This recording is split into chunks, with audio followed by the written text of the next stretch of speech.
Our son committed suicide today, and our other children blame us. We do not know what to do. Posted December 21st, 2021. This is an "Am I the asshole" post as well as an asking for advice one. Sorry for the long text, but please read the whole thing as there are many important details in it that I could not fit into the too long, didn't read. My husband, Robert, 59 years old. My husband and I pushed our autistic son to suicide through years of mistreatment, leading to his death and causing our family to unravel. Our son committed suicide today, and our other children blame us. We do not know what to do. Posted December 21st, 2021. This is an "Am I the asshole" post as well as an asking for advice one. Sorry for the long text, but please read the whole thing as there are many important details in it that I could not fit into the too long, didn't read. My husband, Robert, 59 years old, and I, Samantha, 50 years old, have had 3 children. James, 27 years old, Kate, 23 years old, and Stephen, 20 years old. When he was 6, Stephen was diagnosed with autism, and we did everything to accommodate him and get help. He kept telling us that he did not want any help and wanted to be treated like a normal person. We always tried to reassure him that he needed it to achieve the same results as other kids, and he should accept himself and be proud, and not listen to society or other people. By the way, everyone was always super accepting and did their best to accommodate, but Stephen would not listen and said that he was as competent as other people and was before he got diagnosed, and we started treating him like a subhuman too. Whenever someone would try to help him, he immediately started to explain that he did not want or need any help and came up with excuses. As he grew older, Stephen distanced himself from other people because he did not want anyone to know him as an autistic person. He even asked us to let him change schools and not tell anyone at the new school about his condition, which we, of course, did not allow. By the time he was in his early teens, he fell into a really bad depression and became suicidal but refused to take medication or go to therapy to treat it because, at that point, he would not accept any help from anyone at all, even if it was not for his autism. Stephen claimed that the cause of his depression was the special treatment everyone gave him, and he just wanted to live as a normal person. He tried to make a compromise that if we let him go to a different school where no one knew about his autism and stopped treating him differently, he would get treatment for his depression. By then, James, Kate, and a few of Stephen's teachers were encouraging us to let him do it, but we still said no. When Stephen was 15, he attempted to kill himself by hanging. At 18, he finished school, got accepted into his dream university, moved out, and cut off contact with my husband and me. He still kept talking to his siblings.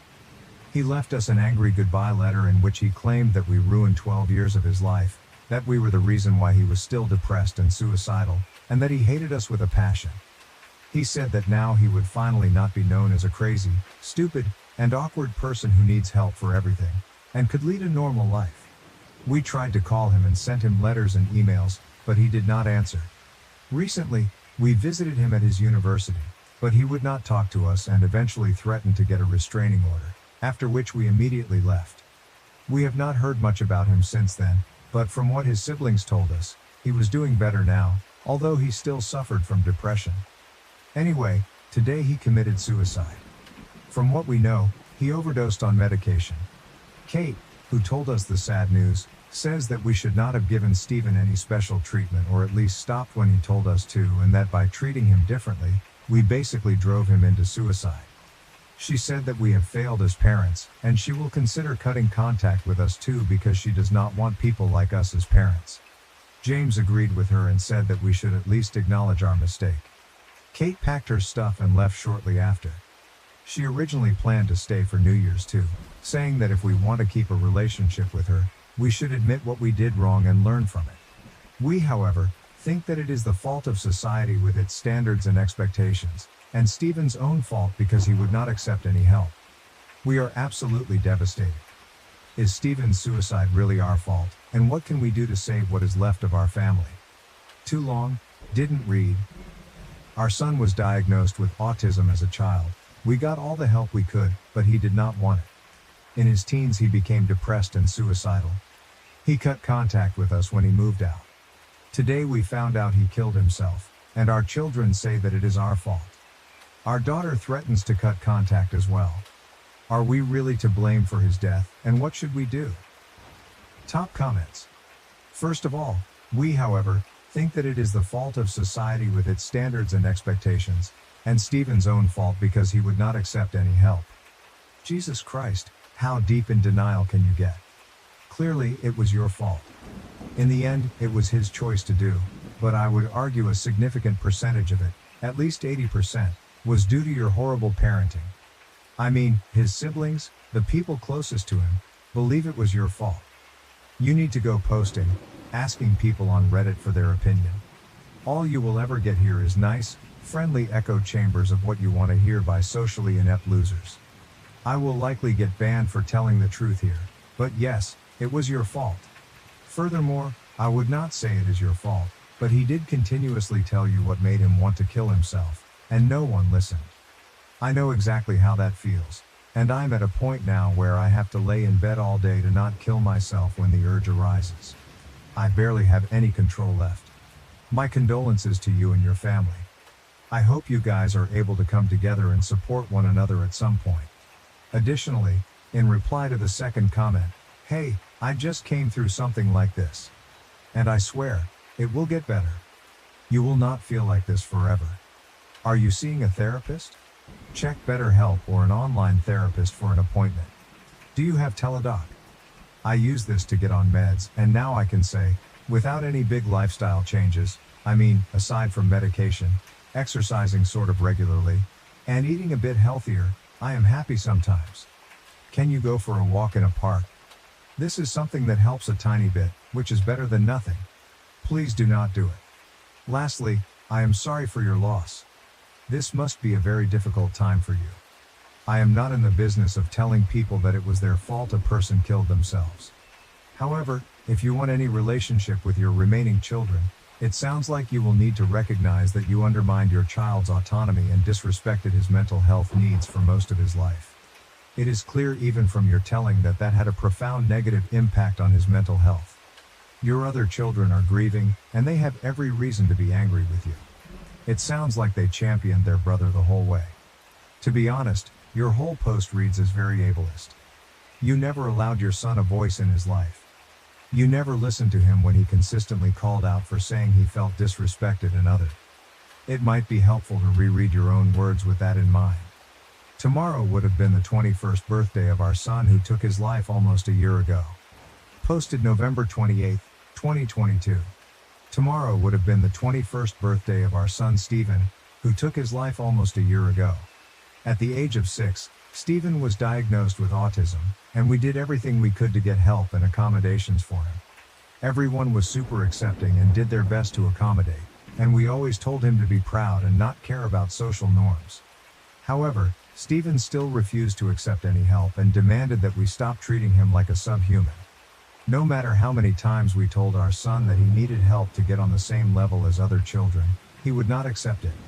As he was approaching his teens, Stephen gradually isolated himself from the world. He had no friends, no hobbies, and avoided spending time with us, although he did not mind spending it with his siblings. He avoided other kids at school, and as soon as he got home, he would lock himself up in his room and only go out when absolutely necessary. When he was 10, he also began to refuse to celebrate his birthday because it reminded him that yet another year has gone by and everything is still just as bad. Stephen ended up getting depression and suicidal thoughts and blamed it on the special treatment we gave him. We tried to get Stephen therapy and antidepressants, but he refused because at that point, he was not accepting any help at all, even for things that had nothing to do with his autism. When he was 15, he tried to kill himself by hanging, but luckily, he survived. Stephen tried to make a deal that if we let him go to a different school where no one knew that he was autistic, he would accept treatment for his depression. Even a few of his teachers, as well as his siblings, told us to let him do that, but we did not allow it because we did not think that he would get through school without help. Right after graduating school, at the age of 18, our son got accepted into his dream university, the University of Oxford, and moved out. We did not even know that he had applied to university and only found out from the goodbye letter he left. It was a very angry and hateful letter. He said that we ruined 12 years of his life and went on a rant about how much he hated us. He cut off all contact with us but kept talking to James and Kate and blocked us everywhere. We tried to contact Stephen from other numbers and emails and sent him letters, but he never answered. According to our other children, he was studying chemistry and biology. He had always expressed an interest in those and science in general growing up, and in his last years with us, he also said that he wanted to get a PhD and become either a pharmacologist or an organic chemist, although we thought that would be too hard for him. He had even made some friends. My husband Robert and I visited him at university at the beginning of last November. But he would not talk to us and even said that he would get a restraining order against us if we did not leave him alone. About a month after that, he attempted suicide again, this time by overdosing on medication, and unfortunately, he succeeded. Kate blamed us for his death, saying that he repeatedly told us how much he did not want to be treated differently, but we never listened. She has since also cut off contact because she could not and did not want to forgive us for killing her brother. Our other son James has also been visiting and talking to us much less since then. In just a couple of months, we have lost pretty much all of our children. We have tried to distract ourselves, but with Stephen's birthday coming up, we can only think of him and our other children, even if they have abandoned us and he did not like to celebrate his birthday. Relevant comments. First of all, I am so very sorry for your losses. The pain from losing your child to suicide never relents. You can learn to distract yourself, but the pain is always with you. I hope you and your husband get through the day by supporting each other, knowing that you did what you thought was best, and find ways to distract ourselves again after the day has passed. Furthermore, parents do not lose all three of their kids over nothing. Trust the kids always, even when they are grown adults. Bad kids do not cut off their parents, they take advantage of them. Also, going no contact hurts too. We have a love-hate relationship with abusive parents. Psychological abuse is brainwashing. So keep in mind that kids going no contact are also in a great deal of pain, but the pain is made worse by being around their parents who do not take even an ounce of accountability. If they do not take account, the abuse continues, and at some point, self-preservation is only possible by cutting off contact. Psychological abuse makes you have no self-worth. You feel like nothing from your parents and without your parents. If you read this from that perspective, maybe you will see otherwise. We thought that would be too hard for him, is a snide comment to say about your now deceased son. So just imagine what they might have said to his face behind closed doors. They did not even mention being proud of the fact that he did so after they said it. Moreover, I usually just lurk, but I felt I had to make an account to say this because everyone else seems afraid to address the elephant in the room. How you treated your son was not okay. Your son, time and time again, did not want to be treated the way you and your husband treated him. He made it very clear he did not want to see you or your husband again. I have gone through a similar experience where I was the one chasing after someone as well, and it was very wrong for me to do so. I know it sucks that your son wanted you to be completely out of his life, but you have to respect his decision. You were not able to respect this, and from what I have read, it looked like it contributed to his degrading mental health. I do not know the rules of this subreddit, but I do not think it is constructive to reinforce this type of behavior. Others in this thread are hesitant to criticize and some are being supportive, which is not healthy. It is important to criticize where criticism is needed. You are allowed to grieve the loss of your son despite this. I am in no way downplaying the pain you and your husband are going through with the loss of your son. His passing was his decision at the end of the day, but you have to understand that you and your husband were not good parents to him. This is fully based on what you have typed, and I can only judge based on that. Lastly, I lost my sister to suicide 1 week ago. She was 15, and I had basically raised her. I feel your pain, and I am so sorry for your loss. Reply to the last one. If you need help with some resources, you can message me. I have lost 2 people this way. I just want you to know you are not alone. How do we get our daughter to talk to us again? Posted December 12, 2022. We miss him so much. Our daughter, Kate, 24 years old, completely stopped talking to us about 10 months ago. She did this because, according to her, we are to blame for her younger brother's, 21 years old, suicide, which happened about 1.5 months prior to Kate cutting off contact with us. However, at the time of his suicide, he had already been no contact with us for over a year. He left for university, stopped talking to us, and blocked us everywhere immediately after graduation. We did not even know he had applied for university, with the exception of one time when we visited him at university, and even then, he did not talk to us. Kate's other brother, James, 27 years old, still regularly talks to her, and we have tried to get him to encourage her to talk to us again. However, he refuses because he thinks that Kate does not have to talk to us if she does not want to, and he also believes that our youngest son killed himself because of us, even though it does not make any sense. She does not talk to any of her other relatives. We have reached out to her on social media, but she did not answer. Although we knew where she lived until recently, we visited but she was never home. According to her brother, she moved to New York City this September because she enrolled in a PhD program at some university there. So we do not even know where she lives now. What can we do to get Kate to talk to us again? Relevant comments. First of all, I am sure this hurts, but I think you need to do some self-reflection. Your son stopped talking to you and later committed suicide. Why do you think he stopped talking to you? Only you can answer that question. Now you have a daughter that will not talk to you either. She blames you for his suicide. You keep saying it is not your fault because he had already cut you off. But again, why? If she ever talks to you again, and there is something for you to apologize for, you may want to start thinking about it now. Based on the very little I know, I am guessing something in your parenting over the years was lacking. Furthermore, I am sure you are heartbroken. I cannot imagine the anguish you're feeling, losing a child to suicide and the other children separating from you by choice. Something needs to be addressed and acknowledged within the family history. Until then, there is no healing. I hope you can go into counseling for your family's sake, if not for your own. Moreover, leave her alone and respect her agency.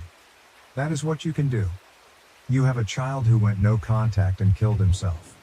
You have another child who is no contact and a third child whose boundaries you constantly challenge to get your way. Stop it. You are lucky your son talks to you, and if you keep it up, you will lose him too. You are not entitled to a relationship with your children. You do not get to make these demands. You can go to therapy, work on yourselves, and try to figure out how to live a better life. Every time you push the boundary with your son or try to contact your daughter, you prove you're exactly who they think you are. Selfish people who care more about your own desires than what is best for your kids. What you can do is stop harassing your daughter. Additionally, if two of your kids have both decided to cut you off, it may be time to think about what you could have done better in the past. There must be a reason for them to stop talking to you, right? Especially if they have just become adults and started living on their own, there might be a point where they realize that life could be better without you for some reason. Not to say you can be blamed for anything, but it might help to think about it and maybe apologize for anything that comes to mind which might have made your son cut you off in the first place. Lastly, I am so sorry for your loss. All you can do is give your remaining children space to follow their consciences while you always leave the door open for them to make contact one day. Or not. Please go to counseling too. In reply to the fifth comment, I resonate with this comment deeply. However, the parents need to go to therapy, hopefully if they can afford it. There is a huge chunk of self-awareness and trauma they need to work through. Also, understand that their kids are adults.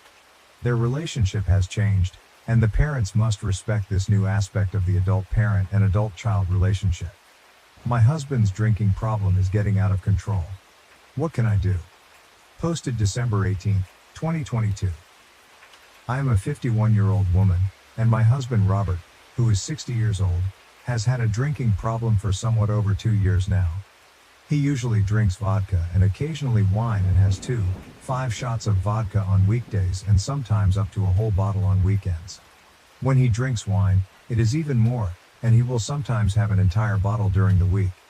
When he is drunk, he is extremely angry, and although he does not get physically aggressive, he screams and yells a lot. I basically do not get any real time with him, with the exception of a few occasional hours on a weekend, because he gets drunk as soon as he gets home on workdays and often starts drinking by around noon on weekends as well. His drinking problem comes in waves. With my help, he has managed to get it under control multiple times, and although he would still drink almost every day, it was usually nowhere near enough to get him drunk. However, it always gets worse again.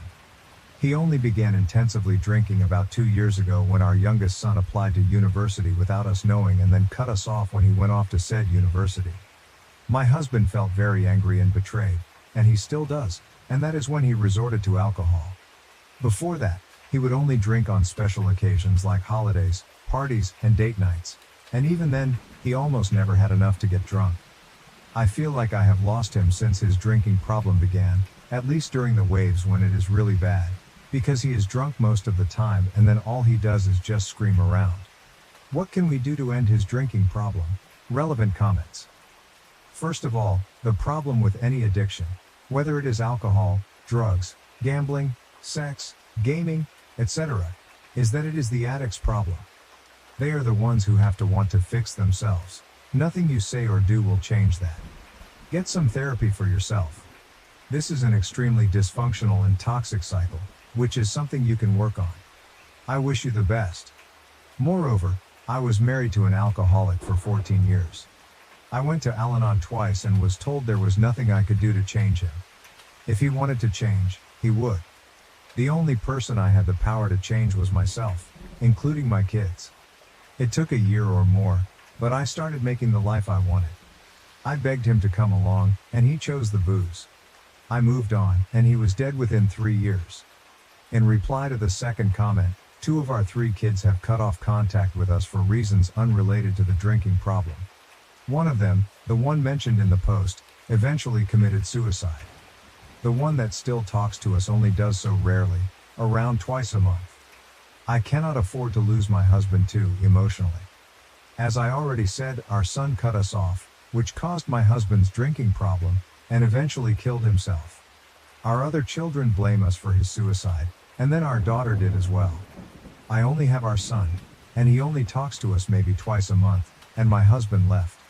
Furthermore, there is no we in quitting drinking. If he does not want to stop drinking himself, there is no way you can make him do it. Unfortunately, that is how it works. You have to want to help yourself first, and you actually have to help yourself first. Nobody else can do it for you or tell you how to do it.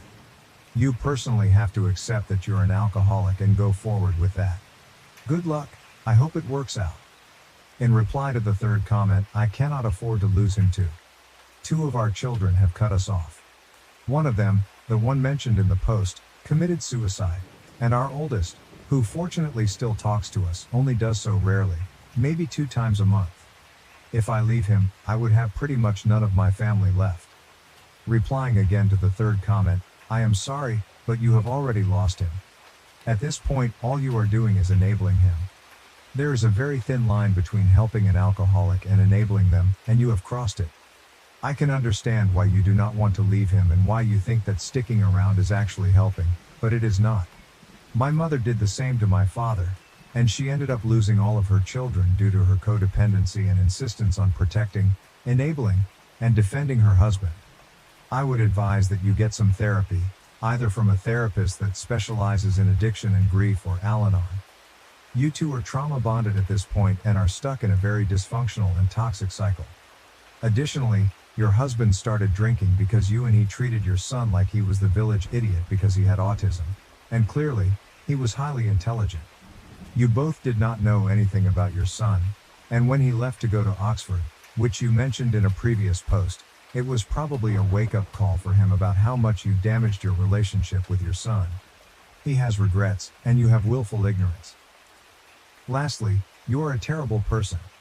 Your husband is angry at his son's betrayal. You betrayed your son his whole life. He is angry at his son and still is, but he is not sad his son died. No, he is angry that his son betrayed him, and you only care about getting him to stop drinking for your personal time. Everything that is happening now is karma for driving your son to kill himself. There is blood on your hands, yet you are too cold, proud and uncaring to admit that. Your post about his death rings so hollow. I feel sorry for all those related to you and your husband. Am I the A to ask my husband to block his female friend who warned him not to marry me?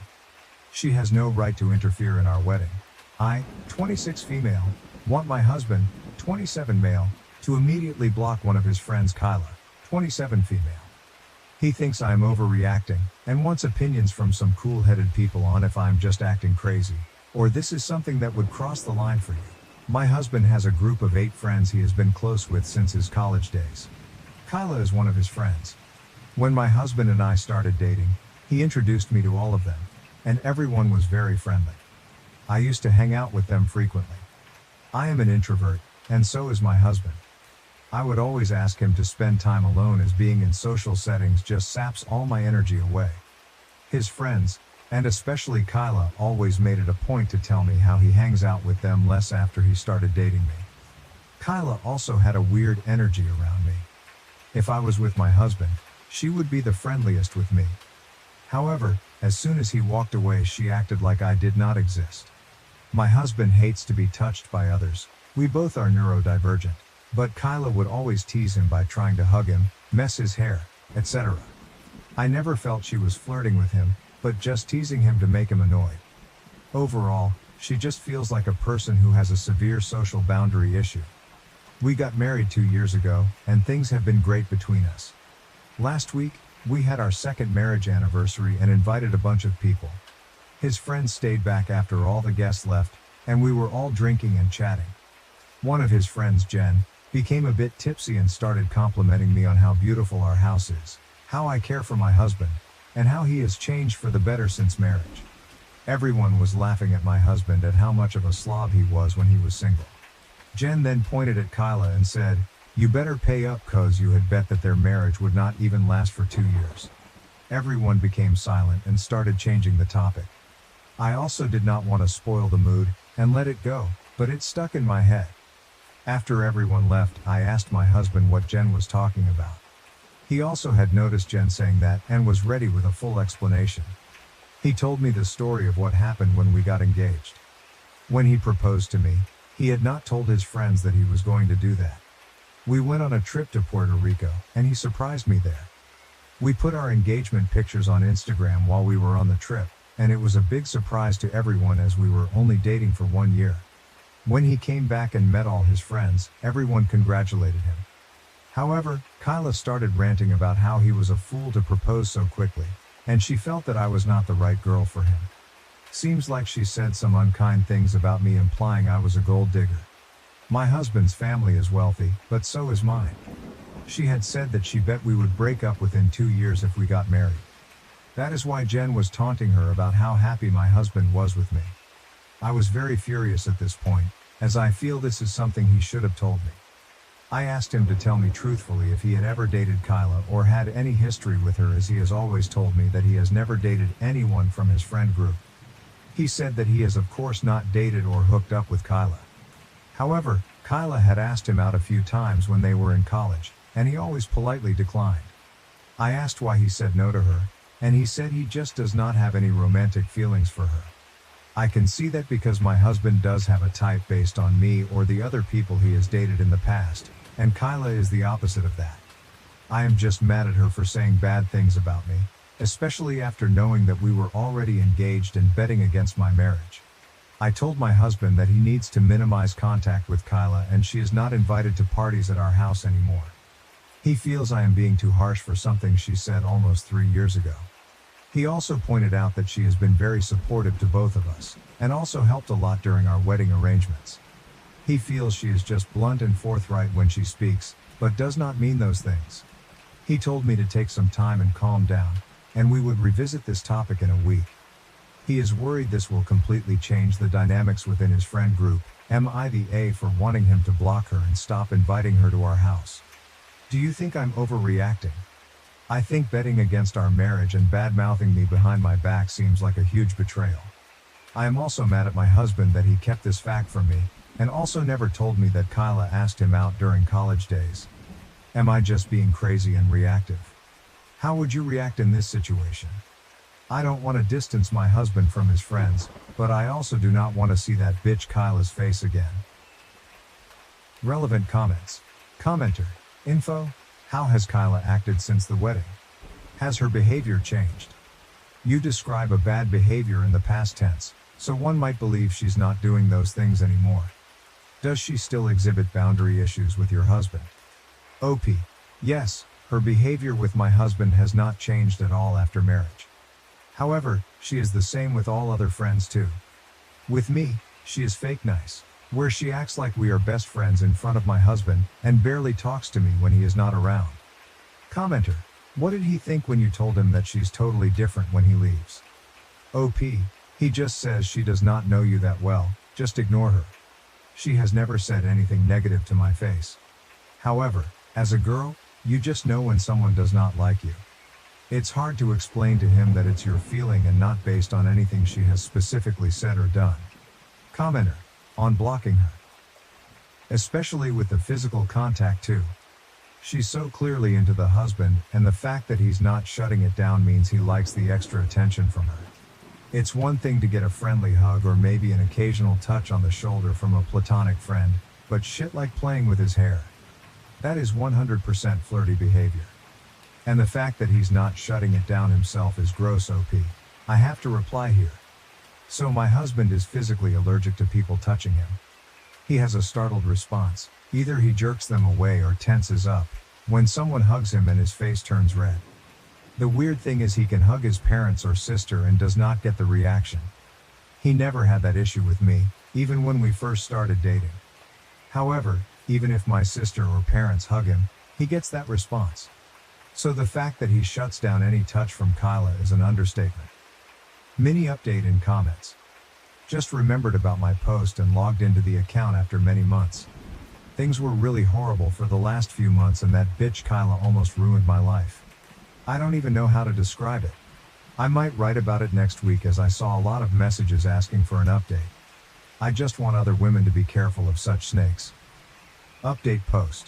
I had posted almost 6 months ago regarding my husband's friend Kyla betting that our marriage would not last for more than 2 years. I was upset and had asked my husband to stop talking to her, because she disrespected our marriage. Since then, Kyla has pulled some really pathetic shit to stir up issues between my husband and I. After I wrote the post, my husband was trying to convince me that Kyla was just joking when she made those comments, and it happened so long ago. Kyla messaged me the next day apologizing for her comments and also not making more efforts to connect with me. I accepted her apology and started warming up to her. She started inviting me for brunches and girls' night out with them, and I felt included in their friend group. One day during brunch, I brought up why Kyla really thought our marriage would not work out. Kyla told me that my husband broke up with his long-term ex-girlfriend Joanna 2 months before he started dating me. I knew that part, but Kyla told me that my husband was really heartbroken after the breakup and swore to her that he would stay away from dating anyone.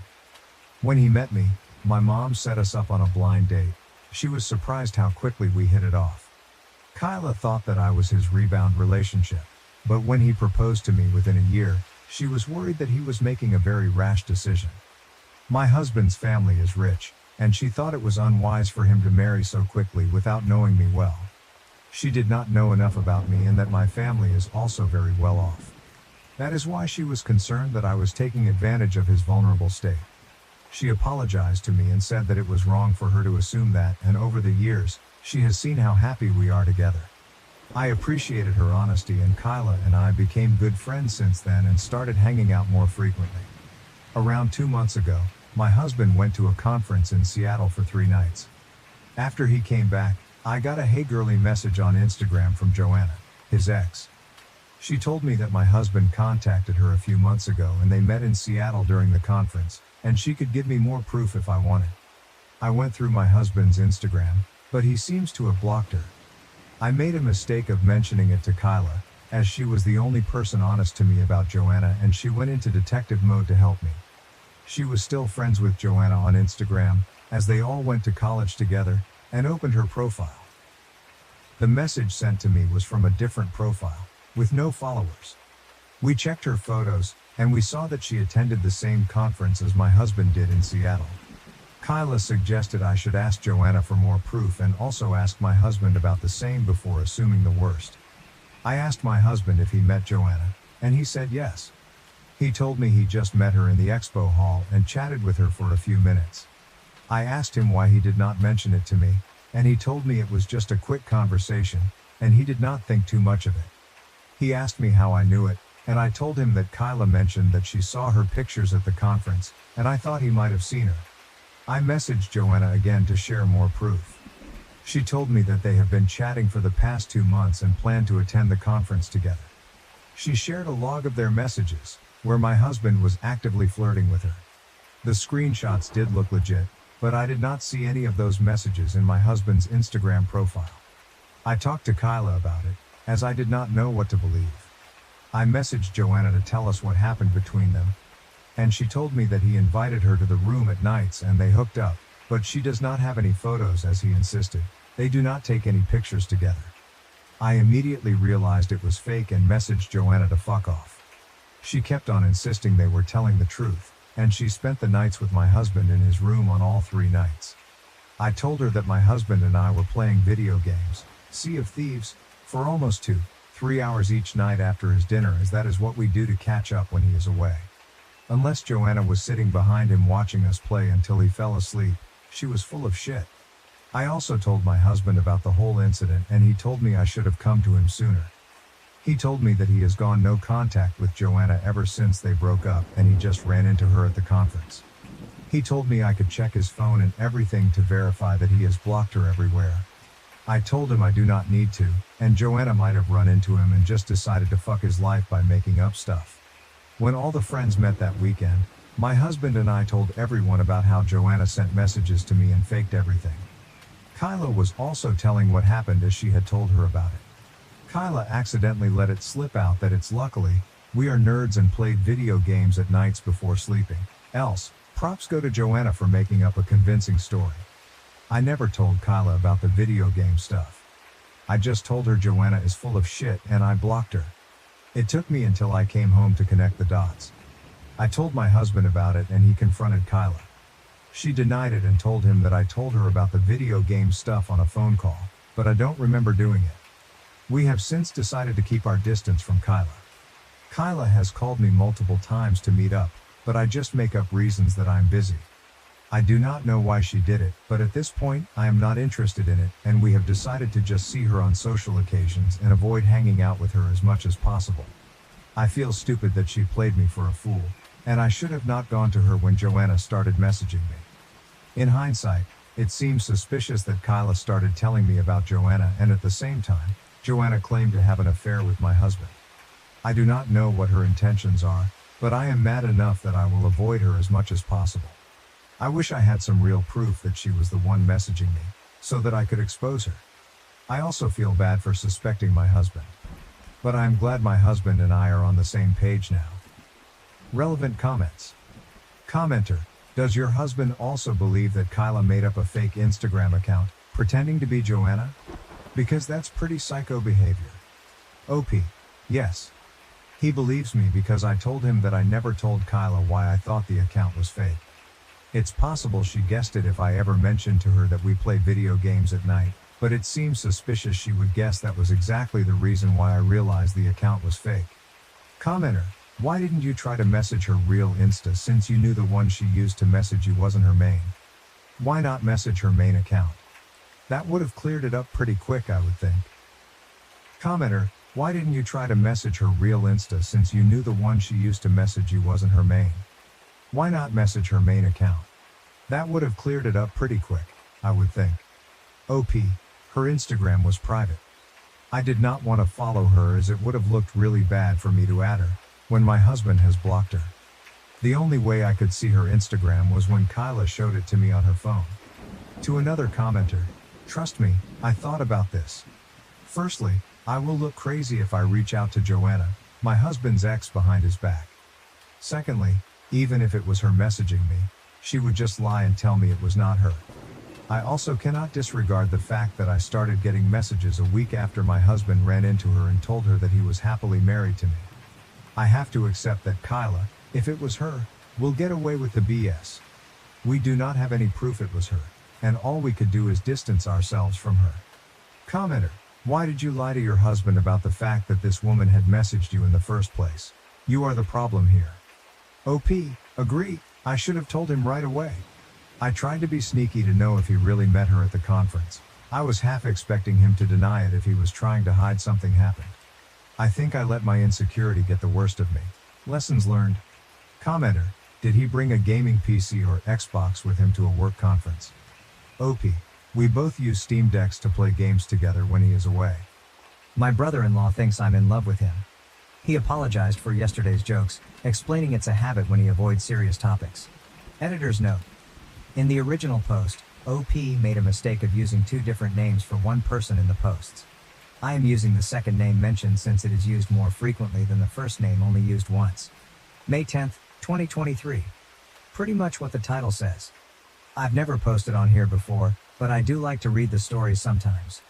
Let's call my sister Diana and her boyfriend Mike.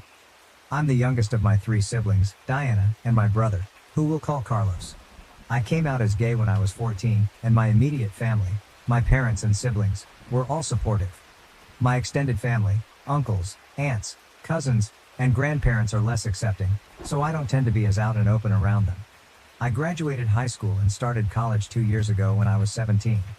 I go to the same college that my sister is doing grad school at, and to save costs, I've been staying with her and her then fiancé at their apartment. Mike had always been really nice, and I was happy that my sister was with a nice guy. My siblings and I have always been super close, and that closeness didn't go away when I started living with Diana, so I would often end up hanging out with them and their friends sometimes. The semester just ended for the two of us, and we all went home this weekend to stay with my parents. We had a big family dinner, during which Mike kept making little jokes about me liking older guys. My boyfriend is 23, and how he would try to keep me away from him and his buddies.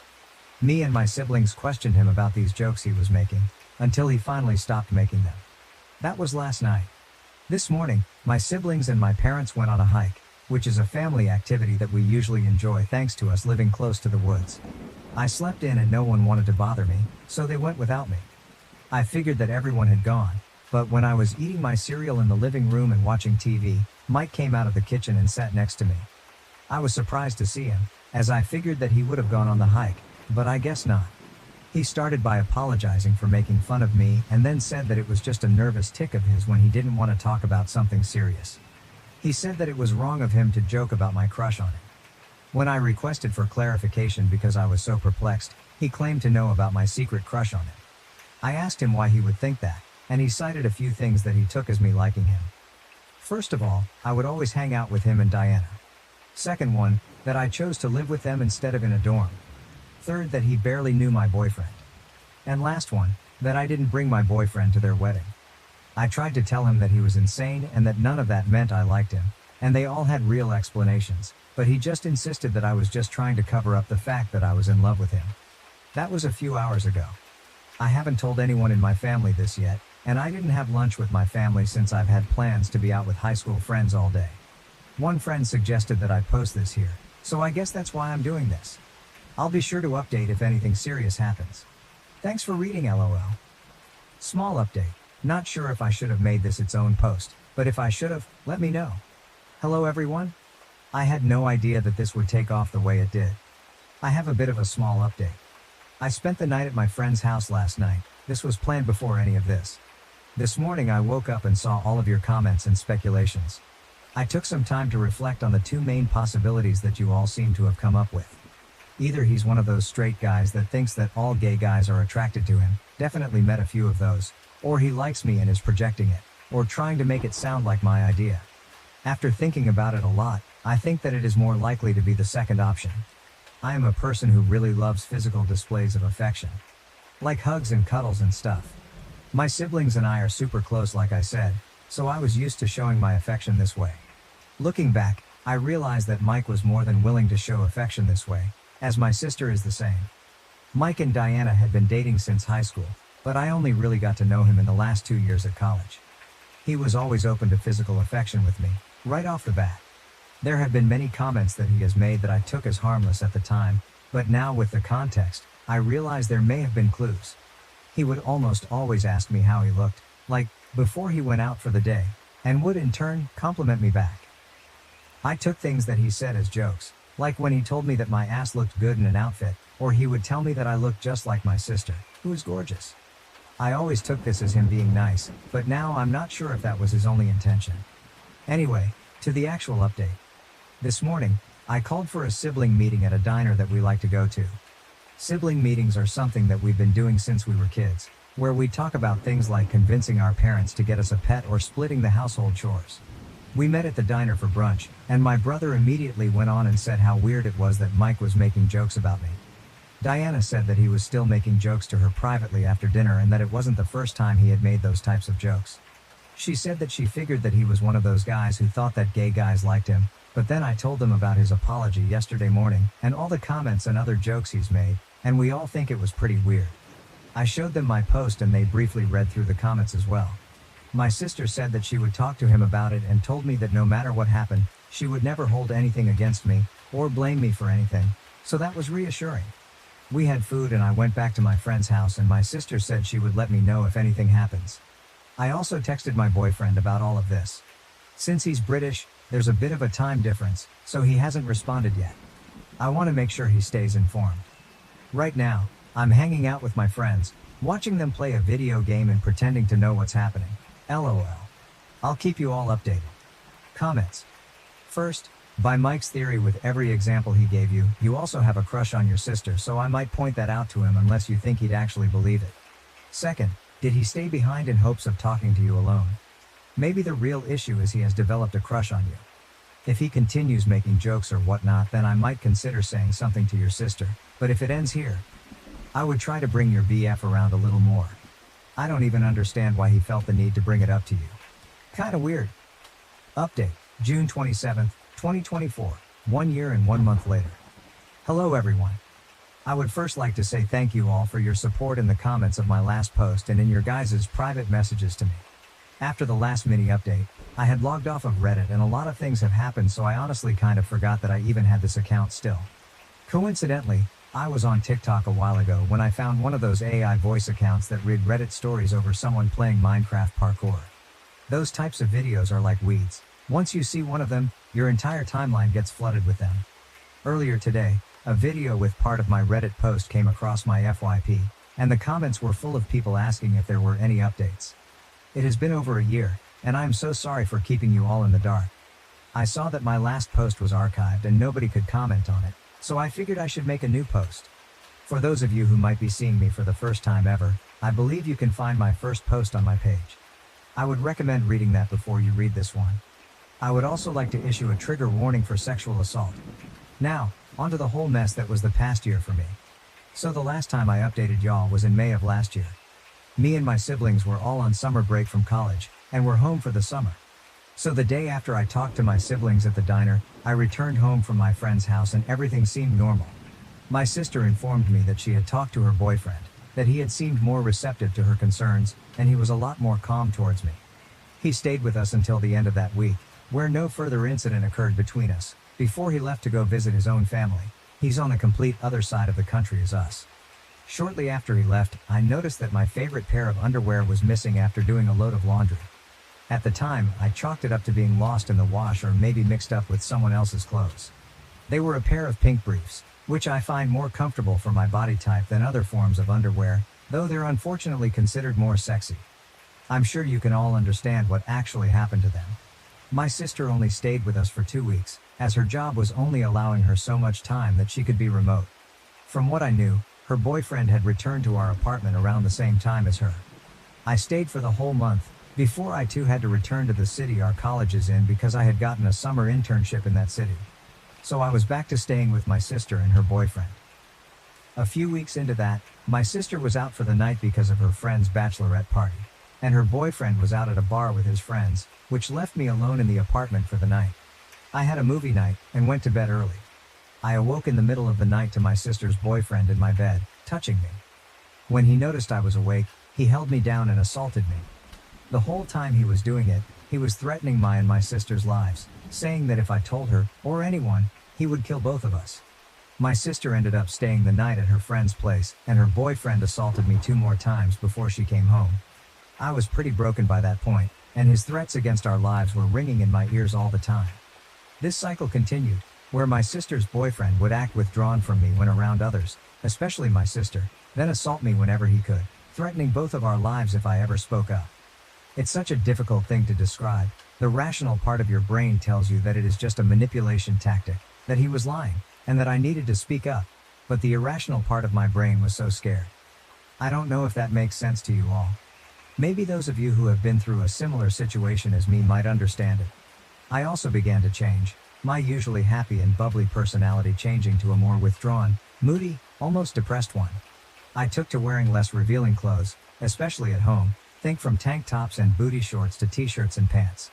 A reminder that this was happening in summer, so my previous wardrobe was better for the weather. About 3 months later, in September, when I was back to school and done with the summer internship, my sister was doing laundry one day and decided to surprise me by doing mine too, because she is a sweetheart like that. She also decided to wash my sheets for me, and that's when she saw that there were blood stains on my sheets. This immediately raised concerns with her. So that day, when I came home from campus, I found my sister on the couch, with the sheet next to her.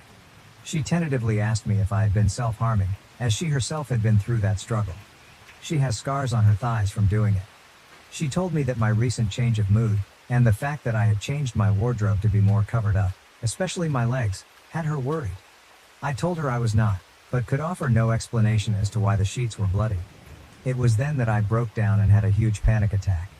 My sister tried to calm me down at first, but when that didn't help, and I was still struggling, she decided to take me to the ER. The attack lasted for about 45 minutes, only going away when they gave me some sort of medication to help me calm down. Apologies, my memories from this particular part are a little spotty. Once I calmed down, I was allowed to stay in the hospital room for a little bit, and when it was eventually me and my sister, where I confessed it all to her. She was extremely comforting, and asked me when the last time he had assaulted me was. It was the night before, so she pressed the little doctor or nurse call thing, and told them that I was going to need a rape kit. For those of you who want the specifics of that process, please Google it. After that, I just wanted to go home. My sister took me, and left me in her car at first, then came out and ensured that her boyfriend was not there yet. She texted him and told him to not come home, as the two of us were really sick and we did not want to infect him. The next day, instead of going to our classes, she took me to our local police station to file a police report. This whole process was also long and laborious, and honestly my memory surrounding it all is kinda hazy. Something my therapist says can happen with traumatic experiences, but with the evidence found from the rape kit, and my testimony, he got a sentence of 4 years and a fine, and he has to register on the sex offender registry. I am doing much better now, my schooling was only a little bit affected, but nothing too bad, and I'm on summer break again. My sister and I are both close still, we are both in therapy, and I'm getting through things day by day. I am currently writing this from home, and I'm flying out to London next week to see my boyfriend. I will try to not forget this page again, haha. Additional information from OP on how Mike was confronted. OP, yeah, so he was at a friend's place while we were at our apartment. My sister was still maintaining that we were sick. We told the police which friend he was likely to be staying with, and he was taken from there. Since I got the rape kit, they were able to get DNA from that, plus we submitted the sheets as evidence, and there was some DNA on there too. The police compared his DNA to the DNA found, and that was what nailed him as guilty. He maintained his innocence until his sentence was delivered. He threatened me when they were taking him out. OP shares details from Mike's family after they found out what happened and their reactions. OP. His family was a bit of a problem at first. His parents sort of had the "my son would never" attitude. They attended all of the court sessions, and as more and more of our evidence, DNA from the rape kit and the sheets, pictures of the bruises he left on me and of the sheets themselves, was shown, and at my testimony, they admonished him. They sent my sister a message apologizing for his actions and sending me their sympathies. He has a sister from what I know, but I haven't seen her. She might be estranged or have little contact based on what my sister has told me. Comments. First, I'm so heartbroken that this happened to you. I am so proud of you for coming forward. That is outrageously difficult and not something everyone is able to do. I'm so very thankful your sister listened, believed you and supported you. There are no words to adequately describe the strength and love you and your sister have shown. All my love. OP, thank you. I really wouldn't be anywhere without my sister. I had no idea of what to do or how to report it or anything. Thank you for your words of encouragement. Second, no the update I expected nor wanted, but I'm glad you got some form of justice. I really am praying for your recovery, honey. You didn't deserve that, and neither did your sister. I can only imagine how you feel, and I truly hope that you heal from all the hurt physically, mentally and spiritually. Sending you and your sister so much love, PA. OP. Thank you so much. I'm doing better every day. Smile. I found out I was pregnant with my fourth child not long after divorcing my husband. I'm conflicted about whether I should keep this baby. This is long. I'm sorry, I've sort of written a novel here. I wanted to post this in a relationship advice group, but the subject matter isn't allowed. My ex-husband and I were married for 10 years, although the last 2 were spent in variations of separation. We've been divorced for roughly a year. We have 3 kids, 10, 8, 5. I'm pregnant with our 4th baby. I don't know if we'll actually be parents to 4 kids or not. I'm so conflicted. We are so conflicted. There was no abuse or cheating in our marriage, although he did sleep with somebody else during our separation. There are a variety of other reasons why we ultimately got divorced. After the initial feelings of failure and heartache, and there was an immense amount of heartache on my end despite being the one who filed for divorce, we were able to get along pretty well. It becomes platonic so quickly, and it's like when we removed the romantic and married relationship from the equation, things got so much better. We split time with our kids 50-50. That's really hard for me because being a mom is such a huge part of my identity that I still sometimes struggle to know what to do with myself during his time with the kids. Ultimately, I'm happy that he's a loving, involved father, and I'm glad that they do spend half their time with him, even if I still sometimes cry over not being with them all the time. We still do things together as a family sometimes. We sit together at our kids' activities, things like that. He has a girlfriend now. She seems nice. He met her not long after our divorce was finalized. It hurt. I cried way too much over it. He waited over 6 months to introduce her to our kids, which I was thankful for. My kids like her. Our youngest child was unexpectedly admitted to the hospital not long ago. He had surgery. In the grand scheme of things, it was a pretty minor surgery and he's absolutely fine now, but this is my baby and he had to spend multiple nights in the hospital, so this was a big deal for me. My ex-husband was there the entire time, being a great dad, being a supportive partner to me as I worried over every little thing. We spent all those nights in the hospital together and I remembered why I married him. He was always able to be the strong, level-headed rock for me. He was this safe person who I knew would take care of everything and protect me. When we were in the hospital, he told me that I'm the most important woman in his life. When our son was discharged, my ex-husband came back to my house. My baby was home safe. Our other 2 children were excited to be home after staying with my husband's sister for several nights. We were all together at home like a family again. That night after our kids were in bed, we had sex. I hadn't been hoping for it or planning it. It was just like as soon as the kids were tucked away on their rooms, we were having this intensely passionate, needy, amazing sex that we shouldn't have been having. We went to sleep in my bed and at some point in the middle of the night we had sex again. The next morning we both decided our emotions with the whole situation with our son just got the better of us. We said we didn't regret sleeping together, but that's all it was, and we were just going to go back to our normal divorce lives. We wouldn't make it awkward, just move on.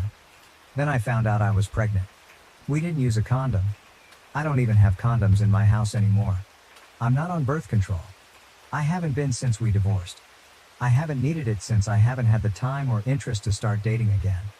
I really wanted to be single for a while. I know I was ovulating when we slept together, which was probably a contributing subconscious factor as to why it happened. My body sees him being a good dad to our kids and it wants another. My cycle is like clockwork and we've always conceived on the first try every time we've tried to get pregnant. Our first kid was not even a try. It was 2 weeks before your wedding you find out you're pregnant and spend your honeymoon with morning sickness surprise. So now I'm about 8 weeks pregnant. I've known for about a week. I just told him this past weekend. I didn't know if I would tell him at all. I realize now that I only told him in hopes that he'd tell me what to do and figure the situation out for me. Only he didn't. I know it makes no sense to have a baby with somebody I chose to divorce. I don't need a 4th child. Why can't I let go of this though? Update 1. I posted about a week ago. My ex-husband and I have been divorced for about a year. We have 3 kids, ranging from 10, 5 years old. We have gotten along great since the divorce, better than when we were married. It's almost like we're friends, can do things with our kids, and enjoy being around each other. About 2 months ago, our youngest unexpectedly ended up having surgery and spending several nights in the hospital. He's fine now.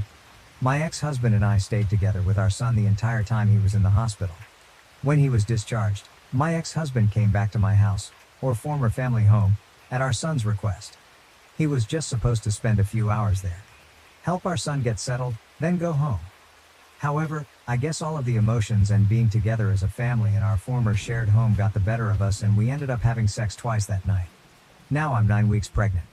I wasn't on birth control, was on it until after our divorce was finalized, but have been intentionally remaining single for a while and not involved with men in any way, so was giving my body a break from birth control. Initially we were undecided about what to do, but as of last weekend we made the decision together to have the baby. It feels sort of crazy to me. Definitely not a situation I ever imagined I'd find myself in. I already picture this baby looking just like our other kids. I guess that's why I struggled with the idea of not continuing with the pregnancy, which I know isn't really a valid reason to have a baby. This is probably the last baby I'll ever have. I'm 39, so even if I were to meet a man who I trusted enough to want to have a child with and a future with, I'll be well into my 40s by then. I plan to be very picky, but I'm not even at the point of wanting to find somebody new yet. We're not getting back together, for now. We get along great when we're not married and living in the same house. We feel it'd be irresponsible to all of our children to attempt to get back together right now because of this. Chances are higher that we'll be able to co-parent this baby successfully if we live separately. However, we are committed to working together to do what has to be done to take care of the baby when he or she gets here. Our kids are doing so great right now and they seem very happy and secure with the current setup of our lives and homes, so we want to stick with this for now. I don't know if I really understand what I'm getting myself into.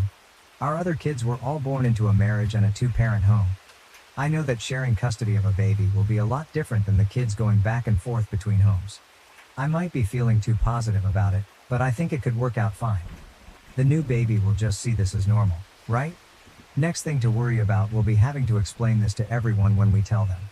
My family and friends will get over it, but I'm especially concerned with explaining it to our kids. I'm worried our oldest won't take the news well. She also knows what sex is and how babies are made. And for everyone concerned about his girlfriend, she's not his girlfriend anymore. Top-rated comment: these two are 100% getting back together within a year and then breaking up again in another. Update 2.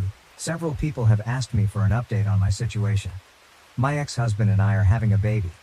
My other posts are on my profile. A recap is that we were married for 10 years, divorced for almost 1.5 years now, and have 3 kids together. We slept together twice during a stressful family time and I ended up pregnant. We've since admitted we are both still in love with each other, but have not actually declared that we're back together, mainly for the same of our kids. I last posted toward the end of January. I'm 28 weeks pregnant. We're having a little girl. As far as the pregnancy goes, it's been like a textbook pregnancy and so I feel pretty good. Just more tired than I ever remember being during pregnancy before. My husband and I continue to live separately and share custody of our kids. We each have them 50% of the time. They're all aware that we're having a baby and none of them seem to be deeply confused or emotionally damaged by their divorced parents having a baby together. We explained it in an age-appropriate way. Our oldest child was more grossed out that her parents had sex than anything else, since she now understands what sex is and how babies are made. We've been involved with her quite a bit and she's excited now. I even took her to one of my appointments. She's excited to have a baby sister and she understands that mom and dad love her and her siblings, that we love this new baby, and that we love each other as people and as parenting partners without actually being together as a married couple in one house. Meanwhile, my husband and I have started to attend couples counseling.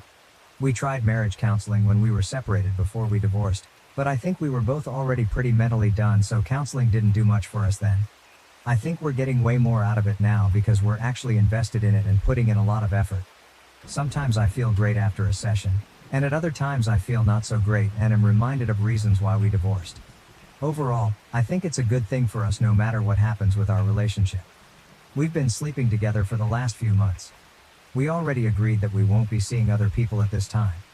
I wouldn't be saying this while pregnant anyway, and it's not as if I'll even have time with 3 kids and a newborn. We agreed that we will not open ourselves to being with other people while we are working on our relationship and before that conversation is had between us. We are carrying on just as we have been since our divorce, as far as our kids are concerned. Dad doesn't spend the night at our house. We do things together as a family sometimes, but we were doing that even before anything was rekindled between us. We're not acting as a couple when we're together as a family. We're friendly with each other, but there is no holding hands, kissing, etc. Our main concern is our kids. We refuse to say we're back together. If we officially get back together, we really want to feel certain that it'd be for the long term, that we're ready to commit to that. We don't want to give our kids whiplash or do anything to make them insecure about our family. We would like to get to that point, but we aren't there yet. I think if my husband had his way, we'd be there. He's ready to say he's there now. He'd love to move back home. But he understands and agrees with my reasoning. I'd love for him to move back home too, based only on emotions. We both have things to work on, separately and together. I want to be a better spouse this time around. I thought I was being a really great wife and I was on the surface. I also know that right now I feel so in love and am hopped on hormones and pregnancy happiness. I always feel super happy, super positive, and super horny during pregnancy, and I know I have to be careful with trusting anything I feel during this time because it's like I'm on a 24/7 natural high. I think the biggest issue right now is that he's far more, let's throw caution to the wind, even though he agrees with all of my reasoning, and I want to be way more careful. Final update. I've made a few posts about my husband getting pregnant after we divorced. We were married for 10 years and had 3 kids before getting divorced. We got along so much better after we divorced and we have been really good co-parents during this time, but we were functioning strictly as friendly co-parents. We slept together around 1 year after our divorce was finalized and conceived a 4th baby, which we ultimately decided to keep. Our 4th child, a sweet baby girl, was born at the end of May. She's so perfect and we both feel we made the right choice to bring her into the world. It was the smoothest, easiest birth I've had and I take that as a sign. I feel like I fell in love with him all over again during labor and delivery, and that's when I knew I was ready to make our relationship official and public to everyone, including our children. Contrary to all the assumptions, our kids really don't seem to be negatively affected or confused about the baby, and I don't think the newest baby is getting any less love or attention than our 3 kids born within our marriage have. This is normal to them now. They understand we're still a family, and no matter what, we'll always be a family whether mom and dad live together. We are still living separately and technically still maintaining the custody schedule we had in place for our oldest 3 kids. Although, the kids are with me every weekday right now since it's summer break and I'm on maternity leave. We have a different arrangement for the baby, but he does take her overnight a few nights a week. I got our family home in the divorce and he spends time here with all of us. He has spent some nights here at home to help with the baby, but he doesn't stay in my bedroom quite yet. He has not moved in, although he has tried and continues to suggest it. This is probably the biggest point of contention these days. To me, this feels like the best of both worlds. I love him and truly don't want to be with anyone else. I think I sort of function better and am happier also living in my own space that he just visits. I know it's not the norm and some might say this means I don't really love him as much as I think. I really believe I'm just one of those people who needs more independence and alone time, and maybe we never would have got divorced in the first place if this had been the arrangement from the beginning. Is it sort of selfish? Maybe. I don't know anyone else with this arrangement, but I know some people out there do this. For all intents and purposes, we are together in a relationship again. We've made it official and exclusive, as juvenile as that sounds. We had already made it official between ourselves, but we hadn't really announced it to family and friends or our kids. We are still in love with each other or back in love with each other, and we are not seeing anyone else. Our kids have adjusted well. They've been seeing a therapist since we filed for divorce, so that has really helped us navigate some of this. Prior to the baby's birth, we did not tell them that we were essentially in a relationship. Only so long you can keep that a secret from your kids. Even though they're young, they're perceptive. So we've recently explained to them that mommy and daddy love each other, but we get along better living in separate homes, and for now we think this is the best thing for our family. The only problem is that now they keep asking about when we will all live together again. I'm sure it's a little confusing to them, but I'm not sure how we could be handling it any better. We attempted marriage counseling when we separated, before divorce. It was not successful. I don't think either of us was 100% committed to it at the time.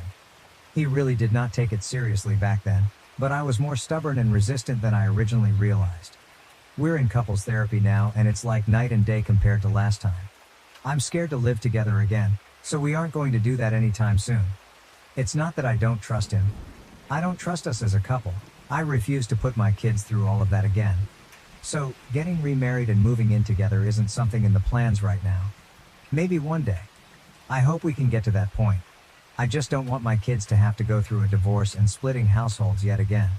I feel like they'd lose all trust in us then. OP on their living situation. I think it might be best for us to find a way to each have our own place next to each other or on the same property, instead of one actual house that we share. Other than not living together, We are together. It's no different than any other couple that's dating but doesn't live together. Well, it's a little different since we share kids and we were once married and I still usually refer to him as my husband, but not too different. We aren't keeping our relationship a secret anymore, so we aren't pretending to not be together. Everyone knows now. We spend a lot of time together. But yeah, he may eventually want more than I do, as in a relationship where we live together 24/7. At this point, the hubby's ex-GF was firmly in the rearview mirror and OP was still brushing it off as if it is no biggie, but I found one exchange that people may find interesting. OP, downvoted. Yes, he had a girlfriend at the time. It's in my post history and I'm not trying to hide it, but we have moved well beyond that now. Response: people are downvoting her comment because it is pretty black and white when it comes to cheating. Cheating hurts others and a lot of people value living in a world and having actions that don't result in hurting others. He was in a relationship and committed to his girlfriend when he decided that he had the right to sleep with his ex and not immediately tell her that he did it. She deserved better than to get trauma from someone who claimed to be committed to her, but was willing to step out on her. Cheating on someone does result in emotional trauma, which will affect how they will view love and relationships going forward. Personally, if he wasn't ready to be in a relationship with her, then he should have left her alone. I am tired of men in particular getting into relationships with women when they know they are not clearly over their ex-partner. It is a sign of selfishness and pure disregard of another human being's health. She was used as an emotional support and sex object by him, because no one that respects their partner would do something this cruel. So I'm not going to cheer on someone who could have just avoided this entire situation by not being in a relationship when he was clearly not ready to be in one, and hurt someone deeply. Edit: I want to add additional thought as well. Cheating is not only an emotional hurt but a sign that you give zero care about your partner's health. He was presumably still having sex with his ex-girlfriend after sleeping with no condoms with his ex-wife. With the rate of sexually transmitted diseases and infections increasing and the likelihood of the disease being antibiotic resistant, he told his ex that he had zero care for health and emotional well-being. She had the basic right to know that he slept with another person while still being intimate with her, especially with no form of protection. Not calling the ex-wife dirty, but with the risk of catching a disease that's incurable, or opens you up to higher risk of illness. Every person who is engaging in a sexual relationship deserves honesty. OP. All of this may be true. I'm not arguing anything you said. But I'd like to know what everyone on Reddit thinks we're supposed to do about it. We can't go back in time and undo what we did. Maybe Redditors feel that as an act of penance we should not be together, despite very much wanting to, since that's what we deserve for hurting her in the process. We should never be allowed to move on and have any happiness in our lives, together or separate, because we did something at one time that hurt somebody. Short of publicly flogging ourselves and maybe not allowing ourselves to ever be in a relationship with anyone ever again as a form of self-punishment, what are we supposed to do to satisfy the masses? Neither of us are proud of hurting somebody. I love my husband but am no longer physically attracted to him. Not because of his looks, but because he isn't manly enough. I know this is a horrible thing to say, but I have to say it. It's a throwaway account. My husband and I are in our mid-40s, married for over 20 years, and have 3 beautiful children, all in their double digits. I do love my husband, but I don't know if I'm physically attracted to him, not because of his looks but because of how he lives his life. My husband is a good man, treats me very well, and is an amazing father to our children. Physically, he is tall, with broad shoulders, not skinny or athletic, but not obese either. He is a big guy with a big beard, big arms, and big hands. He is built like a linebacker. He can physically intimidate people with just his presence, although he never intentionally does that. He can control a room and has a very masculine job at which he excels. However, the manliness ends there. This is why I may not be attracted to him anymore, if I ever was. He is not handy. It's not that he doesn't try to fix or do things around the house, but he cannot build anything. Anything he does fix never looks or works right. Often we have to hire people to fix or build things for us. He doesn't drink. He will go out once in a while and have a couple of beers, but he doesn't drink at home. My husband isn't into any manly stuff. He doesn't hunt, fish, or do anything with automobiles, and is not big into sports. He has taken the kids fishing and shooting, just so they have the experience, but he does it just for them. He really doesn't have any hobbies. I begged him to take one up, so he started building Lego sets. He's in his 40s. He loves going to movies, likes cooking. I never have to cook when he is home, and he does a lot of the house cleaning. I will give him this. He doesn't play video games or board games, unless it's family time, or do anime or any of that. He is not controlling in bed. Sex is okay, but I want him to take charge. I won't say anything about this to him. I wouldn't know where to start. I do love him. It's not that I want him to be a drunk or macho aggressive jerk, but sometimes I just want a man to take charge and fix things and be a man. This is bad, I know. I feel bad saying it, just needed to say it. Update 1, hello. I wanted to add a little update to my original post. I don't know how to link it to this one, so you'll have to go into my history. I received a lot of hate for my thoughts and feelings. I realized when I wrote them and read comments about them that they come off as mean and cruel. I have no right to feel this way. The problem is that I do feel this way. I don't know how to change it. I thought about it for a few days and finally needed to take action because it was weighing on me so bad. I received some messages from people telling me to have a conversation with my husband. I decided to. I thought for quite a while about what I would say, how I would say it, and tried to think of questions or statements he would have that I thought about responses to. Last night we had a talk. Kids were at work and at friends' houses. We were sitting outside enjoying the fresh evening air. I brought it up. In short, nothing went as expected and I am as confused about my marriage as I ever was. I began by telling him that I love him. I love that he is a great father in person. However, there were some feelings I could not shake and there were some changes from him that I needed. I talked about his hobbies, changing it up a bit. Working in our bedroom, what I wanted out of it. I explained in the most sensitive way that I could about how I feel about his personality and overall measure as a man. I did not use those exact words. I was more gentle. However, in order to move forward with our marriage, I felt I needed to be honest. I did tell him that I wanted honesty from him as well and wanted him to tell me what I could do to be a better wife. I know I cannot ask him to change without having some changes myself. I never expected his reaction. He literally just stared at me. Said nothing. His reaction was emotionless. No anger, sadness, acceptance, nothing. Just stared. I said everything I wanted to say. I was looking for a response. I got none. After sitting in silence for a while, waiting for some reaction or words, I just yelled at him to say something. At least tell me what I need to work on. The only thing he said to me last night was, "I knew who you were when I married you. I am not going to ask you to change anything." That's it. We sat in silence for at least an hour after that. Our oldest then came home from work, and he went to talk to him for a while. Not about our conversation, but how work went and stuff. My husband did not sleep in bed last night. He slept on the basement couch. I don't know what to do. I don't know how to feel. I do feel better about telling him how I felt, but not as great as I thought. I really do not know how to feel. Maybe that's a sign my marriage is over? I can't feel anything about it. I should be happy I said it, sad he won't talk to me, angry for no response, but I have nothing. I guess I'll give it some time for both of us to process. Update 2. I apologize again, I still do not know how to post my previous updates or the original post. Please look at my history. My last update I laid out what happened while talking to my husband. He spent that night and last night on the couch downstairs sleeping.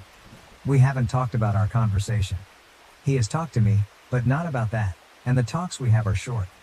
We have had our kids around all weekend, so I never have gotten the opportunity to sit down with him, and with him sleeping downstairs, I figured to just give him some space. I don't know how to proceed. I have talked with a co-worker about this, just to get advice since I needed someone in my life to talk to. He advised me to give it a bit of time to let my husband talk to me. But if there's no change offered by him, then it may be time to tell him that we need to separate. I don't want to do that, but it may come to that. I want him to see where I'm coming from, and I want him to tell me what I can do to change. That is where we are at.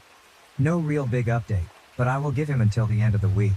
If he doesn't initiate anything, I will. Edit. Okay, I had to edit this post because there have been some comments about my coworker.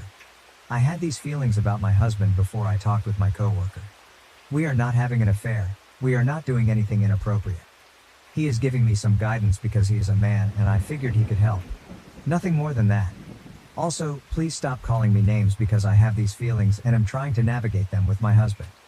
I cannot help my feelings any more than you can help yours. Think about that.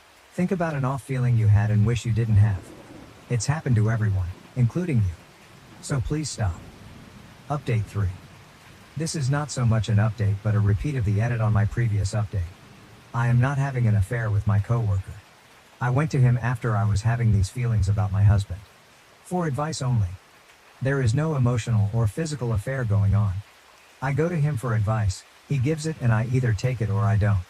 He is not pushing me to do anything, it's just his advice. I literally have no other friends or family in this area, or I would have gone to them. Also, these are my feelings about my husband. I have tried very hard not to feel this way, but I can't stop. I don't know how many of the angels and pure people on this app are able to control their feelings so well, but you obviously are better than I am. None of you have ever had feelings you couldn't shake or feel bad about. If you say you have, you are a liar. I posted my feelings because I am genuinely confused, scared and don't know what to do. I feel that you guys just bash but provide no answers. There have been some of you that have been beautiful and helpful, sending me DMs, and I thank you for that. The rest of you in the comments, think before you post. If you don't want to provide sound advice, please just move on. Final update. Okay, I'm done. Not so much an update, but I have been getting so much hate for simply looking for advice. Comments, DMs, all have been just blasting me. I am not going to post on this anymore. What happens between my husband and I will remain between us. This was the stupidest decision, posting on here and then continuing to post on here. I am not cheating on my husband. It's a coworker. We have talked a few times about it. We only texted a couple of times. We don't talk about feelings for one another. Just someone I asked for a little guidance from, and he was nice enough to give it. Yes, my husband is a good man. No, I am not a piece of crap for having the feelings I do. I stand by talking to him about my feelings, because that is what people do in a marriage. If my marriage is over because he cannot accept what I have to say or change the small things I want him to change, then so be it. But I am done posting. Thank you to the people of Reddit for absolutely nothing. My sister is severely autistic, requiring constant attention and unable to care for herself. I have been hating her for a long time. Am I the asshole? The title makes me sound horrible, but hear me out. My sister is severely autistic. She requires attention almost 24/7 and cannot be left alone. She is nonverbal and cannot take care of herself at all. Despite the fact that she is only 12, she is extremely destructive and violent and destroys anything she gets her hands on. I hate her. That should be wrong to say, but it doesn't feel like it. I was only 6 years old when she was born, and since then I've never solely had my parents' attention. Even since I can remember, the world has revolved around her. I was moved out of my room into the basement at 7 because she needed to be in the room next to my parents. All of my toys as a child were destroyed by her, and my parents simply ignored me when I complained. Even when I was 14 and she destroyed a Mac my school gave me, I was in the wrong. Along with this, I am expected to take care of her and drop everything I do for her. I can never make plans with a friend because my parents expect me to be there if they need me to take care of her. Even when I do somehow get time to myself, I'm required to leave if they need me. If I do not, then I am punished. The recent example of this is when I went to see the new Spider-Man movie, and was grounded because I turned my phone off in the theater.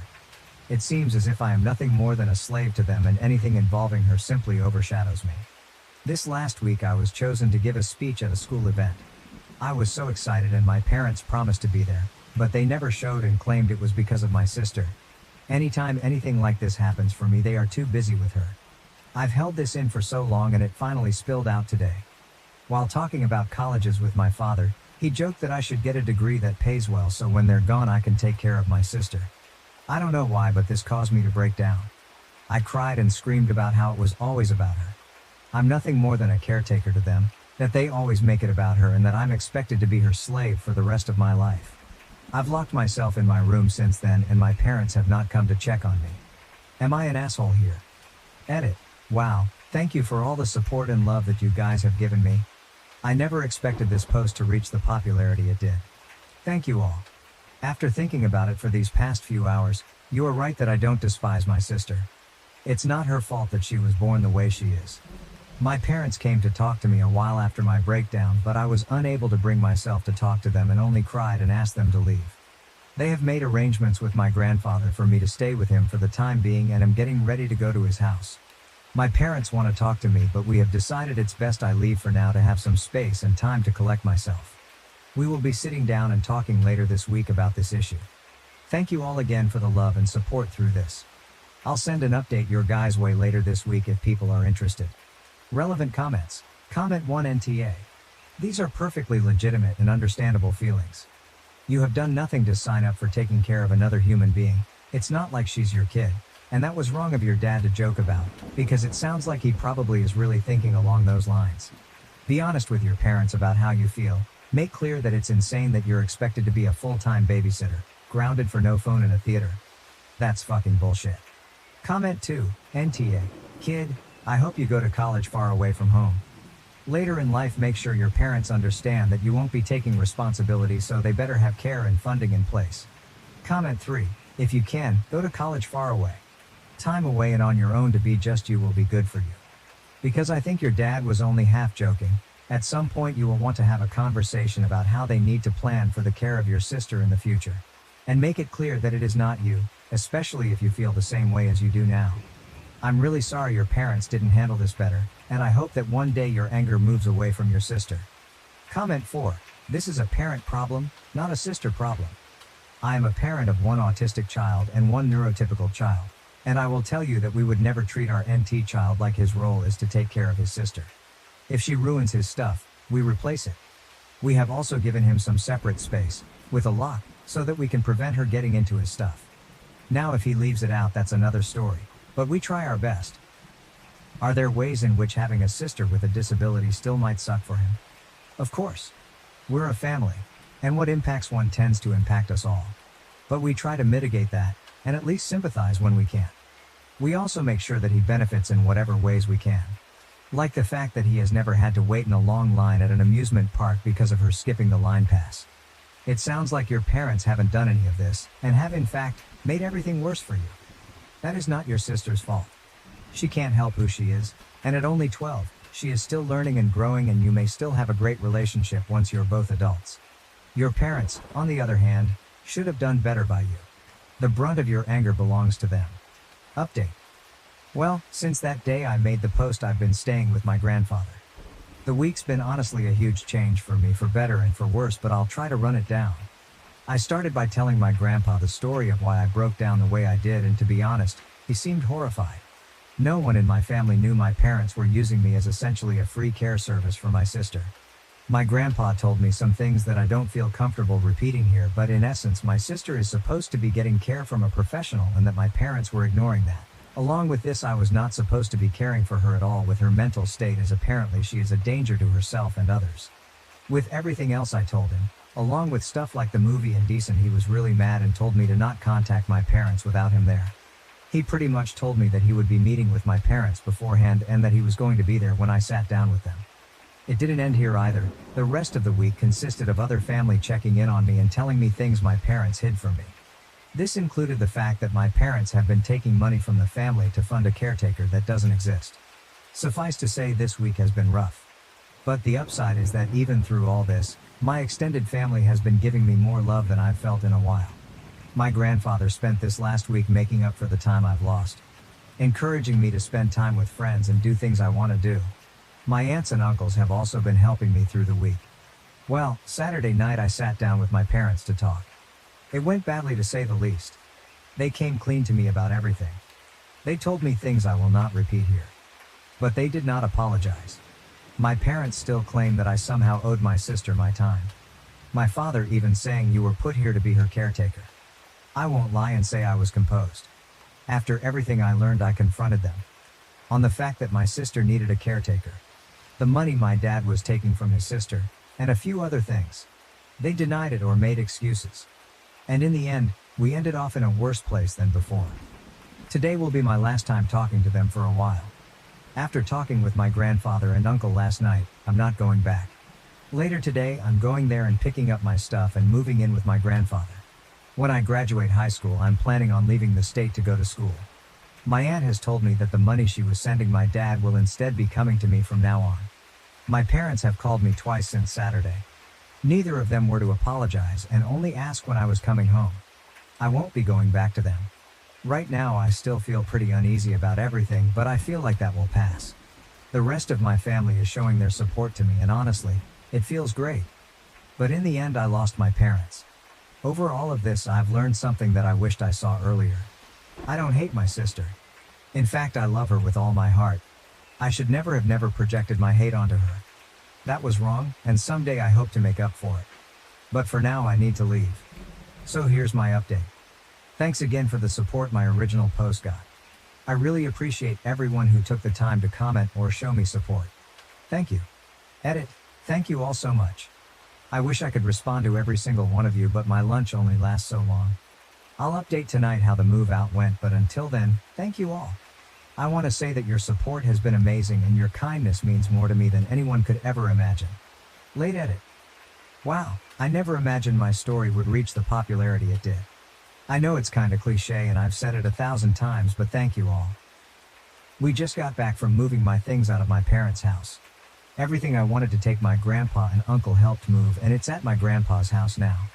I have my birth certificate, social security card, and every other document and record I could think of. My parents were quiet the whole time I was there. Shortly after I arrived, my dad left with my sister and my mom only hovered over us silently as I moved. It took a while, but as we left she broke down and told me she loved me and would miss me. I hugged her and said goodbye, and that was it. Even now I sit here and think if she really meant it. After this whole week of her not saying anything, she waited till the end. I hope she meant it. Right now though, I think I just need to look ahead. Maybe one day me and my parents can reconnect. I hope so. Thank you all for the advice and love.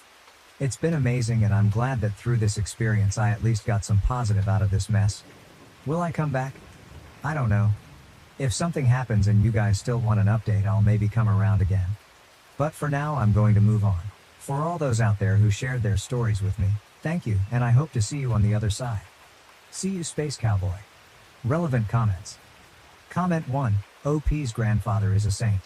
Comment 2, the sad thing is that he should have had to be as kind and good as he was. The parents were disgusting people who robbed someone of the necessary childhood experiences and felt no remorse for it. Comment 3. Yeah, I feel really bad for OP. It broke my heart when he talked about how all his toys got wrecked and no one cared. Another angle that I'm not seeing being discussed, OP's sister is being robbed too. If the parents were told she needs a caretaker, then she needs a caretaker. Maybe she would be able to make some improvements if she was working with a professional. I get that she's low functioning, but it's possible that she can sense the animosity OP was beginning to feel toward her, which is not his fault. Which could cause her to lash out more. IDK, I have a severely autistic cousin. He is verbal and doesn't need 24/7 supervision though, and he has a loving family who is always there for him. I wonder how lost he would be without that support system. OP's parents obviously don't care about their autistic daughter. If they did, they wouldn't push her off on a teenage brother who obviously isn't capable of handling that responsibility, or use her to scam their family. I just hope she will be okay. What are the parents going to do with her now that their free babysitter and money are gone? Are they going to pay for a professional caretaker themselves, or just neglect her? OP, if you see this, this is not a guilt trip, but someone in your family should keep tabs on what's going on with your sister. It sounds like she may be better off in an institution than with parents who obviously can't or aren't willing to give her the care she needs. Comment 4. I'm glad your other family is coming through for you, OP. I strongly suggest you still get a therapist to help you unpack the years of harm your parents did to you. Also, yay Grandpa, he sounds awesome. Good luck, OP.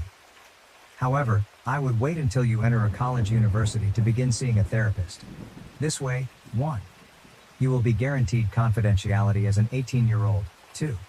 You will likely be covered under a student plan that you pay for with tuition that will make therapy free. And 3. You'll have time to compose yourself when you're alone and really be able to sort out your feelings. Comment 5. I understand your predicament, for I also come from a similar situation. My older brother has autism spectrum disorder, and is on the low end of the scale.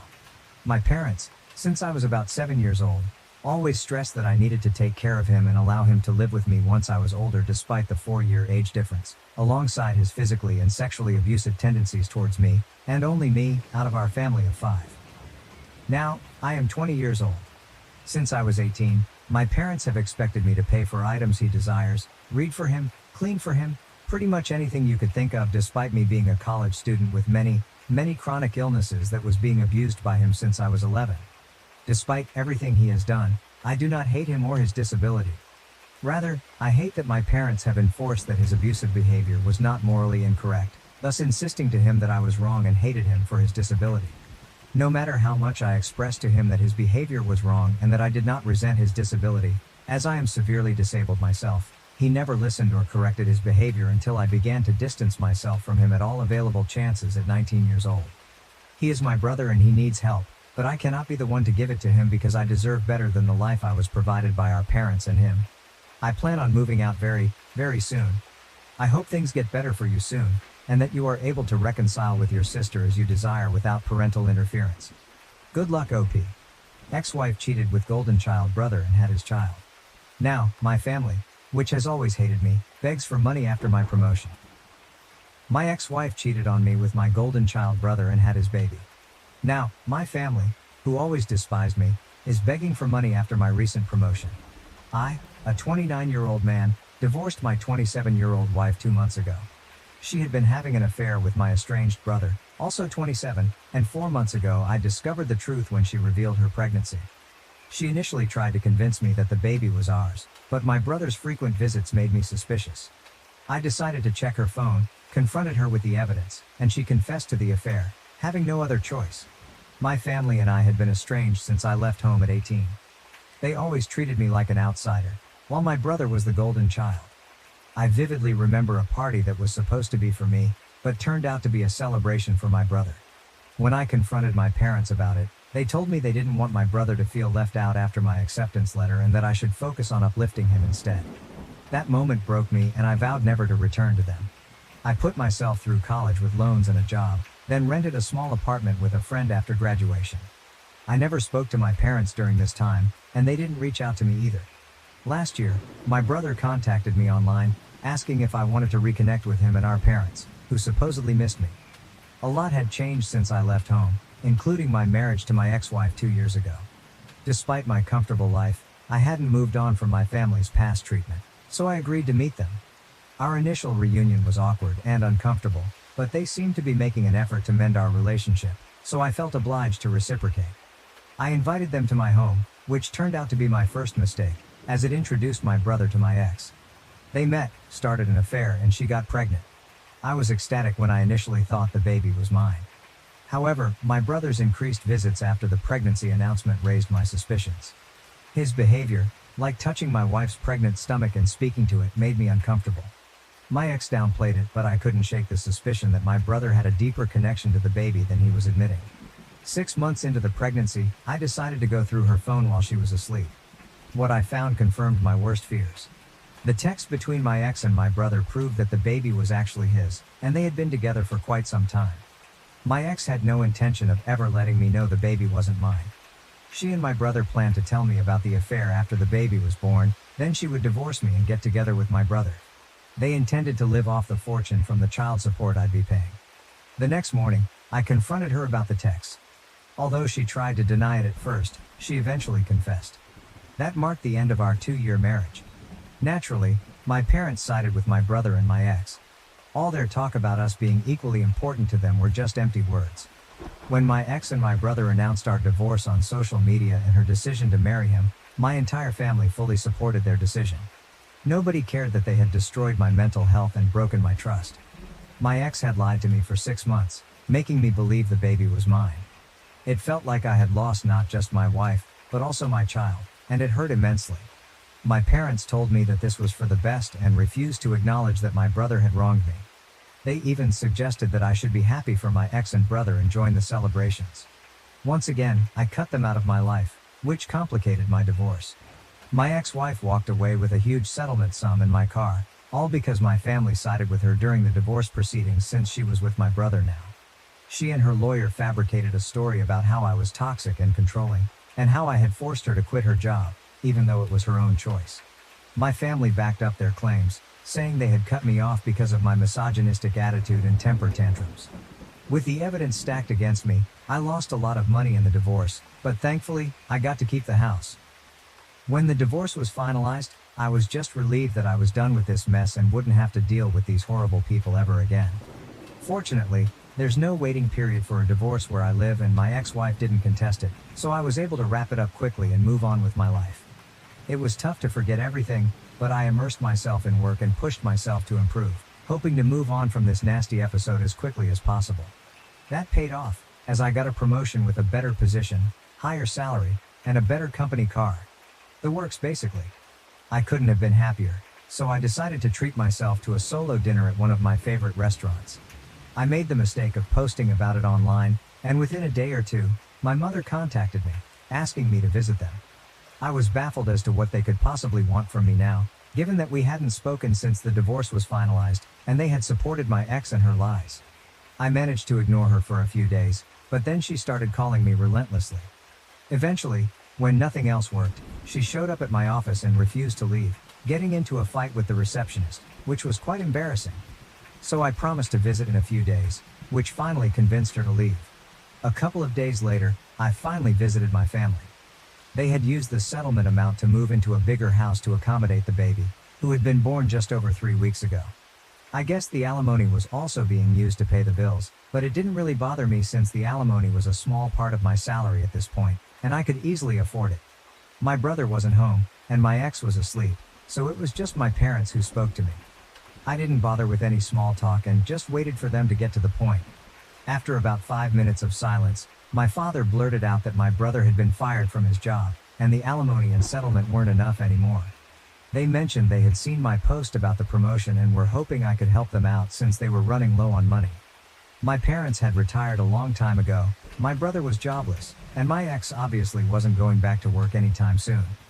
The alimony wasn't sufficient to cover the expenses for a family of 5, especially with a newborn in the house. I was aware of this, but I was shocked that they had the audacity to approach me for money after everything that had happened. I was so stunned that I couldn't speak for a few minutes. Finally, I came to my senses and decided I didn't need to entertain any of this. I simply got up and left without a word. As I reached the door and opened it, I found my brother standing outside. My parents were urging me to stay and listen, and my brother looked a bit alarmed to see me there. I still didn't say anything and continued to leave. It was raining heavily, and the short walk to my car parked outside their lawn left me completely drenched, worsening my already terrible mood. This is where I might have been at fault because my parents and brother followed me, and while I was looking for my keys in my pocket, they decided to ask for help one last time. This time, it was my brother who made the plea. He's always been smug and arrogant, a direct result of our parents' favoritism, so it was strange to see him asking me for help. It must have been difficult for him, so they were definitely honest about their dire situation. Anyway, I lost my cool and ended up telling them to leave me alone and that they could beg on the streets if they were that desperate for cash, since a stranger who knew nothing about them was more likely to pity their condition than I was. Having said that, I got in my car and drove away, leaving them in the rain. I'm not going to lie.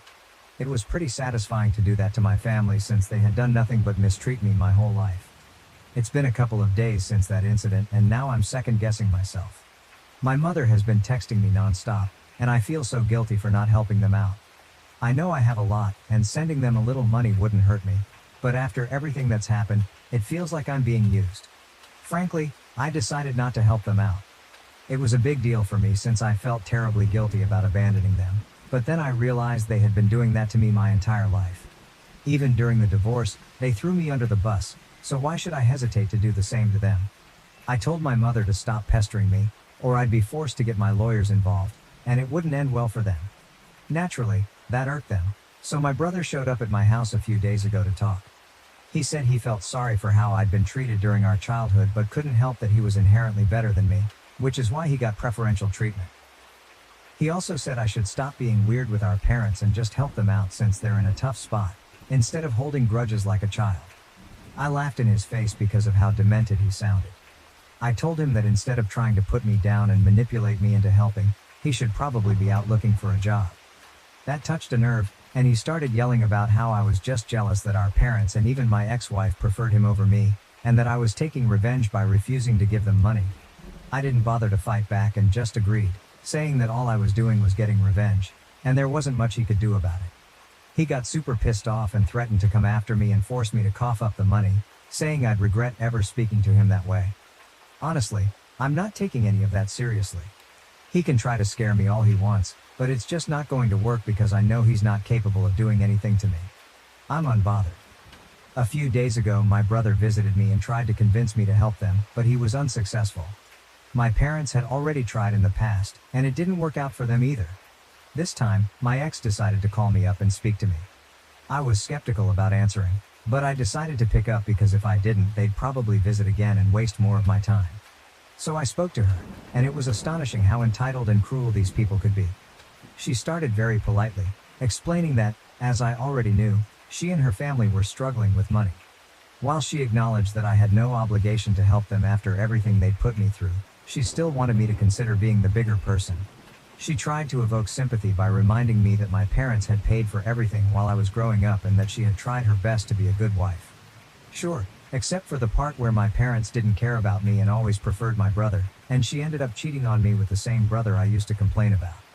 That didn't work at all, and I told her that while I felt bad about their situation, I was already spending a lot of unnecessary money paying her alimony, which she technically didn't even deserve since she cheated on me but managed to get because my family had no problem lying and making me the villain for their gain. She started sobbing on the call and told me that I was being selfish and heartless, which was just ironic. When I still refused to help, she said my brother was right and that I'd left her no choice but to get the law involved, threatening to demand higher alimony and drag me to court to humiliate me once again. Honestly, I'd like to see them try. The first time around, I was so emotionally drained and depressed that I didn't even bother fighting back or trying to prove them wrong. I just gave in and agreed to pay the alimony without attempting to disprove their claims. I was never toxic or controlling or any of the things they claimed, so she had no reason to cheat on me and didn't deserve a single dollar from the divorce. But whatever, I didn't care back then and just wanted to get the divorce over with, regardless of the financial impact. This time though, I'm ready to fight and make sure my family learns the lesson of a lifetime. In a shocking turn of events, my ex-wife followed through and actually filed for a higher amount of alimony, citing my recent promotion. But this time, I wasn't letting things slide. I got all our mutual friends involved, explaining everything that was happening and filling them in on the past, since most of them only knew we had separated without knowing the real reason. They were obviously very shocked, and I asked if they'd testify against my ex-wife if needed. They agreed readily. I also told my lawyer that I wanted to discontinue the alimony altogether since she didn't deserve it. I spent the past few days gathering all the evidence I could find of my parents and brother being horrible people who never treated me like an equal and are now hounding me for money because of my promotion. I'd had enough and needed to get rid of these parasites once and for all, so I wasn't going to consider their feelings at all. I managed to convince some of my cousins, who had seen me treated like an outsider in my own home, to speak on my behalf, and they kindly agreed, even though we were never particularly close. My lawyer was pleased with the evidence we gathered and said we might actually be able to stop paying alimony. It was already known that she cheated on me, but the reasons she gave, painting me as the villain and my brother as the hero, were all lies. Even though I hadn't fought back the last time, I was determined to set the record straight this time, and I did. My family had nothing to say when I presented several video testimonials from friends and a couple of relatives, proving that everything my family had said was a lie and that I wasn't the person they made me out to be. They probably thought they'd be let off the hook as easily as before, but I wasn't emotionally fragile anymore. Honestly, everything they put me through made me a lot stronger. Yesterday, it was finalized that I no longer have to pay my ex any alimony, thanks to the new information that came to light. I was probably the happiest man on earth when I realized it was finally over. Seeing the smug look wiped off my family's faces and my ex on the verge of tears was incredibly satisfying. But honestly, I couldn't care less about her crying anymore. I was just done with the whole ordeal. I thought I'd go home, treat myself to some great takeout, and enjoy a movie, but of course, my family had to do everything in their power to ruin my happiness. I was only a few yards from my house when I noticed my brother's car parked right outside. Confused about why he'd be there, I still went inside, only to find my family standing outside my door, blocking my way in. I was taken aback and didn't know what to say, but decided to act unbothered and told them to get off my property or I'd call the police. That's when my dad spoke up, telling me I should be ashamed of myself for what I'd done. He lectured me about having no sense of responsibility towards my family and accused me of betrayal for not helping them when they needed it most. When he finished, I refused to engage or respond, standing there silently. I didn't want to give them the satisfaction of getting a rise out of me, which I guessed was their goal, to make me so emotional that I'd eventually give up and do something rash and stupid. But I'm not an idiot, and their desperate measures weren't going to help their case, which they should have realized by then. My silence probably pissed them off even more, and despite my mother demanding that I treat my dad with respect and talk to him, I still refused to speak. I could see them getting agitated because they clearly hoped for a huge fight, but nothing of the sort was happening. After some more yelling, my brother finally snapped and grabbed me by the collar. He then tried to hit me, But my dad managed to pull him back just in time while he yelled about how I was nothing but a jealous loser who would never amount to anything. It was really funny coming from an unemployed guy still living with his parents and begging his brother for money, but okay. I told them they needed to leave or I'd actually call the cops. Given their financial situation, they should probably make a run for it within the next 5 minutes. Begrudgingly, they went away, but not before one last-ditch attempt by my mother to shame me into coughing up some money. It still didn't work and eventually, they left. It's been almost a day since that incident and they haven't tried to contact me since. I'm truly hoping it stays this way. Before passing away, my dear friend played matchmaker, connecting me with her attractive male friend in her final days. I don't have anyone to share this story with on June 13, 2024. I made a friend named Judy, not her real name, at a writing group. She is 95 years old and I am 62 years old. I visited her at her apartment a few times, helped her with her computer, and we really hit it off. She told me that some medication she was taking was making her feel sick. When I asked what it was for, she said she was riddled with bone cancer. She published a book of poetry, and I went to her book launch party at the beginning of May. She had a friend there named Mike, not his real name, who was about my age. I found him to be a very attractive and intelligent man. I asked Judy if he was single, and she said he was. Judy had often mentioned what a wonderful person Mike was and what a great friend he had been to her. He is also a writer. I tried to flirt with him and ask him out, but he was chatting with another woman about publishing. Feeling embarrassed, I left. Yesterday, I received an email from someone in our writing group informing me that Judy had decided to end her life after having a stroke about 2 weeks ago. She had not been well for the last month. Medical assistance in dying is completely legal in Canada. I was shocked to hear this as she seemed so well and in good spirits the last time I saw her. I decided to call her to say goodbye.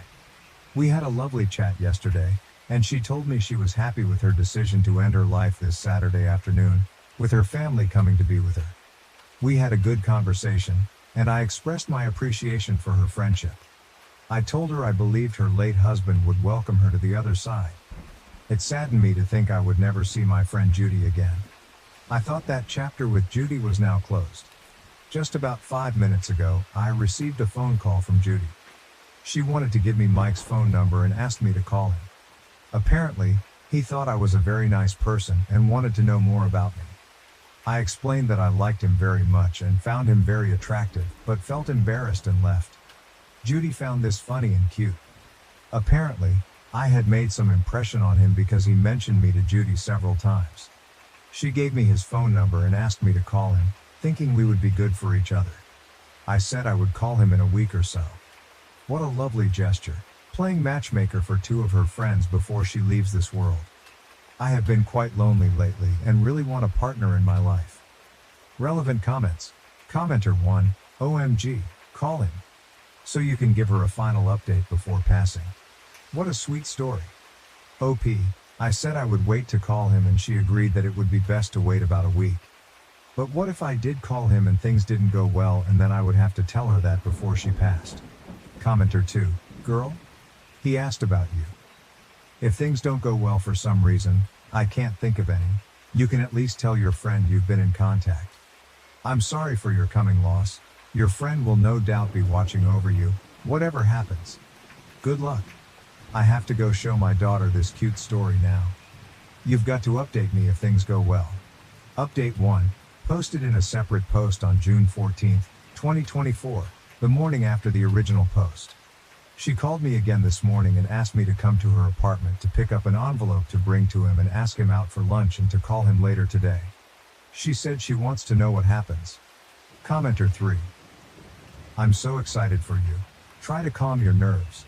Just be your lovely self that your friend admires so much. This sounds like the universe has plans for you. Commenter 4. OMG. I am loving this. Go get that man, girl. And so good on you for supporting your friend during this time. I think it is actually pretty amazing that we are getting to the point of being able to have dignity in the end, and choosing when we are ready to be done. 95 years is a long life and I hope it was just as beautiful as it sounds like Judy is. Update 2, Judy the Almost Heavenly Matchmaker. June 14, 2024, one day after original post, 3 hours after the mini update in the comments. Update.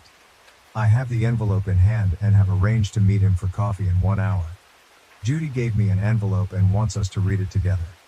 I am at the coffee shop waiting for him right now. She wants me to report back to her this afternoon. Relevant comments. Commenter 5.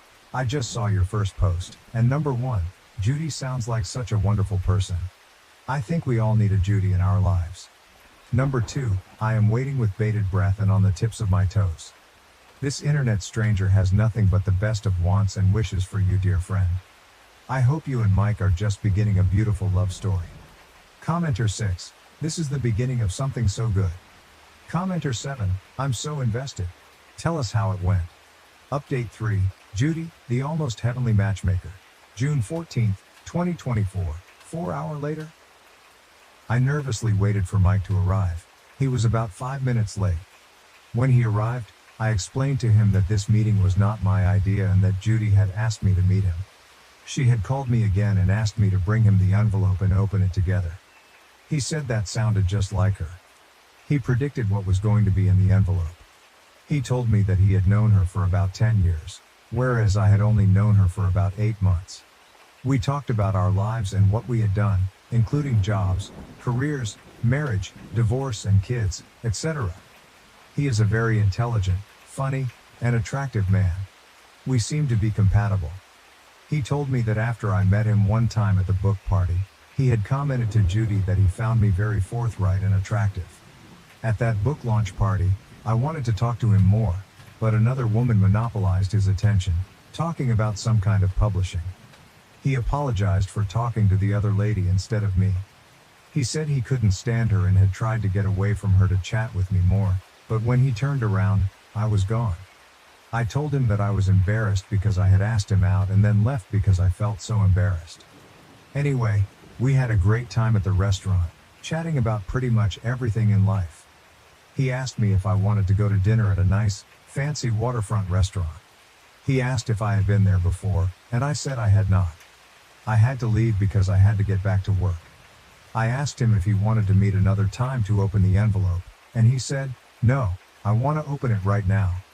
I want to see what she is up to." So I sat beside him, and we opened the envelope together. It was just as he had predicted. A beautiful handwritten note and a bunch of cash, $450. The note expressed her love forever and ever and said, "Please go and have a nice supper." I said that there were several nice suppers. I told him he was right about his prediction. He said he didn't want the money, and I said I didn't want it either. But if I took it back to her apartment, her son would get it tomorrow. So I said she wanted us to have it, so we should keep it. He asked me to keep it in my handbag. So we left the coffee, envelope meeting, and I gave him a warm hug.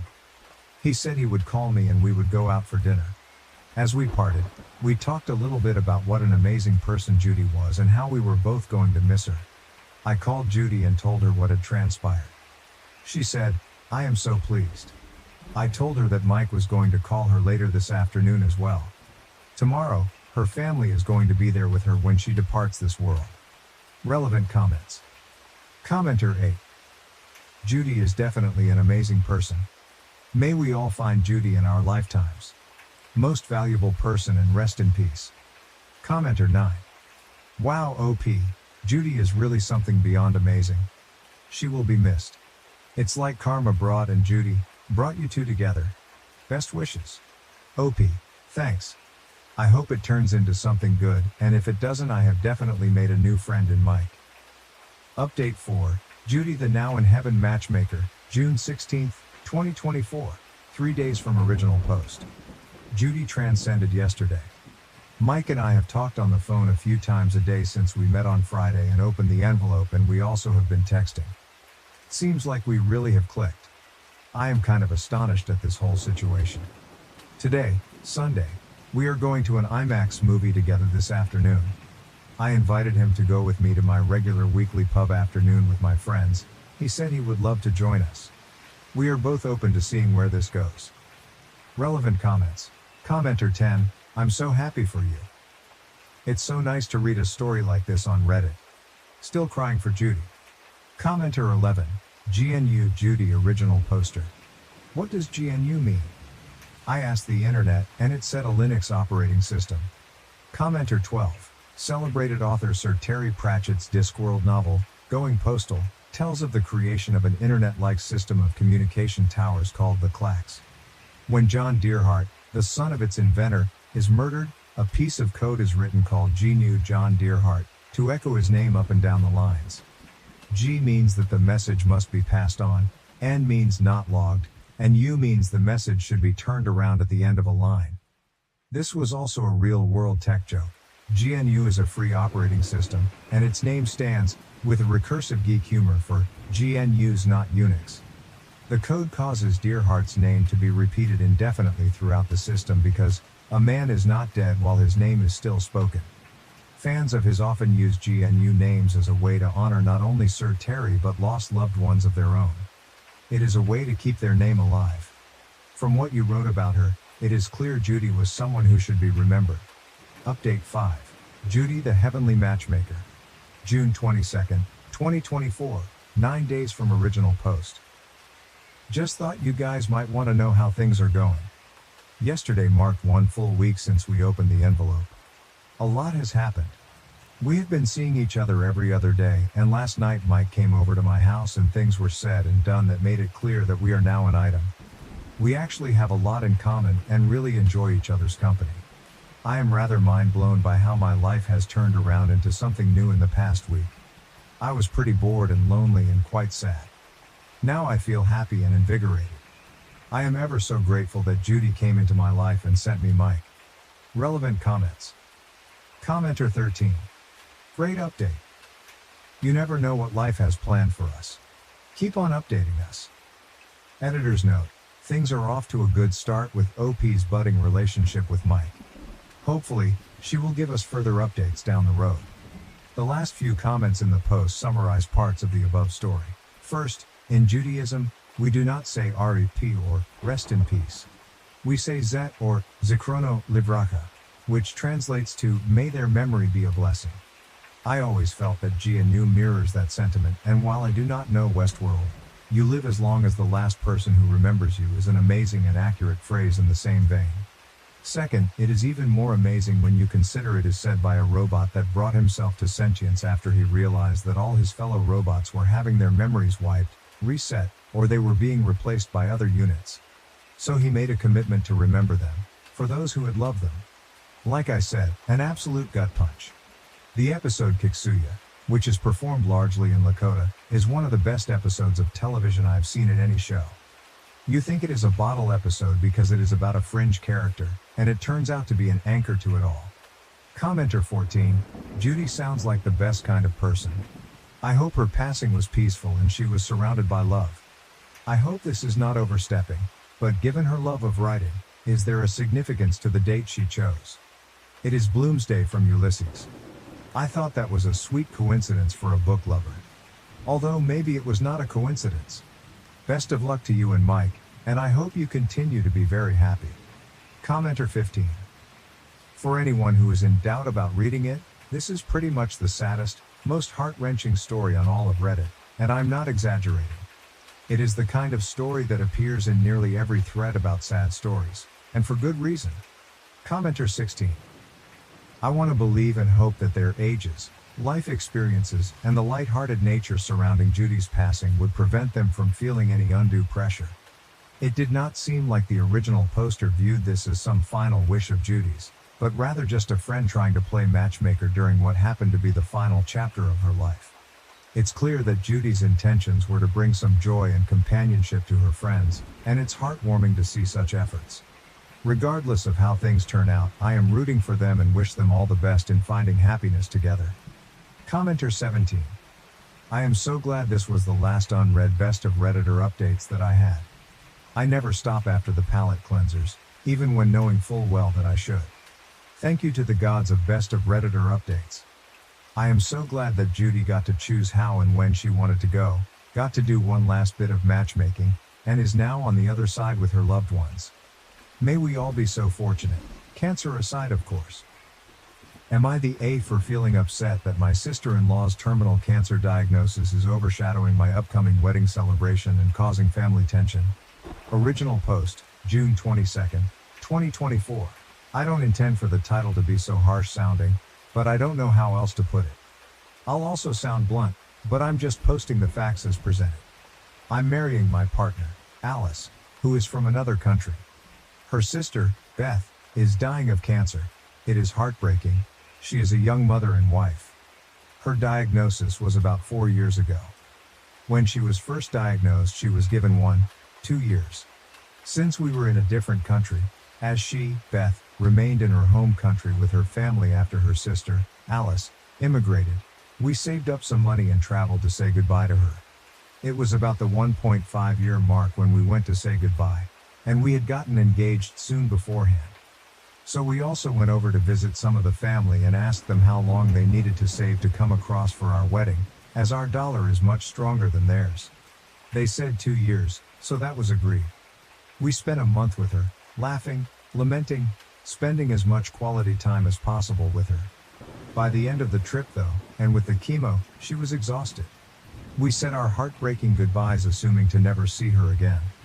And then she made a miraculous recovery, with a less than 1% chance of happening, which was awesome.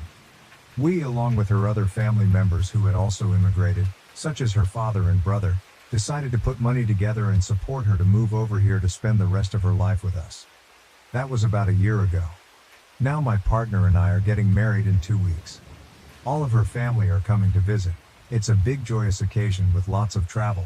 We've forked out thousands to help her family get here, and they're all staying for a month or so to celebrate our wedding and spend time with us. 2 weeks ago Beth got a bad diagnosis. They found lumps, and they said she has about a year left to live. She, for obvious reasons, didn't handle this well, and lashed out at us and our wedding, telling us not to talk about it around her.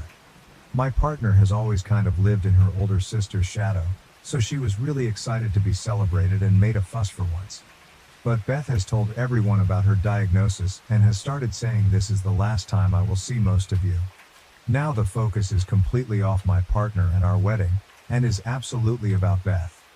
I feel heartless and heartbroken, but I'm frustrated by this. She has been going out of her way to make sure the people who are coming across, who we have paid thousands for flights, not that it matters that much, are spending as much time with her as possible, as this is the last time she will see them. Now this period of joy and celebration has an undeniable black cloud hung over it, and people very obviously have stopped making my partner feel special. On top of this, Beth has maintained her stance that we not talk about our wedding around her. But the big issue is that Beth got married during COVID, so never got a father-daughter dance. She wants to have one at our wedding, after my partner has a father-daughter dance, with her own song, which, to be honest, sad as fuck. I have said no, because my partner wanted to say no but felt too guilty, so I had to be the bad guy. I also told my partner that if we're not to talk about our wedding around her sister, then I don't want her sister talking about her dying around us. Now I'm being called an asshole. I do absolutely feel like one, but I also feel like this is grossly unfair to ask us to brush our wedding under the carpet because of this. Am I the A? Edit. Sorry, I just woke up and will work through the many comments as fast as I can. I really appreciate all the views and discussions. That's precisely why I came here. Genuinely, thank you. Am I the asshole has no consensus bot. OP was not the A. Relevant comments. A user questioned whether Beth truly has cancer again, suggesting she might not be truthful. OP responded, admitting, "You're right, I'm really struggling with this thought, but if she makes another miraculous recovery, I'm going to feel like a massive dick. Because everyone will be celebrating, and to be honest, I'll be furious, jaded and distrusting. My father is a very distrusting man, and he raised this exact same point, saying he's not sure he believes the diagnosis is as bad as she's saying it is. But we'll see, in the worst possible way." Another user commented on Beth's behavior, saying, if true and she was given a year to live, she could give her sister that one day and stay quiet. But no, she makes it about herself. Her missed dance, her missed whatever, and ruins the day for you guys that way, assuming she's telling the truth. I get weird vibes. If I were you, I'd go to the courthouse, elope without telling anyone, cancel the celebration, and have one way later. OP replied, "We considered this. My partner had a breakdown over it and said she wanted to do this. I asked her if she was sure. We had a conversation, and she changed her mind. We've done too much, prepared too much, gotten too excited for the whole thing to just pull the plug. When asked about the type of cancer his sister-in-law has and if it was confirmed by a doctor, OP stated, lymphoma, stage 4. No, we've only heard from her. Update, July 8, 2024. People asking for updates about my post. A couple of weeks ago. The lead up to the wedding was a bit nightmarish. Sister-in-law tried to tell someone they couldn't come to the wedding because of something they said. They told sister-in-law she could only afford a really nice new car because she and her partner are staying with her dad, and he's paying all her medical bills. We curbed that by changing our seating plan last minute, asking the person to come, and he still came thankfully. Then the plan was to go up to the town the wedding was in for a few days for my wife to spend time with her family. We paid for her little brother and little cousin's accommodation because they couldn't afford it. Week of the wedding, the sister-in-law convinces both little brother and cousin to only travel up for only the wedding, not to stay with family. Sister-in-law wasn't traveling up because of some vague and changing reason. There was a fight on their family's side, it supposedly got resolved and sister-in-law got given the hard word. But then little cousin didn't come up with family and stayed home with sister-in-law. So I told my partner to directly pass this on to sister-in-law. I was in different accommodation for the lead-up. If there is a medical event, I'll call and cover cost for an ambulance at the smallest hiccup. If she plays up, her husband will take her home immediately and without argument, or myself and the other 2 ex-bouncer groomsmen will kick them out. If her family don't want this to happen, then they will get this sorted before I do because they've disappointed me with their soft approach, and now they've all been warned. And then the day went off without a hitch. It was beautiful, perfect, happy, fun, and everything we wanted it to be. No drama, no major issues, and my new wife loved every moment. She was spoiled and made to feel special. Thank you for all the suggestions and kind words. We assigned mother-in-law to sister-in-law for the day. There was almost a hiccup when sister-in-law's uncle reversed her brand new car into my ring-bearer's car and sister-in-law started firing up. But it was curbed. A beautiful day because of your guys' support, so truly thank you. Relevant comments. One commenter asked for more information. Did your sister-in-law and father-in-law dance? If so, what song? OP replied, they danced when the dance floor opened up to everyone, and they were happy with that. It was a happy song though. Another commenter noted, I personally didn't question it, but reading the other comments, I feel obligated to ask. Did you get confirmation that either diagnosis was real? OP responded, we have confirmation of the diagnosis but not the severity. The cancer has returned though, but we're not sure how bad yet. Am I the asshole for completely cutting off my dying sister-in-law and telling her family not to contact me? July 13th, 2024. I'm the same person who had the wedding dramas. While the wedding went off without a hitch, we've had a major problem since. Feels like season 2 of a frigging soap opera. I'm sorry this is a little long, but there's a lot of context. My sister-in-law is dying of cancer. Recently my partner and I got married and sister-in-law made the whole process as difficult as possible. While we were visiting family the other day, I was relaxing on a couch which sits below a ledge in a lounge, so you couldn't see me from the dining room. I was there with my wife and wife's family, but older sister-in-law didn't realize I had come with. My partner and her little sister, not the same sister-in-law, came into the dining area in tears and sat down next to their mom. Before they could say anything, older sister-in-law came in and talked to them with a venom I had never seen. She was shouting at them and talking to them like they were children, telling them to never dare walk away from her again during an argument. There was a viciousness at a level that I'd never tolerate being spoken to like, from anyone. The argument happened because we had come to pick up the nephew, son of older sister-in-law, from school so that sister-in-law could rest. I'll give more info on this fight in comment. Older sister-in-law told her family it's a privilege for them to babysit her child, and that if they're going to try and help then they need to do it how she asks, when she asks. She spoke to my wife like she was scum several levels below her. When I stood up, and older sister-in-law saw me, she jumped with shock and then immediately stormed out of the room.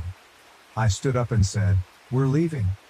In the car I said to my wife that if sister-in-law ever spoke to her like that again there would be harsh, firm boundaries put in place. Later we received a message from sister-in-law's husband saying we were being selfish and making the whole family visit about us and our wedding, which was what it was originally about when everyone planned to come. They were visiting for our wedding. The problem is that this has been happening for months, and I feel like an idiot because when my wife told me about it she downplayed it. Sister-in-law's family all keep saying, "She's dying, it's affecting her mind," or, "Let's just move past it so we can enjoy the time we have left with her." And sister-in-law's treatment of my wife has gotten worse, and worse, and worse. Sister-in-law keeps trying to convince people not to spend time with us while they're here. She exempts herself from family plans and then makes new plans excluding my wife, and tells people my wife is being greedy with others' company. My wife came home yesterday in tears saying she had considered driving her car off a bridge because of how much sister-in-law had broken her heart. My wife went to say goodbye to one of her uncles who was flying out, and sister-in-law apparently did the same thing as the day before, but worse, according to a couple of the witnessing family members. I had to hold her while she sobbed uncontrollably for 15 minutes, asking me why her sister was doing this to her when all she had done was try to love her. This is the part that may make me an asshole. I put a message into the group chat I'm in with her immediate family saying, to cut a long story short, I will not talk to any of you until you start to hold sister-in-law accountable for her actions. Any promises of unifying our families was a lie until sister-in-law apologizes and shows she's going to cut this shit out. That my wife's unrelenting kindness is being exploited for weakness. That my wife is psychologically unsafe around her own family. That I swore in my vows to protect my wife, and that I have no interest in being a part of a family who treat each other like this. I said I'd be leaving the conversation. I don't want anyone to contact me unless it's to apologize to my partner and explain how things will be different moving forward, and not to add me into any group conversations. I blocked any form of contact access that sister-in-law had. My wife didn't want me to send the message because she didn't want to make things worse. I told her things were being made worse by her family's unwillingness to call out sister-in-law because she's dying, and my partner told me I can do what I feel I need to do but her family will be upset with me. Now they've called a family meeting, and I've refused to go until my wife is apologized to and the family outright promises to hold her sister accountable. Her family are all very upset at me for saying what I said about our two families joining, and that I'm being harsh to sister-in-law who is dying. My own family think I'm being too harsh, except my dad and older brother who think I'm making the right choice. Am I the asshole? Additional information from OP regarding the first fight. OP. For the interested, the context for the first fight. Sister-in-law asked us the night before to pick up our nephew from daycare so that she could rest for the day. We told her we couldn't as we had plans to show family who were visiting some of the sights of our city. But we were actually done a lot earlier than we thought we would be, so we tried to call sister-in-law or her hubby. Both weren't answering, so we went to sister-in-law's house to check and see if she still wanted us to take him. She lost her shit saying that if we want to help her it's on her terms, that we should consider any time we spend with her son to be a privilege, and that we weren't to disturb her unless we knew she was open to us visiting. This was all said when she didn't realize I was there, and I deeply regret saying nothing at the time. I had hoped the family would put her in her place.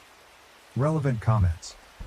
One commenter asked if it was possible that the cancer had spread to her brain, as it can drastically alter a person's behavior.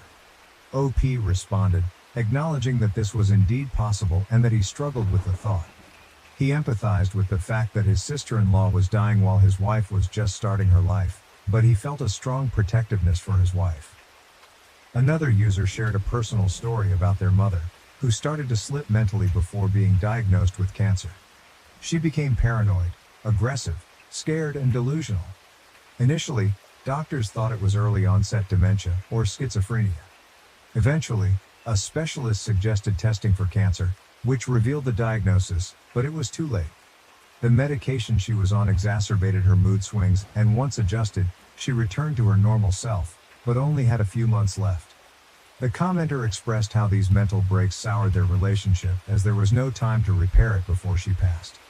They added that, based on OP's story, they believed the sister-in-law might just be a diva. Relating to this, another user shared their experience with their nanny, mother's mother, who lived with them and had several mini-strokes. She needed surgery that left her with a colostomy bag and experienced cognitive decline, becoming incredibly mean.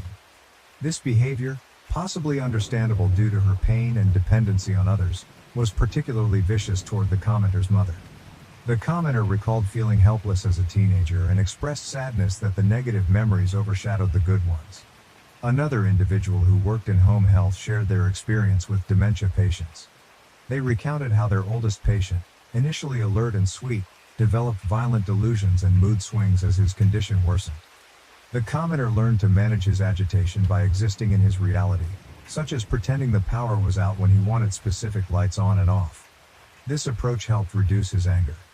Finally, a user noted the openness of discussing such issues in recent years, crediting celebrities for being remarkably open about their diagnoses. This openness has made others comfortable with having similar conversations. Am I the asshole for feeling suspicious after finding condoms in my boyfriend's toiletry bag? This morning, I was helping my 25 boyfriend, 23, get ready for work. He asked me to grab his toothbrush and toothpaste out of his toiletry bag. He has one of those electric toothbrushes with the detachable head and I couldn't find the head. So I opened up another pocket to look for it. I found condoms, a lot of them. He was given this toiletry bag for Christmas before he left on a 3-month trip to visit family in Europe. He acted surprised, like he didn't know they were in there and took them out immediately. He acted like he didn't know that pocket existed.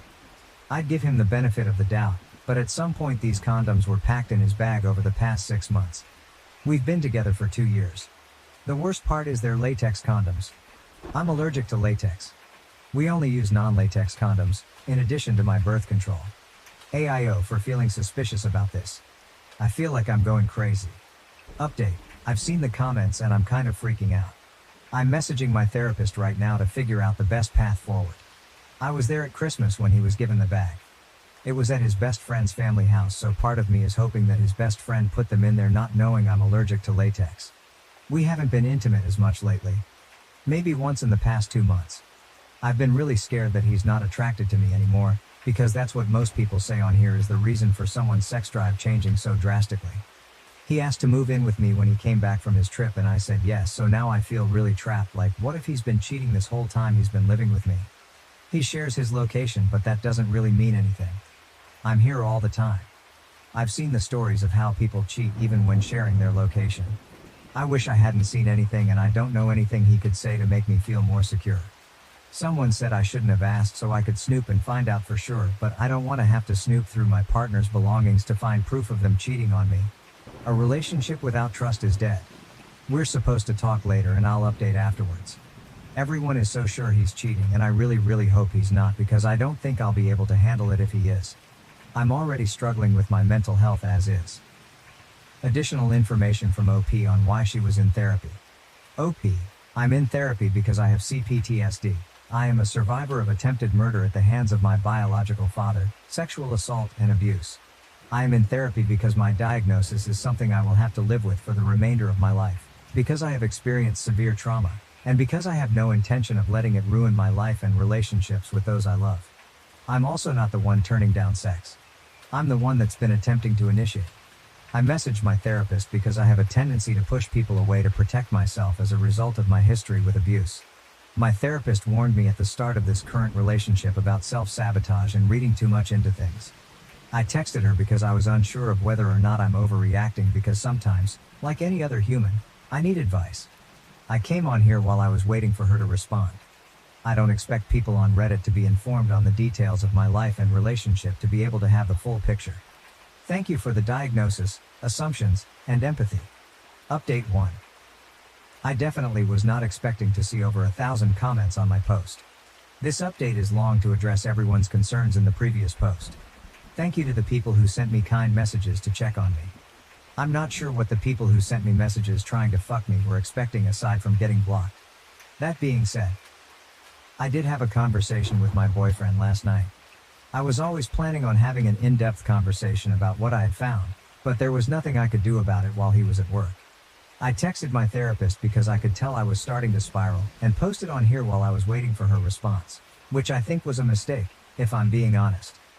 Although the majority of the comments were supportive, it's impossible for y'all to have as full of a picture as my therapist does, and I should have just waited for her to respond to me instead of coming on here. The massive amount of comments was very overwhelming. However, I do think that posting did help me feel more secure in thinking it was suspicious and enabled me to be more assertive when we talked.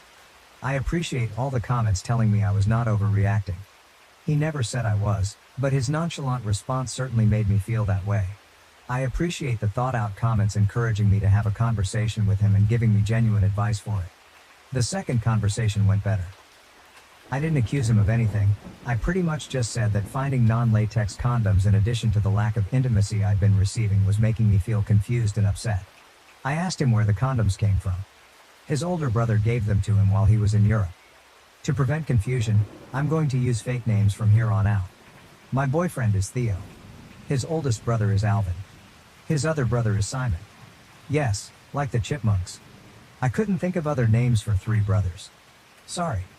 Theo hadn't met his mother's side of the family, including his mother, grandmother, aunt and older siblings, until his trip. The entire purpose was to get to know his family. He spent half with his aunt, grandma, brothers, and cousin in Spain. The other half of the trip he spent with his mother in the middle of nowhere in Portugal helping her open a kiosk. It was not a sightseeing trip. He didn't get to see any big monuments or go to major cities. I was not able to come because I'm in school and work full time and it wasn't worth it for me to just come for a week during the spring break. I also thought it was important for him to enjoy his one-on-one time with his mom since he was separated from her when he was an infant. His brothers are very different people. Simon seems well adjusted with a long-term girlfriend. He spent a lot of time with Simon and his girlfriend, who was the only one there fluent in English and helped him translate when his Spanish fell short. His oldest brother, the 30-year-old who gave him the condoms, Alvin, has been in and out of prison for a majority of his life. I guess Spain has some weird laws around squatting, so whenever he gets out of prison the dude just claims abandoned property and fixes it up to live in, because I guess the government would have to provide him housing if they kicked him out. Anyways, while Theo was on the trip, he called and texted me every day.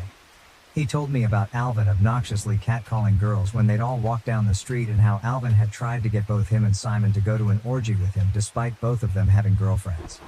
Theo was very clear about having a girlfriend. He carries around a picture of me in his wallet, and his aunt said he talked about me a lot while he was there. Despite this, Alvin was very pushy with him about how he should be fucking a bunch of women while he was there and having fun. I remember this from when Theo was there. He found it really annoying. So did Simon. I guess during one of those conversations, Alvin straight up gave Theo a bunch of condoms to use to cheat on me. Side note, I counted them based on a comment someone left about how many are typically in a pack. They're all still there, I think. There's 8. I don't know how many come in the packs in Spain. Theo hid them in his bag. He said he would have left them there, but his aunt cleaned his room regularly and he didn't want the drama of his other family members seeing. Once he got back, he forgot they were in there. He only uses his toiletry bag when he goes to the gym. We went out together with our friends Saturday night after his shift and stopped at the gym on the way downtown so he could shower and freshen up. Otherwise, his toothbrush is in our bathroom. He's not living out of a suitcase, he's fully moved in. I do see how some commenters saw the existence of the toiletry bag as a red flag when we lived together. So I wanted to clear that up. I did ask him why he accepted the condoms. He said he had zero intention of using them, and that he accepted them because Alvin wouldn't listen to anything Theo said about me and that he left him alone after that. Theo didn't even say goodbye to him when he left. He tried to spend as little time with Alvin as possible, despite him constantly inviting both Theo and Simon over to his abandoned house. Simon grew up with Alvin, but still seemed pretty content about avoiding him when I asked about it while Theo was there. I guess he's just not a good person, so the rest of the family avoids him when possible. So that's it. My boyfriend didn't cheat on me. The condoms came from his older brother. I believe him. He was very straightforward with his answers, and was more concerned with my well-being when he came home and saw how upset I was. He wasn't defensive at all. He listened to me without interrupting. He told me he loves me and that he has zero desire to cheat on me. He also works 2 jobs, shares his location, and usually is at home if he's not at work or the occasional gym visit. He doesn't have the time to see other women, and if he does have spare time, he spends it with me or his friends, who are also my friends. He does have friends separate from our friend group at work, but he invites me to come along when they've gone out or asks me to join them when they play Overwatch after work. I love him. I believe him, and I'm moving past this. That doesn't mean I'll let any additional red flags slide if they pop up though. As many of you said, I'm still young and have my whole life ahead of me. If things get worse, I know I'll be okay by myself. I love him and I want him in my life, but my happiness doesn't depend on his presence. I have a therapy session tomorrow, and I've had a lot of time to think. In hindsight, I think what made me spiral the most was that if he really did cheat on me, I'd be living with a stranger. I've had so much trust built up towards him, so I view him as this person who would never hurt me intentionally or yell at me or cheat on me. If he was capable of cheating on me, he could be capable of those other things too. That was really scary to think about and made me spiral. The massive amount of comments where everyone was so convinced he was a terrible person and that I'd been fooled also did not help. I felt like I had no idea how he would react towards me if it was true, and I was very, very scared. As soon as he came home, I felt very silly for feeling that way. He's nothing like my ex. He's never given me a reason to be afraid of him. I shouldn't have let comments on the internet freak me out so bad, and I definitely need to take some time away from Reddit. I hope I addressed all the questions, concerns in the comments. Thank you for all your help. Thank you for listening. For the commenters who had questions regarding our sex life and relationship in general. When he first came back from his trip and moved in, things were normal and we both had high sex drives.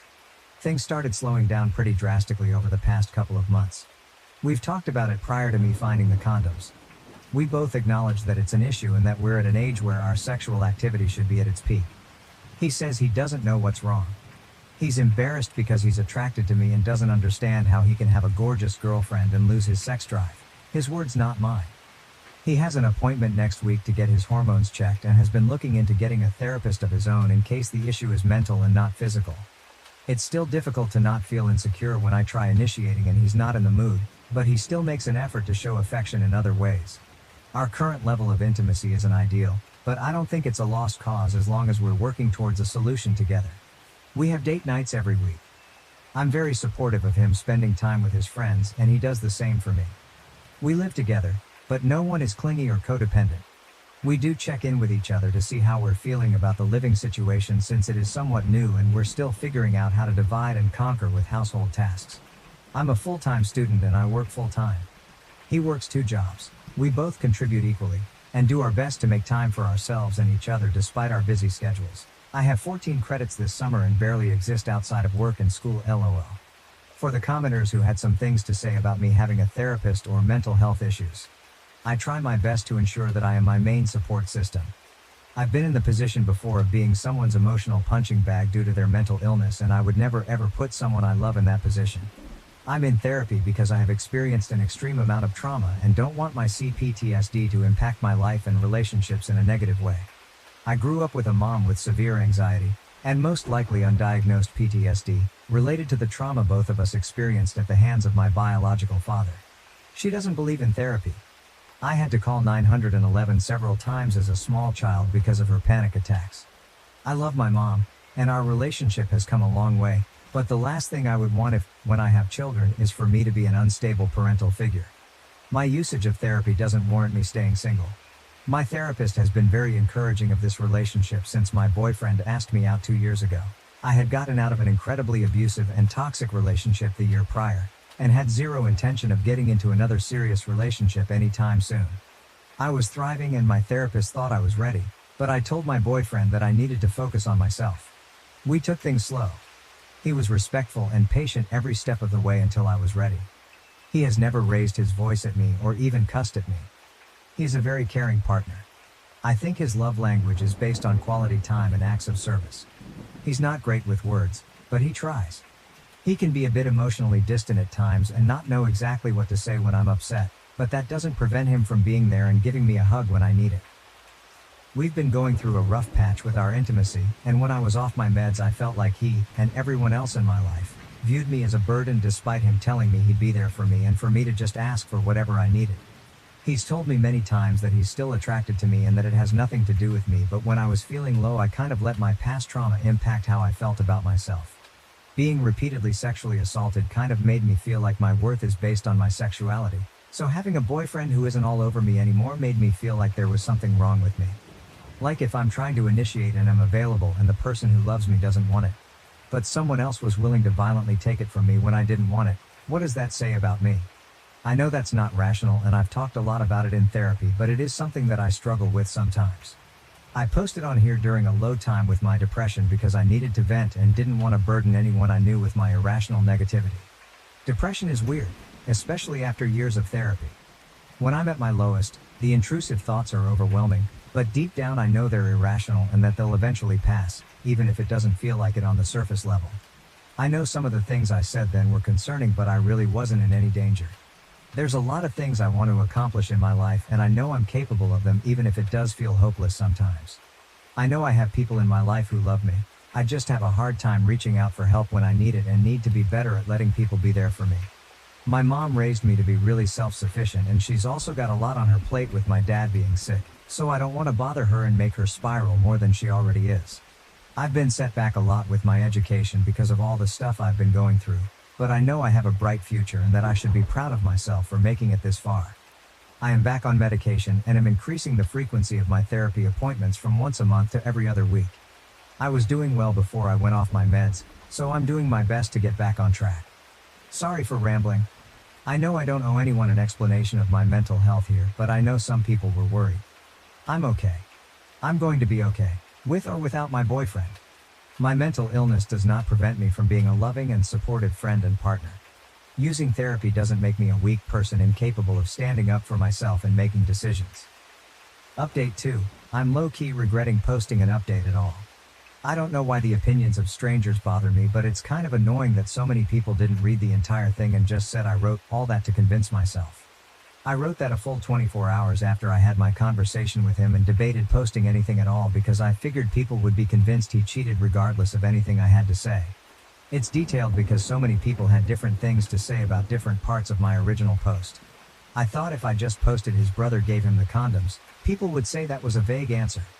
Of course it feels like a complex story to someone who never heard about his trip, but the only thing I didn't already know was that his brother had given him condoms. His trip was a shit show. He was on the phone with me every single day telling me about it and fell asleep on the phone with me 99% of the time. He wasn't going out at night, he wasn't partying. Half his trip he spent with his estranged mother and her crazy racist abusive boyfriend who kept accusing him of stealing and saying wild shit about how he couldn't believe my boyfriend would sleep with an *****er like me. I had to talk him down on the phone to keep him from freaking out and endangering himself because he had no way of getting home if his mom's boyfriend kicked him out. He already got abandoned in a random town in Portugal by them for like a full day and a half at one point. I'm not surprised the condom slipped his mind. If he hadn't maintained constant communication with me while he was there, I'd be more suspicious. If he hadn't told me about all the other crazy shit his brother pulled while he was there, I'd be more suspicious. If he had gotten defensive at all, I'd be suspicious. He didn't lie to me. He didn't know they were there. The bag has 1,000,000 pockets and he only really uses one of them. The pocket seemed empty from the outside. He forgot he stashed them there. People seem so sure that I'm this naive, spineless person when I'm not. If you'd read what I said about my mental health, you would know I already have a tendency to be hyper-vigilant about red flags and be avoidant to protect myself. I don't like being vulnerable. I don't like depending on other people. I mentioned my boyfriend never yelling or cursing because I've quite literally never witnessed him get angry. The most upset I've seen him was when he was trying to defend me while he was in Europe. He's probably the most calm, stoic person I've ever met. I love that about him. I love him. I trust him. Also, his last serious relationship ended with him catching his ex in the act of cheating on him. She had mental health issues and responded to being caught by attempting to kill herself by walking into traffic. I know some internet troll is going to say that's another far-fetched story, but I know it's true. His best friend's mom, who is basically also his mom, pulled me aside when she met me and told me that she was glad he found someone that makes him so happy after everything he went through with her. I don't think he would cheat on me after going through something like that. He's a really good person. He's fully capable of being a support system for me. I just was afraid to let him because I didn't want him to feel like he had to worry about me or take care of me the way he did with her. That's not healthy though. I'm trying to be better at trusting people when they say that they want to be there for me, and that includes him. We met at school. He sat behind me in class so he couldn't even really see me. When I asked him later what most attracted him to me, he said that I was well-spoken. My appearance was just a bonus. I don't want to sound conceited, but there is rarely a time when I'm in public and I'm not approached by someone who wants to catcall me, compliment me, or ask me out. I was almost kidnapped twice as a teenager. I hate being approached. I hate being asked out. I turned down every other person that approached me at school trying to hook up or ask me out. But when he did it, he was so nervous and respectful and he felt different somehow, and so I said yes. On our very first date, he took me to an art museum. We went to an amusement park after that. He followed that up with a picnic under the stars where we spoke for at least 5 or 6 hours about our lives and what we wanted in the future. It felt scary at the time because it was the best date I'd ever been on in my life and I didn't think I was ready for anything serious, and he came along and made me feel so comfortable and at ease. We both come from emotionally volatile parents and are trying to do our best not to become them. We connected right away, but I still wanted to take things slow. It took 6 months before I was ready to make things official. During that time, he made it clear that I was the only one he was interested in. He detailed my car multiple times, brought me flowers, got my cat little holiday-themed bandanas. He bought me vinyls of albums that he noticed I listened to in the car. He did all of this without expecting anything in return, and still does these things to this day. He's trying to learn how to braid so we don't have to get my hair done anymore. When he moved in, he organized my whole closet without me asking because he remembered me complaining about it and wanted to take something off my plate. He saw I've been wanting a Gustav Westman mirror for a while and built me one. With his hands. Took me to Home Depot and let me pick out the color I wanted for it and everything. He treats me like a queen. The only rough patch in our relationship has been over the past couple of months when our intimacy decreased, but I have faith things will get better. Finding those condoms freaked me out, but I'm over it now. It's been resolved.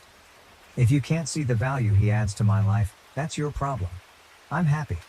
I'm not responding to any more comments about it.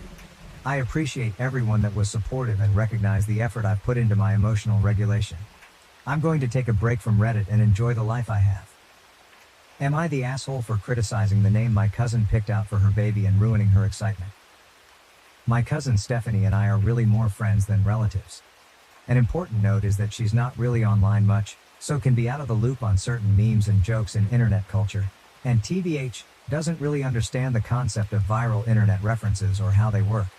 Stephanie is pregnant and just found out it's going to be a girl. About a week ago, she told a gathering of her best girlfriends that she's going to name her daughter Karen. The room instantly went cold, but after an awkward silence, everyone else politely said it was lovely. I couldn't bring myself to respond at all. Later in the evening, when Stephanie was out of the room, everyone was immediately like, OMG, that poor kid, and why would she pick Karen of all names? I was uncomfortable with this conversation, given that everyone had been so positive about the name to her face. I thought more about it over the next couple of days, and just felt really weird about the whole thing. The name is really loaded, to the point it could be detrimental to the baby, and Stephanie had no idea of the connotations to make an informed decision. So a couple of days later, I tentatively brought it up. I told her I was so excited for the baby, and just wanted her to have all available information when picking a name. I then started to explain that Karen has some negative connotations and has become sort of an internet joke to describe a specific kind of entitled middle-aged woman. Stephanie instantly was furious and started talking over me, saying, "Why are you saying this? This is so mean." I was really surprised by her reaction. It felt very, very out of character, so I immediately stopped and said, "I'm really sorry. I didn't mean to hurt your feelings. I just wanted to tell you something I thought you might not know." She replied, "That's the name I picked for my daughter. And you think I picked it as some kind of joke? I don't understand why you'd say something so hurtful." When she said that, I felt like it signaled that she didn't really understand what I was trying to tell her. So after agonizing for a second about whether to press the issue even though she was so angry, I felt like in for a penny. In for a pound. And since she was already mad, I wanted her to at least understand what I was trying to explain to her. I googled Karen know your meme on my phone and tried to show her the screen of results while saying, "Look, I'm just saying that there's more meaning to the name than you may realize." She stood up, pushed my phone away, and shouted, "Wow!" She then stormed out of my home and drove away. My aunt and mom have been berating me all week, because Stephanie told them that I made fun of her baby name. Stephanie has not spoken to me or responded to my text since. I can take a hint and I'm not going to broach a topic again that caused so much distress, but I keep going back and forth on whether I was TA here by bringing it up in the first place. Note, in the original post, OOP was overwhelmingly given a YTA judgment in response to this post. Edit. Thanks everyone. I have been properly schooled, and I accept my judgment that I was TA here. Stephanie and I have a history of being extremely open and honest with each other. I was the maid of honor in her wedding, which we planned on being the case from a young age, And we always joked as teenagers that part of my duties would include talking her out of the marriage if the groom she picked sucked. And so maybe I was too flippant with approaching this topic due to our history, and was unempathetic in underestimating how much she was already invested in the name she chose for her future daughter. I admit I'm a bit frustrated that Stephanie still doesn't understand what I was trying to tell her. She still thinks I was making some kind of weird, cruel joke accusing her of picking the name as a joke. But I have messaged her a sincere apology that she accepted, and I will never speak of this again, to Stephanie or baby Karen. I'll also stand up for Stephanie if her other friends shit talk the name around me again. If they're not willing to voice their thoughts to Stephanie directly, they need to not say the kinds of things they were saying behind her back. Edit 2. One more thing. I definitely was not trying to tell Stephanie to not name her daughter Karen. I just wanted her to make the decision either way, knowing the connotations, since I'd want someone to do the same for me if I picked a baby name with cultural baggage I wasn't aware of. I realize now I handled it poorly and was hurtful to Stephanie in the process, but I just wanted to be clear that I wasn't actively trying to talk her out of the name. I just didn't want her to be blindsided if it came up later. Additional context from OP's comments. Stephanie and her husband have a deal on baby names where she picks girl baby names, he picks boy baby names, and they each have unlimited veto power for the other person's choices. He's on board with Karen Efek. We're all the same age, late 20s, but neither of them spends time online or is even particularly tech-savvy. Update 1. My post last summer wasn't the most exciting or dramatic on AITA, but I wanted to provide an update if anyone is interested. Baby Karen was born healthy and happy back in October. She's an absolute sweetheart of a baby, and I'm totally in love with her. Between March and May, I didn't get to see her at all in person, but I was doing regular FaceTime, house party calls with Stephanie and Karen, and over the last few weeks, I've been going over to Stephanie's house to sit in her backyard and chat with Stephanie curate Karen from a lengthy distance. I have 2 reasons for updating. First, I've realized since Karen's birth that her name has taken on new meaning to me. When I'm with her, Karen just means her, and I don't think about the other connotations. In other words, you guys were right. That said though, my second reason for updating is that Stephanie got back into her years unused Facebook at the beginning of the pandemic to keep in touch with people. She's been on it pretty regularly lately for the first time in years. Historically, she's not really been into social media. Most people in our area, social circle, have been posting really heavily about BLM and the protests happening right now, as well as racial justice issues more generally. As a result, Stephanie has now come into contact with a deluge of Karen memes for the first time, and found them confusing and horrifying, especially the use of Karen as shorthand for a racist. I've basically just declined to talk about it with Stephanie, because it went so poorly last time, but both my mother and her mother have hounded me about it because it's upsetting to Stephanie, and said things like, "Is this what you were talking about before? Why didn't you say so? Why didn't you explain it better? You should have told Stephanie." And Jesus wept. You really can't win. Thanks again for all your feedback on my last post. It was very helpful in giving me some zen about the situation. Edit. Wow, I've been super overwhelmed by the flood of very kind, heartfelt PMs, and just 1 or 2 not so kind ones, as well as the comments on my other post. Thank you everyone. It continually amazes me how many nice and empathetic people frequent a sub devoted to assholes. Additional comments from OP for context. In response to someone criticizing Stephanie, to be fair, Stephanie has been cool about it. First, she saw a bunch of posts about the Central Park Karen, when that white lady was harassing the black birdwatcher in the park, and came to me asking me to explain why everyone was calling the woman Karen when her name was Amy. Since she's gotten back on Facebook, she often asks me to be like her internet culture interpreter. I immediately told her, "Sorry, I'm not having a conversation with you about this, because we had a major conflict over it last year, and I'm not getting into it with you." I think that was the first time she started to understand what I'd been telling her last year. And in fairness to her, she didn't bring it up with me again after that. As for my mom and aunt, they're kind of generally ridiculous. They tend to be extremely reactive to whatever is going on precisely at the moment, and if someone in the family is upset, they get over-involved trying to fix it. Stephanie has been venting to her mom about this, not about me, just how upsetting the memes are. And she and my mom have just been doing their normal thing of blowing it out of proportion, and now making it my fault somehow. I love my mom and aunt dearly, but they're not to be reasoned with. In response to another criticism of Stephanie, honestly, with my mom and aunt, it's easier to just wait for them to move on to the next shiny thing. I don't blame Stephanie at all. She's just upset and confused, but hasn't made it my problem at all. My aunt and mom just have a flair for the dramatic. in response to someone saying they still thought OP was TA because they only brought up concerns with the name for selfish reasons. I probably wasn't clear about this in my original post, and I think it's probably because that's the part I cut down when I went way over the word limit on that first post. But when I described feeling weird and uncomfortable over the couple of days I took to ruminate after Stephanie's announcement, the weirdness and discomfort was mostly a response to what happened with our friend group rather than just my own feelings about the name. I felt super uncomfortable being in the room while our friends shit-talked Stephanie's name choice after praising it to her face. I didn't have the presence of mind to call them out before the moment passed, and I sat with that guilt for a couple of days. I didn't want to tell Stephanie what they said, because it would be tattly of me, and I also didn't want to cause conflict within the friend group or upset Stephanie. So raising the topic on my own seemed like a good compromise at the time. I did wrestle internally with how to handle it, and clearly I missed the mark. In response to the comment, do you understand that there is a massive difference in being upset with your friends for their response, and approaching Stephanie because you say you want her to be fully informed of her name choice? These are two different things that you're conflating. No, to be clear, I didn't raise the conversation with Stephanie in lieu of scolding our friends.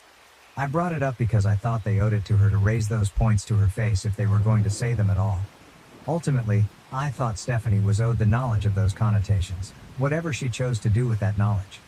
Also, I don't know how to explain the context of our relationship, but Stephanie and I have a lifetime of shared radical honesty with one another, from the inconsequential, telling each other when outfits are unflattering, to the difficult, when she gave me a come to Jesus talk years ago about how someone I considered a close friend was super shitty to me and that I should end the friendship.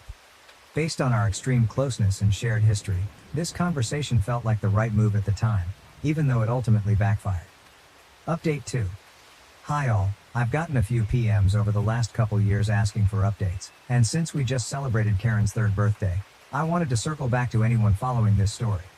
First of all, baby Karen, not so much a baby anymore, is doing amazingly on her developmental milestones. She's a very bright child, sharp as the sharpest tack, and extremely tuned into her environment. Some of what she says is already fully in complete sentences, which just makes me want to cry when I hear it, because it seems like Stephanie was giving birth just yesterday. Karen loves books already, and will intently study the pictures in them for huge stretches of time and claim to be reading. And you would not believe the uncomfortably incisive questions she's already asking. I am fully convinced this child is going to grow up to be an actual genius.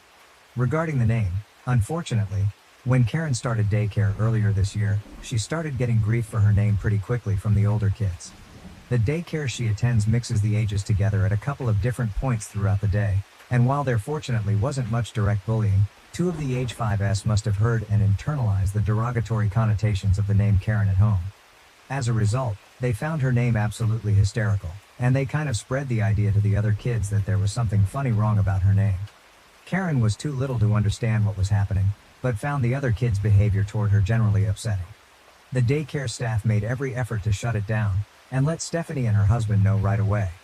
After about a month of this, where the daycare wasn't having much success putting the kibosh on this behavior, and the kids weren't dropping it, Stephanie and her husband made the decision that Karen would be going by Carrie from now on, which was already an established nickname that a lot of family and friends were already using, and that Karen already recognized as referring to herself.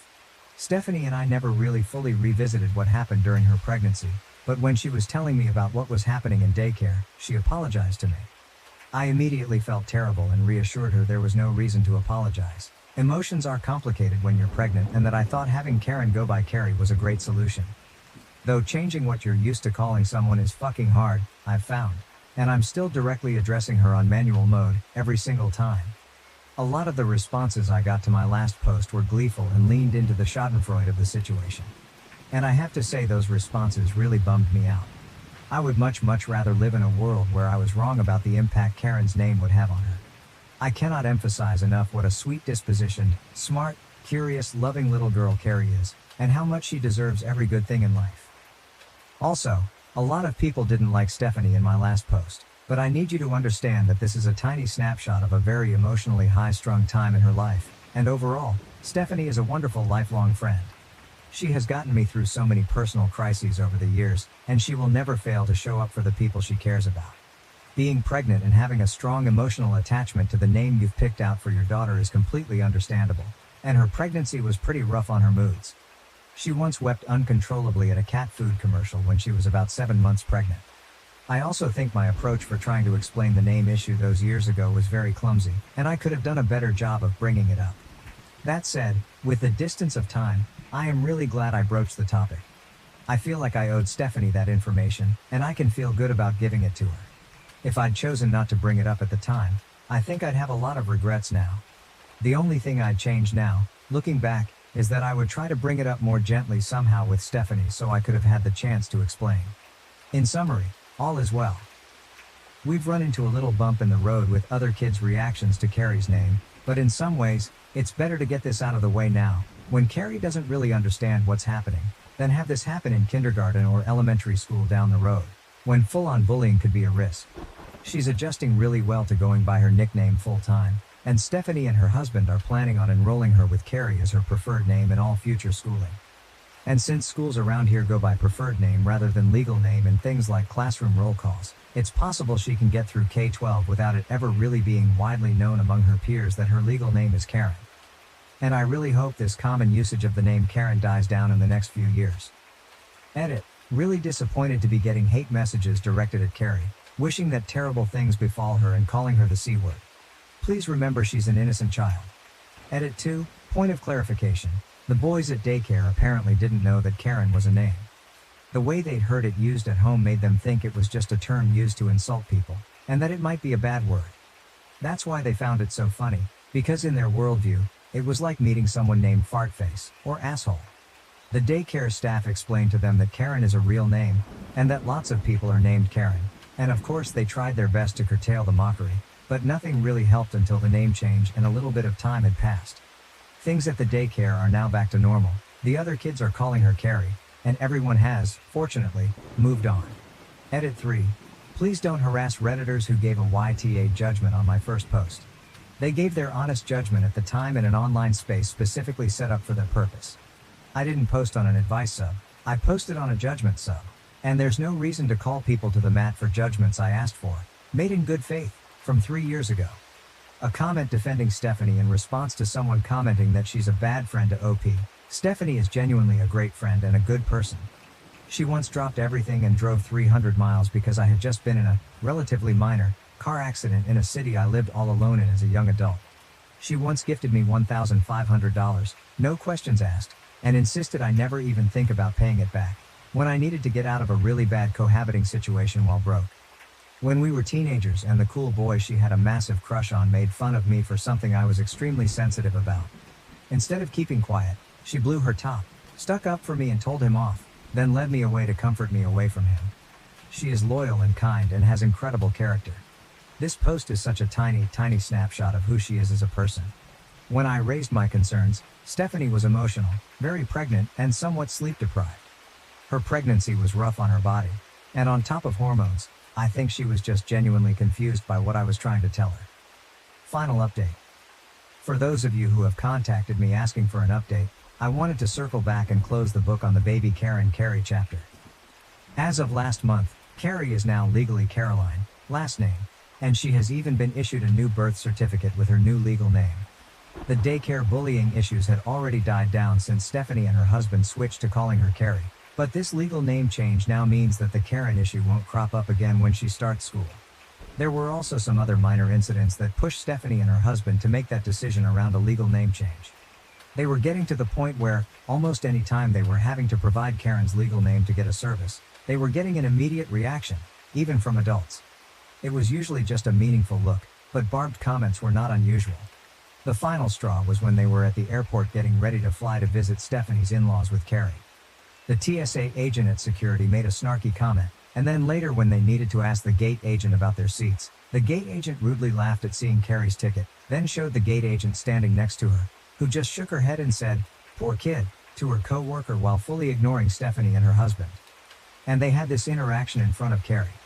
Something about that day in the airport was a turning point for Stephanie and her husband, and they started the name change process as soon as they got home. It was much easier than they were expecting, and cost a grand total of $30. Carrie is a joyful, sociable little girl, and while it's impossible to know right now if these negative experiences caused any lasting damage, and I sincerely hope they did not, I'm happy to see that she continues to be a very outgoing, confident child. The conversation with Stephanie I mentioned in my October update was awkward and brief, but we've actually gotten back into it a few times since. Stephanie has apologized profusely for her initial reaction when we first talked. I've apologized for approaching things so poorly, and not telling her right away about what our friends were saying behind her back, and in those conversations, we mainly ended up focusing on the resulting spiraling of my mom and aunt and what a mess that turned into. Together we've started to unpack some of the intergenerational shit around our family issues. To provide some of that context, our maternal grandparents were a nightmare. Our grandfather was an authoritarian revivalist preacher who was physically abusive and referred to himself as the spiritual leader and ultimate authority of the family. Our grandmother was a manipulative narcissist who psychologically tormented my mom and aunt for their entire childhoods. As a result, my mom and aunt's trauma bonded considerably during their childhood and grew into extremely anxious and reactive adults. Any whiff of conflict sends them into panic mode, and in our family, we have these well-worn grooves of behavioral habits with my mom and aunt overreacting to anything that feels like discord, and scrambling to clumsily smooth things over. As a result, Stephanie and I have both been working hard to build better boundaries with our mom's generation, and have agreed to be really cautious about what information we give them, especially anything that is highly emotional. I've been in therapy for a couple of years now, and Stephanie also started therapy late last year. We've been talking about the ways that my grandparents traumatizing our moms caused intergenerational issues that impacted us, and Stephanie is determined that the cycle ends with her, and that these issues will not go on to touch Carrie. Thank you everyone for your kind words, both here on my profile posts and on the Best of Updates reposts, which I've also been reading. I've gotten some incredibly thoughtful and kind messages, which have meant a lot to me, even if I haven't had the chance to respond to all of them. For those who may still want to be critical of Stephanie, I again want to emphasize how out of character her initial reaction was, and how much physical, hormonal, and emotional upheaval she was in at the time. These posts are a teeny tiny window into just one aspect of the dynamic, funny, kind, caring full human being that is my cousin and best friend. Stephanie has been my most loyal and trusted friend for pretty much my entire life, and she has fully earned some grace for reacting less than perfectly to my extremely clumsy approach when she was sleep deprived, hormonally wrecked and brain fogged. Stephanie has read these posts now as well, along with most of your comments, and, after I explained to her what Reddit is, they were helpful to both of us in our talks about our weird family dynamic. I can't imagine I'll have any more updates down the line, but thanks for following along the last few years. Fiance's family mocked me behind my back. Now I'm considering calling off the wedding. Need advice on how to handle the situation. Original post, June 29, 2024, 23 years old, am engaged to John, 24 years old. We have been together for 5 years. We want to get married in July 2025. I always thought that his family liked me because we get along well. He has 2 older brothers, 26 years old, 29 years old, both married. Honestly, I was very excited to have them all as my in-laws. They were always kind to me. Some kind of important information. About a year ago when I was scrolling on Instagram, I saw a profile that was kind of cringy but in a cute way. It was an older woman's profile who shared inspirational quotes. I remember one particular post, and it was something along the lines of, "Only stupid people pretend to know everything. Don't pretend, just ask." Honestly, this quote changed me in a lot of ways. Before that, I was always worried that I might embarrass myself if I didn't know something, and after reading that quote I realized that if I always pretend that I know everything, then I'll miss out on actually getting to learn about things. So I decided to change my habits and start admitting that sometimes I genuinely don't know. Someone is talking about the war in Kosovo. Okay, sure, but first let me ask some questions so I can really understand what we're talking about. And I ask a lot of questions sometimes. I sometimes even open the Notes app and write in some questions that I later want to find answers to. These are my latest. 1. How does time work in the black hole? 2. Why do some snails have shells and others don't? 3. What food is okay for ducks? 4. How does the light bulb work? The old ones with gas inside them. 5. Does everyone see colors the same? And how can we know that? Sorry for the long introduction, but it was kind of necessary for understanding what kind of person I am. I know that sometimes I might come across as annoying. Now on to the problem. His parents hosted a small barbecue last weekend only for the family.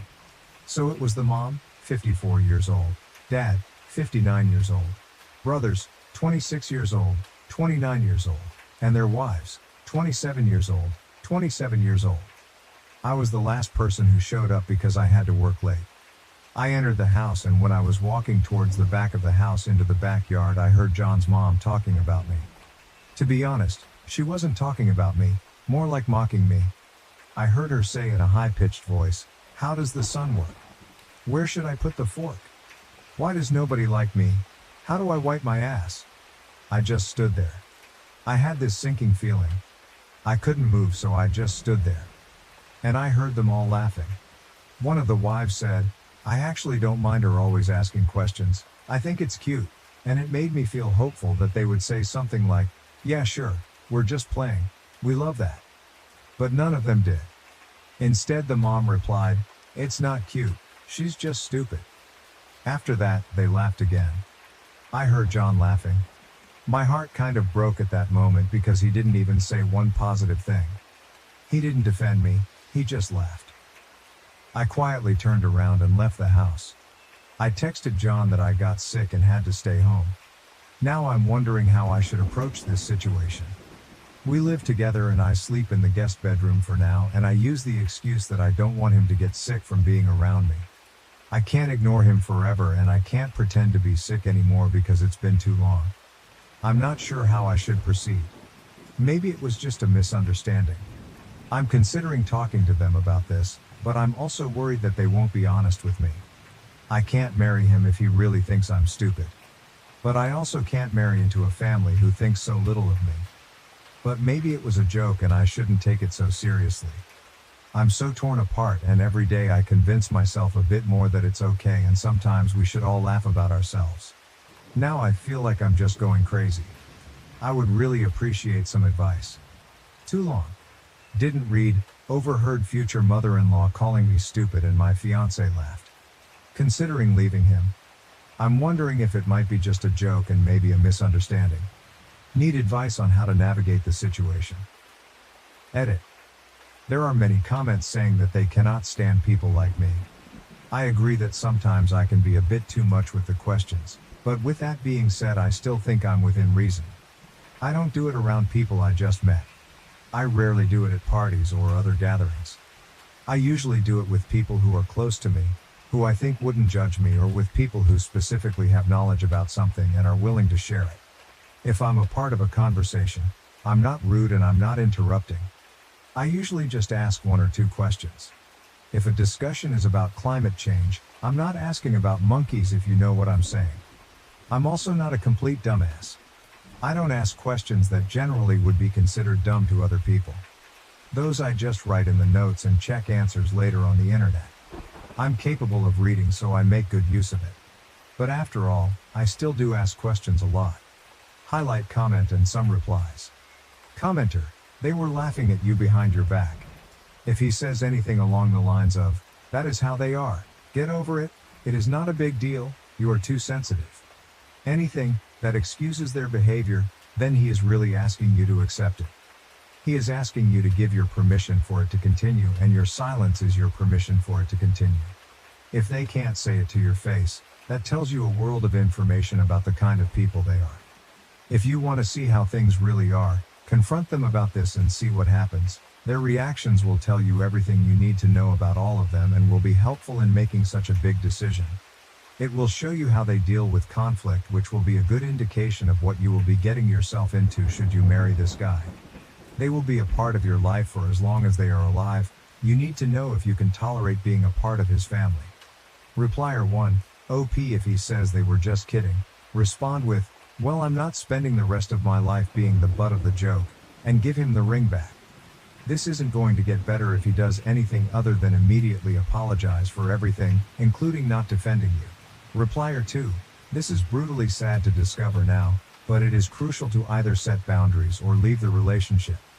You deserve respect and kindness from your in-laws, and it is 100% non-negotiable from your spouse. For the entire side of the family to be involved in that nastiness is shocking. It's really disturbing and gross that they would act like that. Replier 3, this isn't about boundaries. His entire family thinks of her as stupid. Her confronting him and them won't change that. Her husband also thinks it's okay to mock her. That's just terrible. They should be embarrassed to be such nasty people. It is disturbing and gross. She should have nothing to do with any of them. OP, this isn't something you can fix. You just learned that they are horrible people. That's not family. And never will be, no matter what you do. Replier 4. Exactly. They're actively making fun of her. She's been in their lives for 5 years and is about to officially marry. To hear them talk about someone they're supposed to love like that, honestly really upsets me. Her fiancé not only doesn't defend her, but he joins in on the laughing. So he agrees with what his mother is saying to some degree. I don't think I could marry someone who felt comfortable letting someone put me down like that. Replier 5. OP, your fiancé doesn't respect you. In fact, the only person who does it all is the one who said your asking questions is cute. I'm so sorry they're so toxic, and you only found out after hearing them mock you when they didn't realize you were there and could hear them. I wish I had known how toxic my wife's family is before we married. Toxic in-laws are the worst.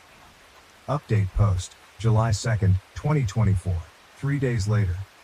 First of all, I wanted to say thank you to the people who reached out to answer my questions about black holes, snails, ducks, light bulbs, and other topics. I would love to have you as my friends. For those who said I should just shut up, I don't really care if you find me annoying or hard to be around. I'm okay with that. I don't exist to please everyone. I'm just here for a good time, to have my own interests, and to learn. I didn't expect my post to gain so much attention, but I'm so grateful for the advice. Most of you told me to break up with him and at the very least confront him, so that's what I decided to do. You gave me a push and confidence to do it. Before I did that, I texted the wife of John's brother, the one who said she liked me asking questions. I asked if we could meet up for coffee. She said sure. We met and I didn't see the point in pretending to her that I didn't hear their conversation. So after some small talk, I just said, I heard you all talking about me during the barbecue. She immediately got sad and said she felt embarrassed. She explained that it wasn't a joke, wasn't out of context, that it was just mean and hurtful. She said she's sorry for not defending me more, but I said that it's okay and I understand. I told her that I don't blame her for anything, and just wanted to make sure that I understood the situation and see it for what it really was. And it really was laughing at me behind my back. Just bullying. At this point, I just had to confront John. In my last post, so many comments were saying that he would probably try gaslighting me. And you were right. We were having dinner together for the first time since the barbecue happened because before I tried my best to avoid him. Yes, I know, not very mature of me, but other than you guys, I don't really have a strong support system. My family and best friends are hundreds of kilometers away. I only have 2 good friends here. I was so stressed I thought I was going to pass out. My legs were shaking and I was terrified because I knew deep down that this is the moment when my 5-year relationship goes down the drain. I looked him in the eyes and asked, how does the sun work? He looked confused, so I followed with, where should I put my fork? Why does nobody like me? At this point, realization hit him, and he started nervously laughing.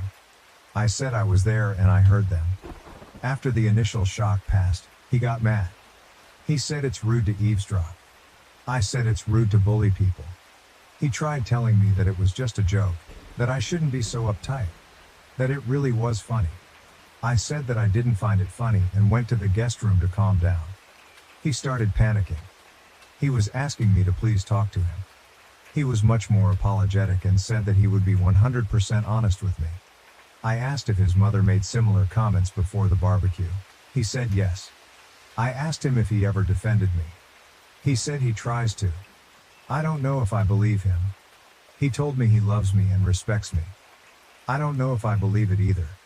I said that I love him too, but I need a break. He's all I've ever known. He was my first and only partner. I have no outside perspective of this. I have no experience. I need a moment to think. I will be going to my friend's house for a while to think everything through. The apartment has his name on the lease anyway. After I gathered some of my things and left, he kept texting me nonstop. He tried calling, but I didn't respond. I was very hurt because he tried to belittle my feelings and only later, when he realized that I might break up with him, started apologizing. The next day I decided to give him another chance to explain himself and I came back to the apartment. He seemed very sad and tired. He said that he told his mother that I overheard them. I said I don't care. It's his time to step up and show me that he cares. I'm not interested in an apology from his mother. I'm already done with her. I can't put up with this behavior and mocking me like we're in primary school. I saw a comment saying that probably her ego is hurting. I think it's true. She never got the chance or never had the desire to have an education. She is a very good homemaker, but outside of that, she doesn't have many interests of her own. If I'm asking her about making tomato soup, she will be talking for 30 minutes lecturing me about adding enough sugar, but not too much. She will lecture anyone who is willing to listen. But anytime someone is talking about something she's not familiar with, she gets defensive and tries to imply that nobody cares about that, and if it's not relevant to her, it shouldn't be discussed. Once again, he tried telling me that I should relax because it was only a joke, and at this point, I had enough. I took off my ring and told him that his behavior is a joke and I can't be the punchline. I told him that I wish him and his family the best and to look in the mirror to check if they really are as superior as they think they are. I said I'm going to be back with my friend soon to pick up the rest of my stuff and to not contact me again unless it's about moving my things out. And that's it, I'm done. Thank you all for the advice. Without you, I wouldn't have the confidence to leave this man. I know I deserve better. I can't be with someone who can't stand up for me, and I wouldn't be able to feel comfortable around his family, so I'm done with the relationship. I hope they will treat his next girlfriend better. Thank you again, Reddit, for the advice. Relevant comments. Commenter 1. Keep on being curious. Not judgmental. OP. Same. I absolutely love that show. I watched it with my ex and it's funny that he didn't like Ted and thought that his character was not relatable and silly. To be honest, we all should have Ted's strength and positivity sometimes. Commenter 2. OP. Your ex-mother-in-law can still go and get an education. Many have and there is still time. That's no excuse for what she did, and her saying that and acting like that shows how uneducated she is. OP. I think so too. I believe it's never too late to start learning something new and continue education. In my university, there was an old lady in her 70s who recently graduated, and everyone was just so proud of her. In my country, university is free, so the barrier to entry isn't as bad as in the US, for example. Editor's note, thanks to the person who found this comment with answers to many of OP's questions. Am I the A for renting my house to a friend with poor financial habits? Now, she's offering to buy the house for a ridiculously low price, even just $1. Some backstory. I, 31, grew up pretty poor. I don't remember it well, but at one point my parents and I were only able to afford to eat beans and rice. My parents have since been able to pull out of poverty, and while they aren't rich, they are comfortable. And I have used a lot of what I experienced as a kid as motivation to be super careful with my money. I got a job in high school, worked odd jobs on the side, saved up every penny, rode my bike everywhere instead of driving and paying for gas, and by the time I moved out of my parents' place I had a little over $17K in my savings. I don't have that much tucked away anymore, but I have investments and emergency funds and take my family's finances incredibly seriously as I never want my children to experience what I did as a kid. Mine and my husband's financial choices afforded us the opportunity to purchase a home in the beginning of 2015, which we bought 50/50 with his mother. He paid his half up front. I made a large down payment and his mother covered the rest with an escrow agreement that I would pay off what she had purchased. I have since completely paid my half and the house is fully owned by myself and my husband. It's a 4-bedroom, 1 and a 1/2 bath, 2-story home with a finished basement, attached 2-car garage, on a double lot. We got the house for an absolute steal at only $118K, for sale by owners. Since purchasing we have installed a fence, updated the oven, washer and dryer, water heater, furnace, and paid for materials to have all the interior rooms repainted.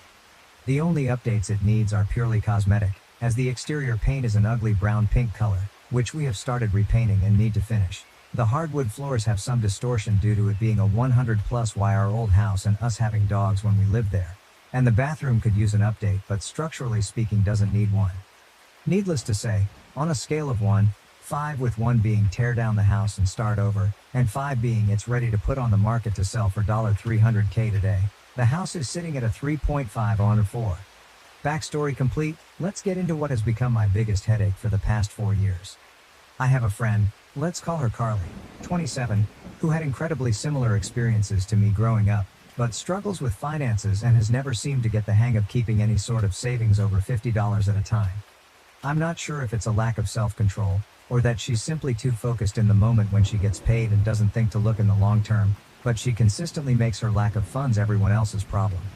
I don't blame her for having issues with money, as learning to create a budget isn't exactly taught in school, and it took me years to learn to find a healthy balance, and the freedom of being able to buy whatever you want with no restrictions is super tempting, but at some point you have to learn to take responsibility. During the course of our friendship, I have helped her build countless budgets based on my own. I made roughly the same amount of money as her, but each time they failed for whatever reason. We tried different ways to try to trick her brain into realizing that money sitting in her account wasn't to be touched, as everything needed to be used for bills, etc., and each time she would wind up still using every penny.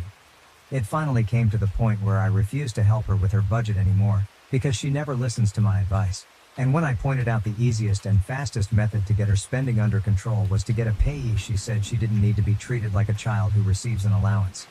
Fair enough. I washed my hands of that topic.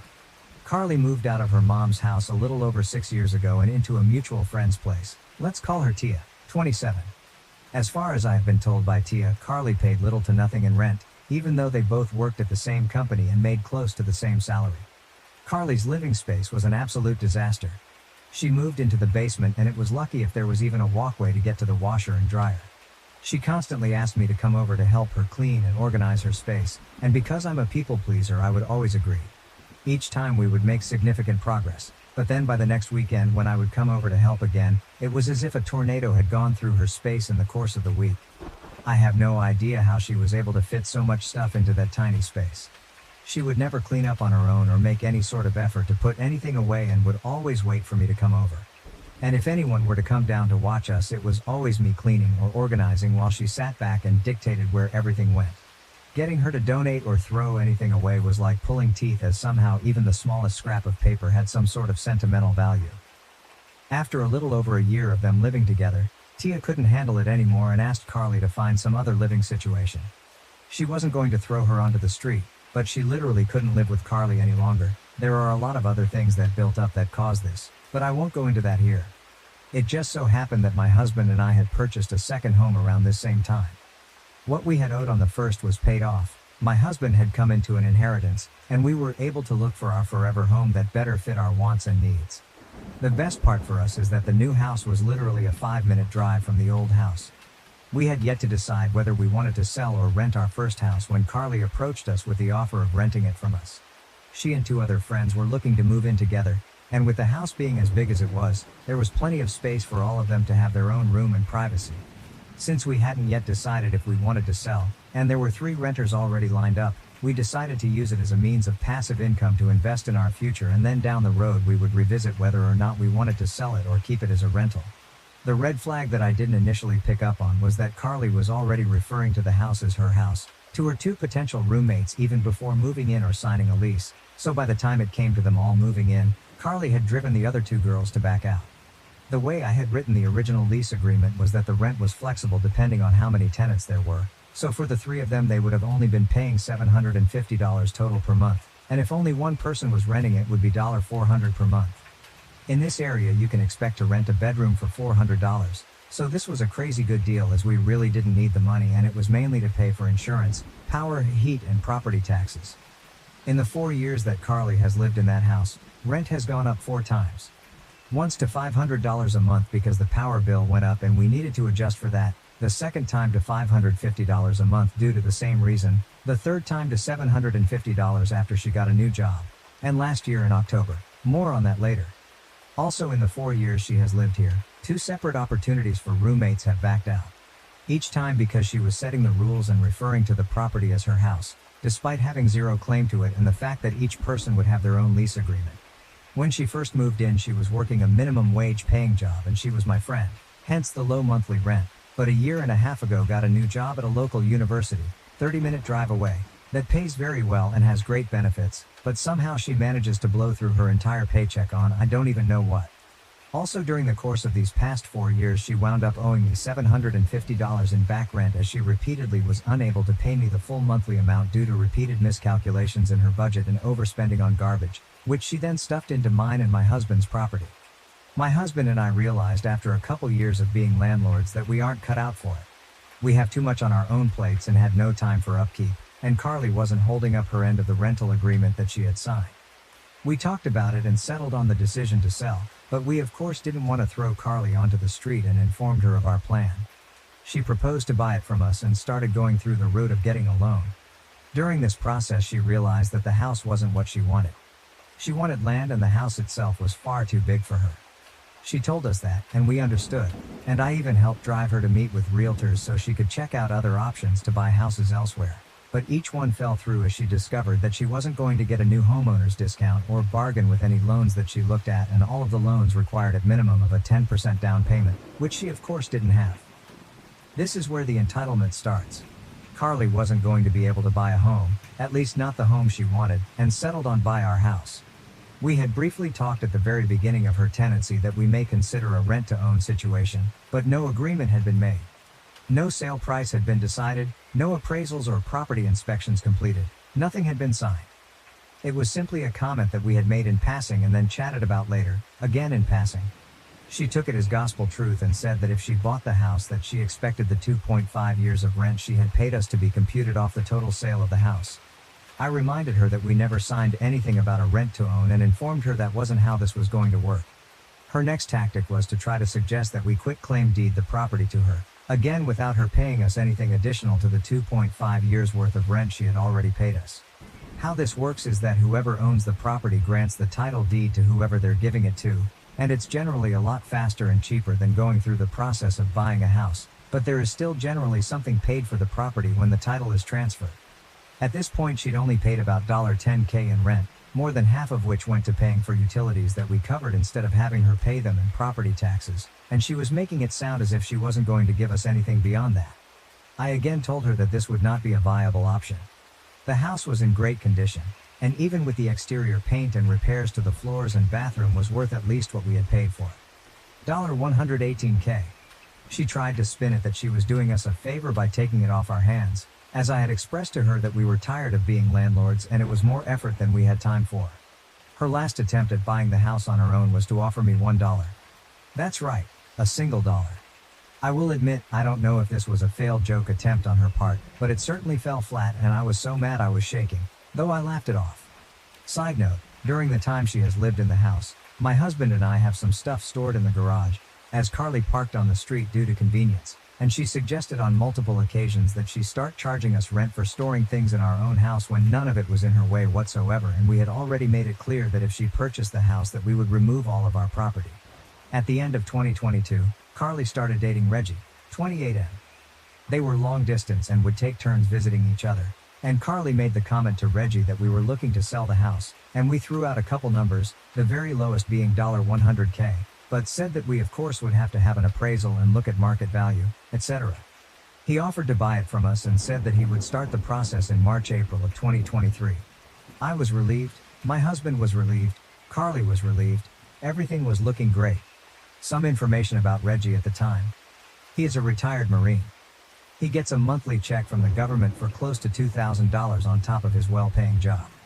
I'm guessing based on what Carly told me, but at the time he made his offer he was probably making between $4,500 $5,000 a month. When March or April came around, Carly and Reggie informed us that he would not be able to afford paying both his rent where he lived and a monthly mortgage payment and wouldn't be able to start the purchase process then, but would start the purchase process in October instead when he planned to move in with Carly. Before Reggie moved in, an ex-friend offered to rent a room in the house from Carly and pay her despite subletting being clearly stated in the lease agreement as prohibited. Carly so generously offered to pay us some of the amount that she was paid. The agreement fell through and the friend did not stay in the room. I'm not exactly sure why he chose to do things the way he did, but Reggie didn't start the purchase process at all until after he had moved and quit his job, meaning the only source of income he had to show to a mortgage company was the monthly stipend from the government, which even with a veteran's loan doesn't work as proof of income. When he moved in, rent increased to $1,000 a month, which is still undervalued for the size of the home, and a brand new rental agreement was written and signed stating that if they had not started the buying process to purchase the house from us by mid-April of 2024 that we would not be renewing the lease, nor would we work with them on month-to-month rental options, as myself and my husband are completely and totally over this mess. We also stated in the rental agreement that we were not going to list the house for sale as a sign of good faith to allow Reggie and Carly first choice on the house to buy it. Here's a rapid-fire list of things that have happened since October. Reggie paid the $750 that Carly owed to me in back rent. Carly and Reggie informed us at some point either late November or early December that they would not be buying the house as the repairs required amounted to more than $50K. I don't know where they got this number, as I have budgeted on multiple occasions to redo the flooring and it would be less than $15K to redo the entire house, nor would repainting cost more than a few thousand, or the bathroom remodel, as they intended to do the work themselves. We repaired the major damage in the bathroom recently for less than $500. They could not acquire rental housing due to having 3 cats and will indeed be staying in the house. We informed them we are not renewing the lease and reiterated our reasoning. I made the mistake of telling Carly what we owed on our mortgage and they turned around and offered us $50K to buy the house from us, less than 1/3 the market value of the house if we sold it as is.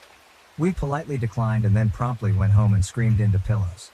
They have repeatedly told Tia that they are desperate for money to the point of debating setting up a GoFundMe, all the while Carly has gotten 2 brand new tattoos in the past year and has an international trip she has paid for in full that she is going on at the end of March, and Reggie has still not acquired even a part-time job. We emergency installed a water heater that Reggie paid for that I will have fully paid back by the end of March. Carly quit her job and now the only income they will have after the end of this week is Reggie's military stipend. Carly nonchalantly stated that we would have to renegotiate rent for this month and next month. There will be no negotiations. She made a bad decision and will have to live with the consequences of her actions. The most recent thing she did was text me 2 days ago asking if she could pay me in food for this month's rent. Knowing her, the amount she will pay will amount to only a couple meals and maybe $75 in groceries instead of the roughly $500 that they will owe. I owe Reggie roughly $500 left to pay off the last bit of the water heater. I jokingly answered that the electricity and insurance companies don't accept food as payment, so neither can I. She then offered to pay me what it would cost to pay these expenses and then the rest she would pay in food. I have not responded. It's been a day and a half. They will pay me in cash and nothing else. I'm done. No discussion. My warning to all of you, don't mix business and friends without getting to know said friends very well first. If I had known what I would be walking into, I never would have allowed her to move it. Relevant comments. Comment 1. Why are you allowing her to dictate anything? Evict her. Period. OP. I'd love to, but where we live requires 60 days notice and that gives them an in to stay past their lease. They conveniently dropped the news on me that she quit her job when it was too late for me to give the required time for written eviction notice. Comment 2. Have you been inside the house since these 2 freeloaders moved in? I am thinking that they may have destroyed some parts of the house, which is why they came up with the $50K in repairs. Let them know that either they get all their crap out or you will just put it out for the trash. If it is worth anything, you could sell it for some of the money that they owe you, but I would bet most of the stuff is just crap. If they don't move out when you say the contract is over, it is 100% time to evict them. But if that happens, check with a lawyer and see if you can cut off all utilities, water, electricity, gas and any other utility. You want them out before they destroy the inside of the house. If they do, make sure to take pictures and put them on social media and let every one of your friends know exactly what she did. Make sure that no other friend is dumb enough to let them move in with them. OP, luckily I have been inside the house. I was there on Sunday, and was able to do a quick walkthrough and everything seems to be okay right now. But I'll keep that in mind for when we deliver the eviction letter update 1. I should clarify. The reason we let Carly move in the first place is because she made it sound like she literally had nowhere to go. She'd spun a tale that her home life with her mom was not safe. Untrue. She made it sound like Tia was literally kicking her out that day. Also untrue, and she panickedly hounded me relentlessly in person and over the phone until my husband and I made a super quick decision to let her rent from us. I've learned this is a method of manipulation. I've reached out to an attorney. We talked about everything that's happened. They read through the lease and gave us a few options. We wait until May 1st when Carly and Reggie are supposed to be out of the house.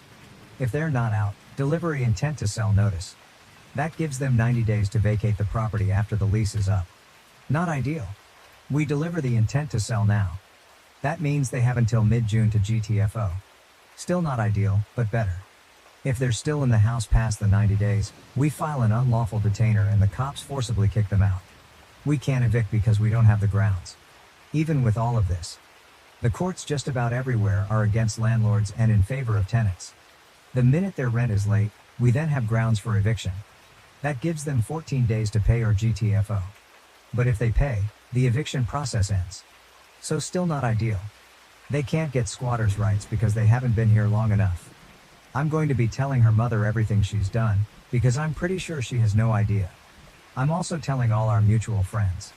I've done a lot of self-reflection lately before writing this post and came to several conclusions. I know she's not my friend. I had a false idea that I was helping someone that I saw as a friend, and in the end I enabled her shitty behavior. I'm aware I'm a doormat. I know I don't know how to set boundaries. I spent a lot of time on the phone and in professional offices over the last few days. I'm on a waiting list to see a therapist and learn to set boundaries, because I don't ever want to teach my kids my bad behaviors and habits that got me into this mess. And for all of you who mentioned that it is a miracle my husband is still with me, he was with me along the whole process. I never did anything without his consent, since we own the house 50/50ths. I'm taking most of the blame because Carly was my friend. I apologized to him and we had a deep conversation about working on communication. He apologized for not seeing that my friend wasn't who she claimed to be and didn't warn me I was being manipulated. Update 2. This is hopefully the last update. Sorry it took so long to get back on here. They're out and have been since April 1st. And no, it wasn't a joke despite the date. Life's been insane and I've been so overwhelmed with this whole situation that it's been hard to get back on here and face it all again. They left the house a mess, but that's not surprising. They claimed they didn't have the time or money to finish even though there was a whole month left on their lease. Honestly, I'm happy that they're out, though I'm pissed about the mess. I'd rather clean up a bit instead of fighting them in court to kick them out. I told her mom and showed her everything, and her mom was angry as well and told her off a couple times for 1, leaving the house in the state they did, and 2, treating me, and others, the way she has. I've also started therapy and am working on setting boundaries and getting over my people pleasing. The last I spoke to Carly was yesterday because I learned from a friend that she joked about leaving the house a mess on purpose because she was mad at me. I confronted her and asked why, even if it was a joke, because even jokes have some basis in truth. She said that it was because emotions were running high and she was stressed at the end when they were getting ready to leave, that she was frustrated with how little I did with the house while she was there, despite me repairing everything that needed it ASAP, and she was mad my husband and I stored some of our things in the garage. I explained that 1, it's our house, we can do that. 2, there was plenty of space in the garage for her things as well, and 3, none of her vehicles would have fit in the garage anyway as they were all too long and none of them ran, so she couldn't have even gotten them into the garage. Carly also had to junk out 2 of the vehicles she left behind, even though she'd explained she had someone who could keep them on their property so she could work on them. I don't understand any of her logic. I'm done trying to figure it out. Last thing she said to me was that she was sorry, though I don't believe she genuinely is and is just saying it to make herself feel better. Thanks to everyone that's read and commented and given advice. It's been greatly appreciated. Sorry if it's a bit anticlimactic of an ending, but I'm relieved that it's done. Some good news is that we're working with a buyer now and are making steps towards selling for what the place is actually worth. I have had enough of my stepdaughter, so I moved back to my parents with my son. I'm also 8W pregnant and I don't know what to do. Update. Hi everyone. I don't know if this is even ethical because it's about a minor. I will keep it anonymous and hope for the best. I am at the end of my tether here and I feel paralyzed and in desperate need of advice. I, female 38, met my husband, male 44, about 4 years ago. I'm 8 weeks pregnant, only husband and I know. I have a son, male 8, with my BF who passed away in a car accident before my son was born. My husband has a daughter, female 13, stepdaughter for stepdaughter, from a previous marriage. My stepdaughter lives with us every other week. When we got married, my ex-wife tried everything to get full custody of stepdaughter and failed. But it was made very clear to me, by stepdaughter, ex-wife and husband, that I am not her mother and am not allowed to participate in raising her. Stepdaughter basically ignored me and my son for weeks. It wasn't perfect, but it wasn't hurting anyone directly. My son learned very early not to cross stepdaughter and kept to himself when she was around. I suspected the ex-wife behind stepdaughter's coldness towards me and thought this must be hard for stepdaughter with all these changes. I tried to befriend her over the years, but she wasn't having it. It got worse when my ex-wife remarried and got pregnant with twins 2 years ago. She started ignoring stepdaughter, trying to get my husband to have her more, we happily obliged, and basically stopped being a mother to her. It didn't help either that the new husband didn't like stepdaughter and wasn't shy about not wanting to raise another man's daughter. I asked my husband if we could take stepdaughter full-time and try to raise her because I saw that her mental health was deteriorating and that she needed stability.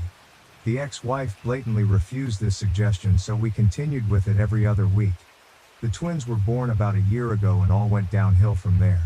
It seemed like the worse stepdaughter had it at her mom's, the more she hated me and my son. She would throw fits a couple of times every time she's with us. Break our stuff. Call me a bitch if I try to tell her off. It's her house because her father bought it and we're just guests. She would yell at my son, and she even hit him a couple of times, telling him to keep to his room if he didn't like her treatment of him. When I told her not to put her hand on my son, she told me, "What are you going to do about it?" My son grew fearful of her and would ask me to take him to Grandpa, late BF's father, when she's living with us. I talked to my husband about it. I told him stepdaughter needed professional help because she's not feeling well and she's making us miserable when she's around. So she started to go to therapy. 6 months now. Other than that, my husband didn't know what to do either. If he tried to talk to her about being nice to us, she played innocent and told him she was playing around and hugged and kissed my son in front of him. And if he tried to be stern, she threw a tantrum and accused him of loving my son more than her. 3 months ago, my son's grandpa passed away. This hit my son and me very hard. My son was inconsolable for many weeks and couldn't really understand what it meant that he couldn't see Grandpa again. Grandpa was a carpenter, so was my late BF. So from a very young age, my son loved hanging with him in the garage, working. Many times when he's there, he comes home with something they made together. Butter knives, boxes, chessboards. And for my 38th birthday last summer, I got a stool that my son designed himself and built with his grandpa and then painted. This was the last project they had together since Grandpa passed away a few weeks later, so the stool was priceless to us. We had it in the kitchen. The stepdaughter made a lot of negative remarks about the stool, how ugly and poorly made it was. She laughed at my son's poor taste and he was very distraught. This was the first time, however, that my husband got very angry at her and asked her to go to her room. She was so scared of his reaction that she went without any protest. This Christmas, my stepdaughter was supposed to be with her mother. On Christmas Eve, her mother dropped her off at our house very early in the morning.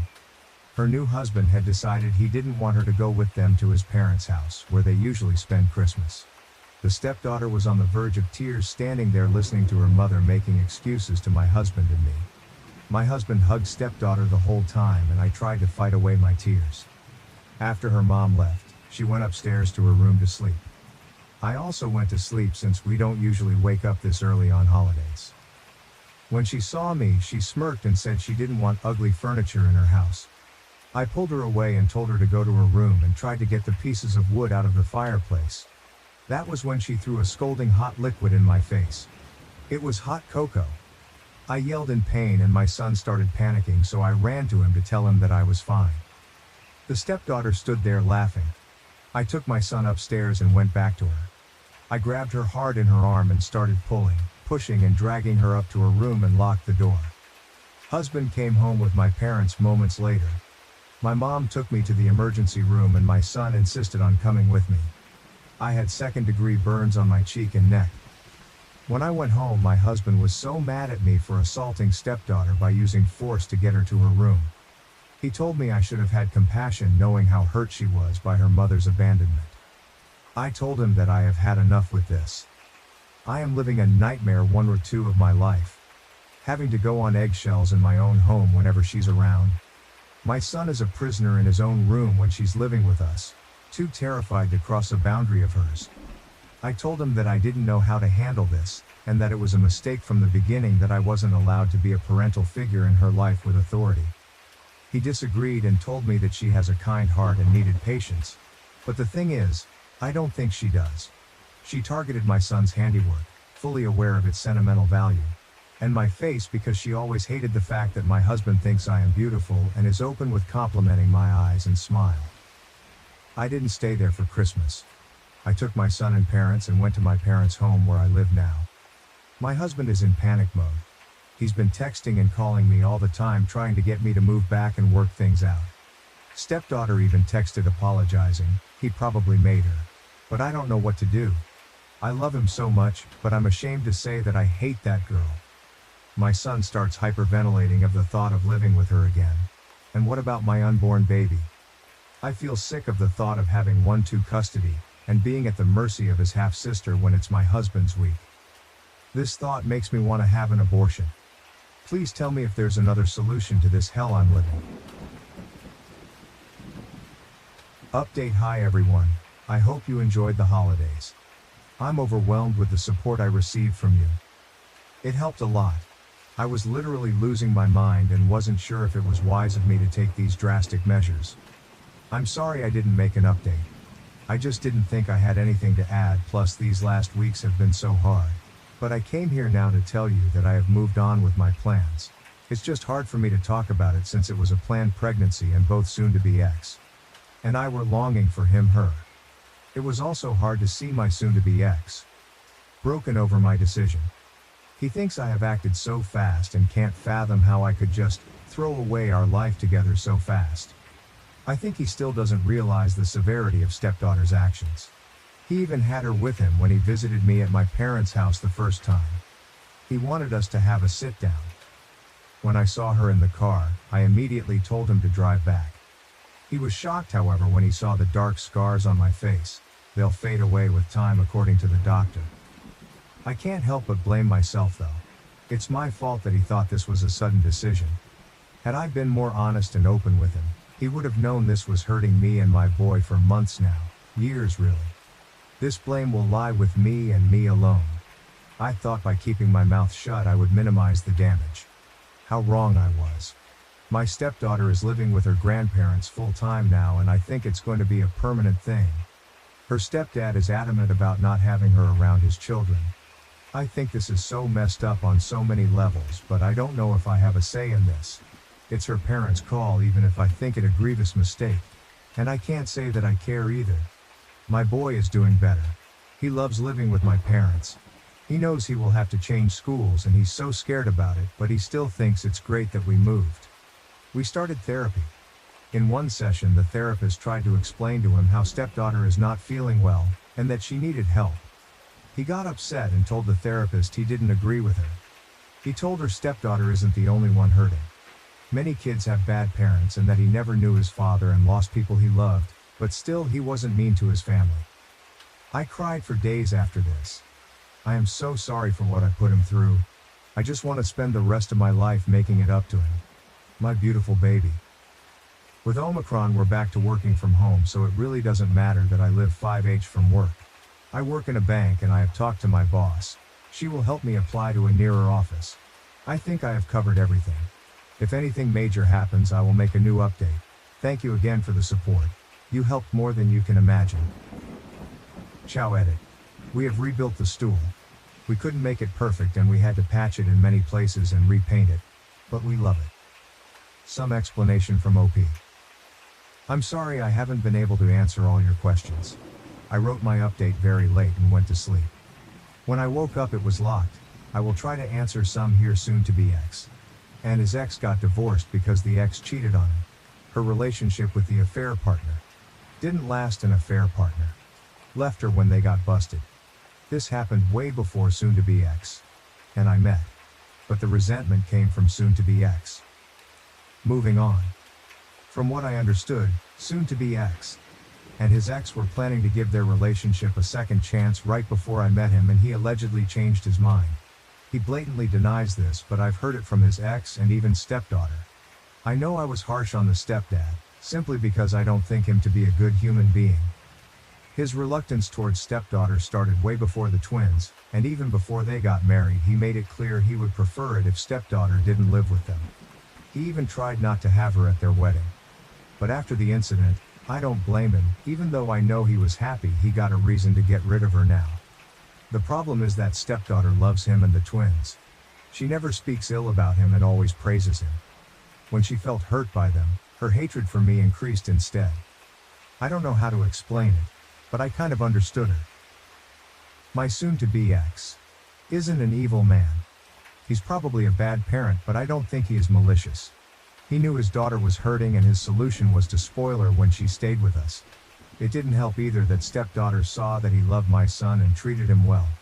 She always accused him of favoritism, and that drove him to spoil her even more to prove that she's his first priority. A vicious circle. We have been together 6 years now, and during the 3rd year of our relationship I cheated on him with a close family friend. I had started taking him for granted and it became easy to cheat because I didn't value the relationship. He broke up with me and we were split for months, and the times I was single I realized he is a great BF. I begged for him back and he took me back, but I had to promise to never speak to the guy again. I'm happy to say I never cheated since then and haven't been tempted at all. I understand how great of a partner I have. That being said, the guy I cheated on was a close family friend, and recently I rekindled our friendship behind his back. Nothing romantic. Have you ever met someone who was a terrible partner but a great friend? That's him. I hated the fact that I let a stupid mishap ruin our friendship. My fiancé found out and was angry. I apologized and we talked, and he needed space. He sent me a text of his demands to continue the relationship and I copied and pasted it. His text. After doing some thinking, I can't trust you. Whether it was platonic or not, this is the 2nd time that I know of where I have violated my trust. The hardest part isn't this, but now I have to wonder how many times have you violated my trust or done something behind my back that I just don't know about. You claim this is it, but how can I believe you? I love you and want to work on this relationship, but it's going to require a lot from you. We are postponing our wedding indefinitely. When we first got back together, it took 10 months before I felt secure in the relationship again. I have no idea how long it will take to feel secure again. Eli, I changed the name, will be blocked on everything, and you're to never speak to him again. This now includes family events. If you know he will be there, do not attend. If you didn't know and he attends, you are to ignore him. I have unrestricted access to phones, social media, emails, etc. Every password I want to know for any device you have. No hanging out with male friends alone. You are to be home by 1 if you do go out with your homegirls. There will be more, but these are my demands and they aren't up for discussion. If you aren't willing to do it, then the relationship is over. Take your time to think about it. End of text. I called him, but he said he's not arguing with me about it and won't call him back until I decide what I want to do. I feel that this is extremely harsh considering the fact I didn't cheat this time. Ever since we got back together, I never cheated on him. OP believes that the punishment is too far. I think I was wrong. But I feel that the punishment doesn't fit the crime. I made a horrible mistake years ago. Being friends with someone doesn't equal sign cheating. Even though I was wrong for going behind his back. OP is convinced to follow her BF's rules. Okay, I'll do it. I just needed to make sure he wasn't going too far, but if this is what it takes to rebuild his trust. When commenters say that OP is on her way to cheat on her BF again, she claims, "You don't think I'll follow his rules?" Good thing I don't let people tell me what I can't do. I'm going to be laughing when we work through this, get married and have kids. Update 1. We had a really great conversation and he was vulnerable and said it made him feel like I didn't value him. He was crying and it really hurt me to see the pain I caused him. He told me that please let's not go forward with this unless I can promise that I won't go behind his back again because he can't go through this pain again. I told him that I promise I will never hurt him again and will always be honest and upfront with him now. We talked about the rules and he said they will be temporary and will be adjusted when we go to couples therapy. Now it's time to put in the work to repair the relationship. I know it will be a lot of work, but I'm prepared. Update 2. So next month I'll get married this fall. I was with an amazing guy and we worked through a lot of issues together. I thought I loved him and I think I still do, but not in love with him. About 3 months ago at my job, we got a new coworker who is very handsome and extremely attractive. I mean, I have never been so physically attracted to someone in my life. We started to deepen our friendship, but romantic feelings came. I repressed mine, but to my surprise he confessed his feelings to me as well. I told him we gotta think about our spouses, but our feelings continue to grow. He told me he stopped being affectionate with his wife because he feels like he is cheating on me when he does that. He only wants to be affectionate with me. I've started doing the same thing and haven't been intimate with my partner. The big thing is a lot of people will be hurt when this comes out. He can't divorce his wife right away because of finances, but he will as soon as possible. I have to call off the wedding, but I really don't want to hurt my current fiancé. When asked about her previous infidelity, OP says, I have cheated before and I'm starting to realize it's because I didn't understand being in love. With the guy I'm seeing, we both aren't romantic with our current partners. I don't want to be with anyone but him. Also, he's going to divorce his wife. We have a plan for when his finances get straight. How is she justifying this affair? This is completely different. The first time I cheated was because I was selfish. This time it was because I fell in love with someone else. I didn't choose this. No one picks who they love. This whole experience has taught me how complex love is and that I've never been in love before. This is so hard on OP. That's not fair. I didn't want any of this to happen. It breaks my heart that I'm going to have to call off the wedding, but he's a great guy and I'm certain he will find someone else. I wish I loved him or didn't fall in love with someone else. Because life is more complicated than that. I don't want to hurt him and have been thinking, oh, the best way to tell him. You guys act like this doesn't hurt for me too. You guys are not being understanding or empathetic. When commenters tell OP she's gullible about the married guy, she keeps emphasizing, I'm going to tell my fiancé. But we can't tell the other guy's wife yet. He's trying to get his finances in order first. Update 3. I took everyone's advice and decided to end things with my fiancé. This was the hardest thing I had to do in my life. I know you guys think I'm a terrible person, but this is an unimaginable situation to find yourself in. I want everyone to know how much this hurts. I really wish I didn't fall in love with someone else. I wish I could make myself fall in love with my fiancé, but I can't.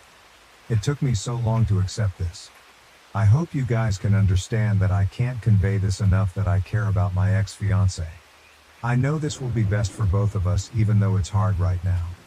When asked if OOP told her ex-fiancé the truth, she says, I didn't lie.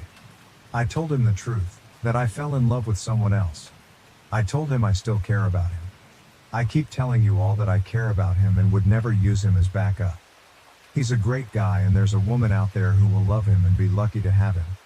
There's no reason we both can't be happy. When commenters tell OOP that there is no way the married man is going to leave his wife for her, she says, he is going to divorce his wife. Unfortunately, divorce is extremely complicated, but he said he will keep me updated. It's not just finances, but a lot of other legal stuff. Since I wasn't married yet, it was easy to end things. For him, it's a lot more complicated than that.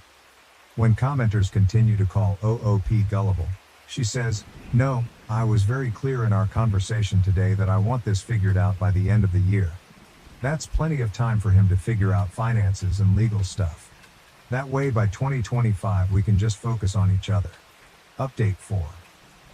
I realize I treated my fiancé horrible and received my karma. My coworker and his wife are getting a divorce because she found out he was cheating with multiple women. Plural, he's a disgusting animal. He lied to me and others pretending that we were the only ones. I ended things with him. I'm glad he's been exposed. Now, regarding my ex-fiancé, I've taken the time to reflect and realize he's actually my true love. I hate that I hurt him. I reached out again to him, but he said he will always love me, but he's done with me. That was painful to hear. I just can't get over what my coworker did in destroying multiple relationships, including mine. It's painful to see and experience. Edit. I wasn't clear, but I take responsibility for my actions. Just because I'm condemning his disgusting and manipulative behavior doesn't mean I'm justifying my actions. My actions were horrible, but I've learned from them. I was excited to meet my sister's wife, but she was cold and unfriendly. She avoids talking to me but was happy and chatty with others. December 17, 2017. Using a throwaway account for privacy, sorry if this gets long. My sister, a lesbian, married her wife a year ago. They get financial support from our wealthy and generous parents, have good jobs, and have decided to have a baby. Her wife is visiting for the holidays and is about 6 months pregnant. Since I'm in college, I don't get to see them very often, but my parents help me out financially, so it's fair. I'm eagerly looking forward to meeting their new baby. My sister and her wife have been together since their senior year of college and were friends since childhood. I'm 7 years younger, so I was kind of out of the loop. I didn't really get to know my sister's wife until they got married, and even then, I was busy with my first year of college.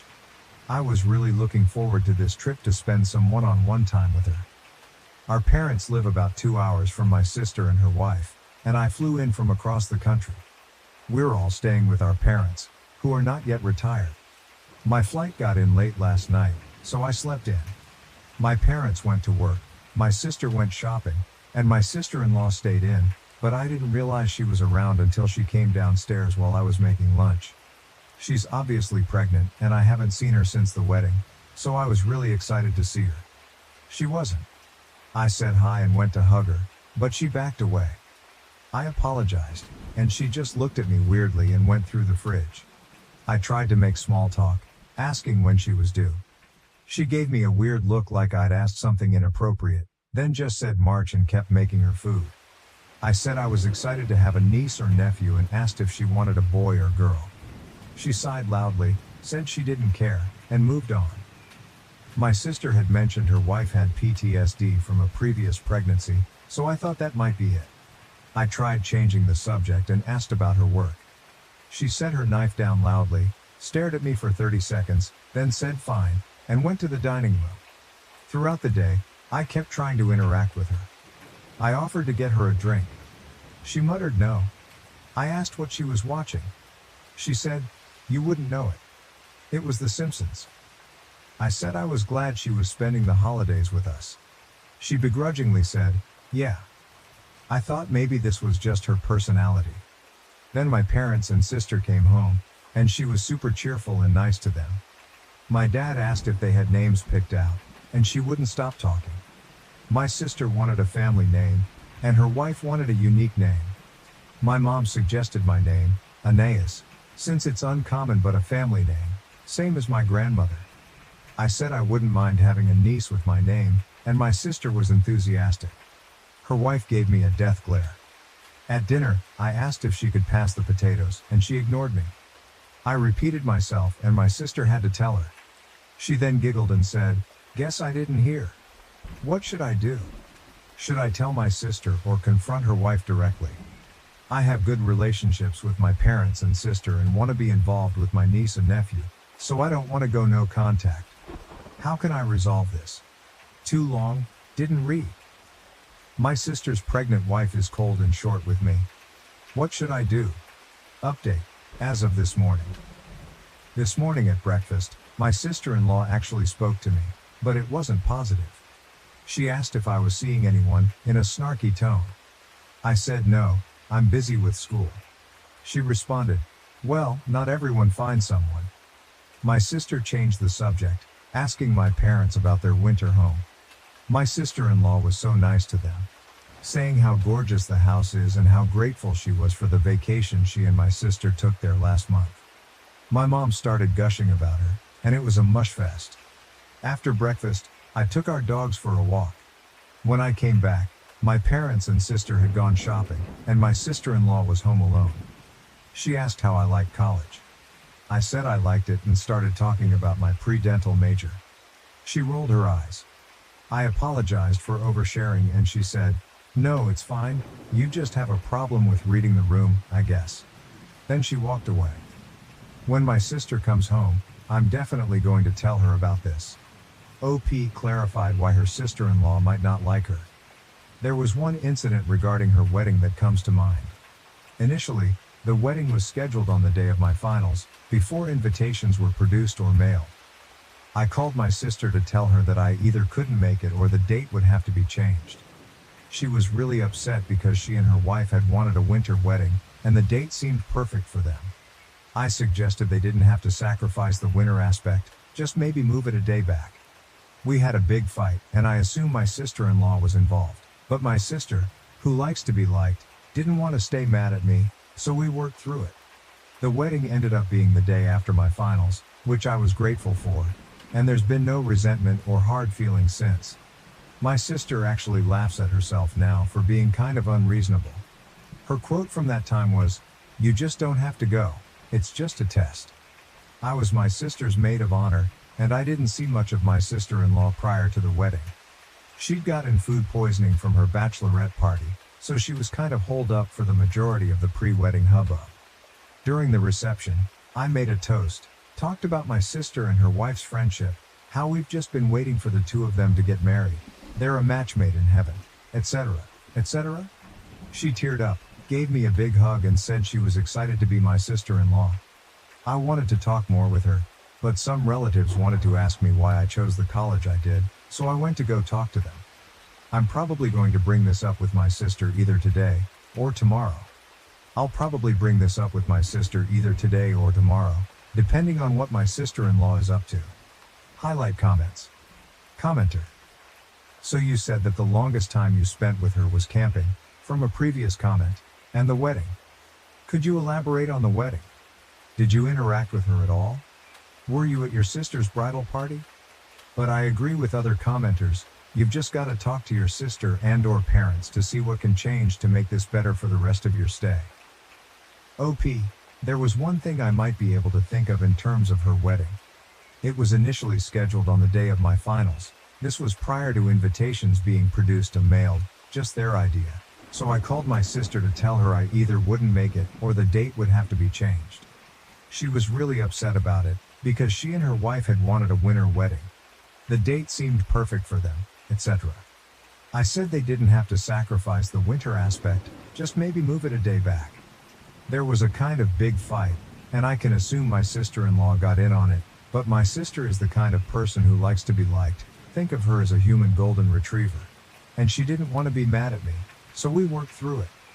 Her wedding ended up being the day after my finals, which I was grateful for, and there's been no resentment or hard feelings since. My sister actually laughs at herself for being kind of an ass. Her choice quote from that time was, "You just don't have to go. It's just a test." I was my sister's maid of honor, and I didn't see much of my sister-in-law prior to the wedding. She'd gotten food poisoning from her bachelorette party, so she was kind of holed up for the majority of the pre-wedding hubbub. During the reception, I made a toast, talked about my sister and her wife's friendship, how we've just been waiting for the two of them to get married, they're a match made in heaven, etc., etc. She teared up, gave me a big hug and said she was excited to be my sister-in-law. I wanted to talk more with her, but some relatives wanted to ask me why I chose the college I did, so I went to go talk to them. I'm probably going to bring this up with my sister either today or tomorrow. It all depends on what my sister-in-law is up to. Commenter. Even if this is the underlying issue, and sister-in-law was annoyed by OP's attempts to make conversation, sister-in-law is still being an asshole. She's 26, old enough to have the self-control to say, "Sorry, OP, I want some time alone right now. I'm not really up for talking." She's allowed to feel irritated, but being pregnant doesn't give her the excuse to be rude without apologizing.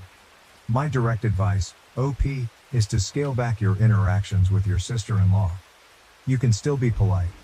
It will highlight the drastic difference between the way you treat her and the way she treats you. Every time you make an effort to be friendly, she mocks you and belittles you. You deserve better, but it's also not your responsibility to earn decent behavior from her. Focus on those who return your friendliness, like your sister and parents. Next time you're home alone with your sister-in-law, try doing solo activities like reading or playing video games to pass the time. Update, recovered through Reddit. December 20th, 2017. So I didn't get the chance to talk to my sister. When my parents came back from shopping with my sister, my mom started saying how she had the perfect onesie for her granddaughter. Before my sister-in-law could start gushing, I asked what my mom meant. She asked if I hadn't heard I'd be having a niece, and I replied I hadn't. My sister said it was weird, because she'd asked her wife to tell me once they'd gotten the ultrasound. Her wife had zero excuse, and had the most deer-in-the-headlights reaction. There was something that just sort of snapped, and I started crying. I felt kind of spoiled and horrible for it, so I apologized, and went upstairs with the dogs. My parents came upstairs, and my mom went to ask if I was okay, and my sister and her wife started shouting downstairs. My mom basically said that my sister-in-law does not like me and that it wasn't really my fault. She's just bad with people she doesn't know, and took it out on me inappropriately. And yes, my sister-in-law was still pissed about the wedding date thing, which just made it worse. I felt really shitty and just like really bad.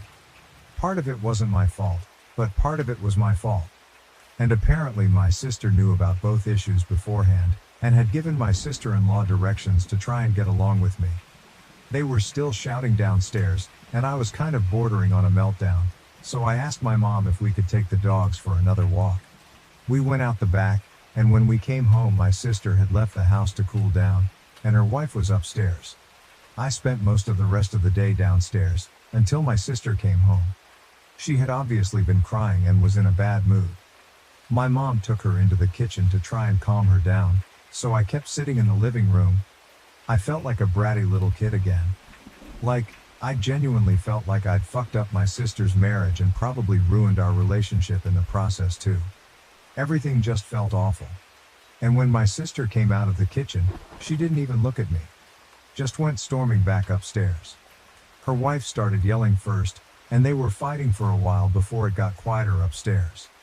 My mom, dad and I went out for dinner, and when we came home my sister-in-law was waiting for us. My sister-in-law apologized to me, saying she had been petty and rude, and that the wedding date thing had been a non-issue. I said it was okay if she was upset about the wedding thing, but I wish she had let me know. She said it wasn't that easy, since my sister would basically take a bullet for me, and it had caused them a big fight before their wedding. I said I had no idea and that I was sorry to be the source of that tension, and I just wanted to be able to be a good sister-in-law myself and be a good aunt.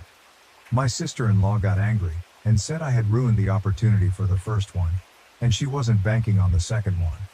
Then she stormed upstairs, and she and my sister got into another big fight. I felt awful. The bad feelings manifested physically, and I spent most of the night throwing up while my sister and her wife fought.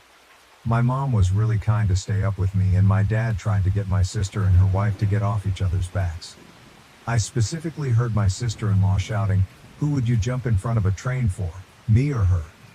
And my sister responded without missing a beat, "My sister, no questions asked." They got quieter after that, and my sister-in-law started screaming about an hour later saying, "I'd let all my siblings die for you." My sister slept on the couch, and the two of us went out for breakfast in the morning. She basically said that after my sister-in-law gave birth, she and my sister were going to separate. They would try counseling prior to the birth, and afterwards too, but if things weren't getting better, they'd be divorcing. I said that it shouldn't have gotten that far, and I was sorry for pushing both of them. My sister said that my sister-in-law does this to all my sister's friends, and they've been fighting often. But she clarified that the way she treated me was a deal breaker. She said it might have sounded sad, but I was her best friend from birth, and she wouldn't let me not feel welcome like that. I felt really guilty and started crying again. She kept saying she wanted it this way, their relationship was broken as is, etc. It's been tense and awkward ever since. My sister-in-law won't look at me or speak to me, and I've given up. My sister has been by my side a lot, and has amped up the good sister behavior 10x. I feel like shit, everything is really terrible.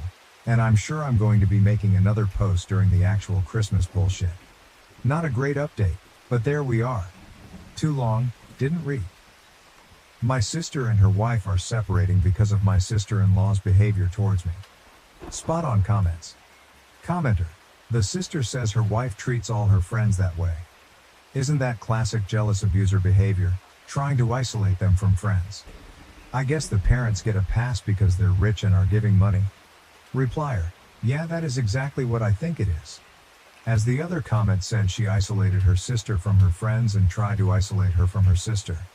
She was only being nice to the parents because they are wealthy and she wants to keep her hand in the money pot. Other commenter. Hey, sister says her wife treats all her friends that way. Isn't that classic jealous abuser behavior, trying to isolate them from friends? Yes, it absolutely is, as seen time and time again in the posts on this subreddit. Sorry to hijack your comment, but I just want to give a small public service announcement to anyone reading this.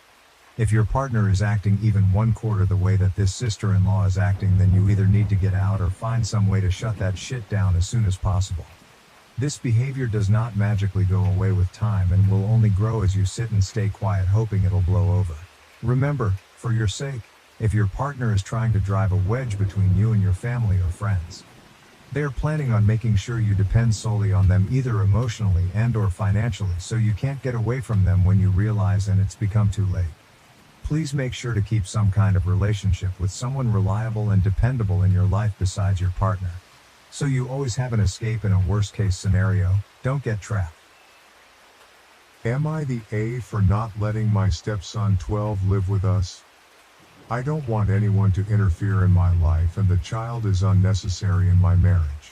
I have 2 boys, 10 male and 5 male, and I'm getting married in the next few weeks to my boyfriend who has a 12 son from a previous relationship. My future husband's son asked his dad if he could come live with us after we get married because he wants to experience a genuine family dynamic with parents and siblings, given that his biological parents never married anyone else. My husband is on board with this idea, believing it would contribute positively to the boy's personal growth. I expressed to my husband that I have reservations about having him live with us, based on observations during the weekends he spends at our place. Firstly, he appears to have a strained relationship with my younger son. He rarely includes him in activities unless I specifically prompt him to do so. When I ask him to assist the younger boy, such as accompanying him to the bathroom, he does so with obvious reluctance. Secondly, he displays an excessive competitive streak towards my older son. He consistently aims to outperform him, and even taunts him when he succeeds. I find this overly competitive atmosphere uncomfortable. I desire my children to grow up in a nurturing and supportive environment. The third and most significant concern is his academic and behavioral performance. My boyfriend has informed me that his son has been struggling academically and has faced minor behavioral challenges. I am concerned about his potential negative influence on my children, particularly my older son. My husband dismisses these concerns as typical for his age, believing that with our guidance, he could improve. I sought advice from my mother, and she disagrees with me, asserting that providing a united family environment could greatly benefit my stepson. Both of them label my reasons as unreasonable. Am I the A? Edit. Many people didn't quite catch the bathroom example I provided. Let's say we're at a park. I can't let my 5-year-old go to the bathroom alone. So I might have my stepson accompany him for safety reasons. It's the kind of thing an older child should do for a younger one. Update. I know that I am not the best person, but I never mistreated or ignored my future stepson. I care for him, and I would never think of hurting him. I realize now that I was being overly protective of my own children and not considering things from my future stepson's perspective. I was afraid that my future stepson might bully my kids. For example, excluding the younger one from activities he enjoys like building with Legos or teasing the older one when he wins. But now I can see that if he wants to live with us, it's because he cares about his future siblings. Moreover, as a responsible adult, I understand that I have an obligation to help him with behavior and school grades. I talked to my boyfriend, and I accept that he can come live with us. Now we'll need to move to a new house so that each child can have their own room, and we'll have to work on getting custody. Relevant comments. Info on stepson's mom. Unfortunately, my stepson is the result of a one-night relationship, not a marriage. My fiancé said he even tried to have a dating or more serious relationship with her, but she declined. She has always had custody of the boy, and she has never been married. It's just her and the boy. I work remotely, so even though I have work obligations, I'll be the one providing more assistance to the children. I don't see it as a problem, even with one more child. He lives with his mom, who has full custody. He seeks my fiancé to ask if he can live with us because he wants to have a family with siblings. I don't know his mom very well. I only met her a few times, like on his birthday. After the update, we're going to talk to him and his mom tonight. I'm going to tell him that our house is his home, and he's more than welcome here. We're going to say that we are even planning to move to a new house to give him his own room. But it also depends on the conversation with his mom. My fiance thinks we won't have any issues. OP is voted you're the A. This sums up the majority opinion well. You're the A. You're marrying his father, so you should start considering him as your son as well. If your eldest son, 10 male, started displaying all these behaviors, then surely you wouldn't just kick him out and give up on him. I would get your BF on board with ways to deal with the behaviors that you're not happy with. Update post. I initially want to thank the comments that helped me understand that I was in the wrong. I learned that I was being extremely selfish, only looking out for my own children and my fear that they might somehow face bullying at home, but I wasn't considering the feelings of my stepson. I've also learned that the dynamics between siblings, something I never experienced, inevitably involve a bit of competition and rivalry. I was so focused on myself and my kids that I couldn't see that if he wants to live with us, then obviously he cares about us, especially the idea of having siblings. So I hope we will work together to build a great dynamic in our house. I talked to my fiance, even showed him this Reddit post, and told him that I agree our stepson should live with us, that I was wrong about my reservations concerning the boy. He talked to the mother of my stepson, who has legal custody of him. I didn't participate in the conversation, as I understand it's a moment for the biological parents. Despite being reluctant, after hearing from her own child that he wanted to live with us, she agreed to work out an arrangement where he will spend a significant amount of time with us. My fiance and the boy's mother will still have to discuss the details. After that, my fiance and I took my stepson out to eat his favorite burger and talked. I told him that we're happy to have him as a new member of our household, that we're going to look for a new house to better accommodate the family now that we'll be 5, and he can have his own room. He was very happy. We didn't address some concerns that I still have, like the issue of discipline and following rules. I avoided that topic so it doesn't seem like I'm threatening him to go back to living with his mom. I want him to feel accepted unconditionally in our home.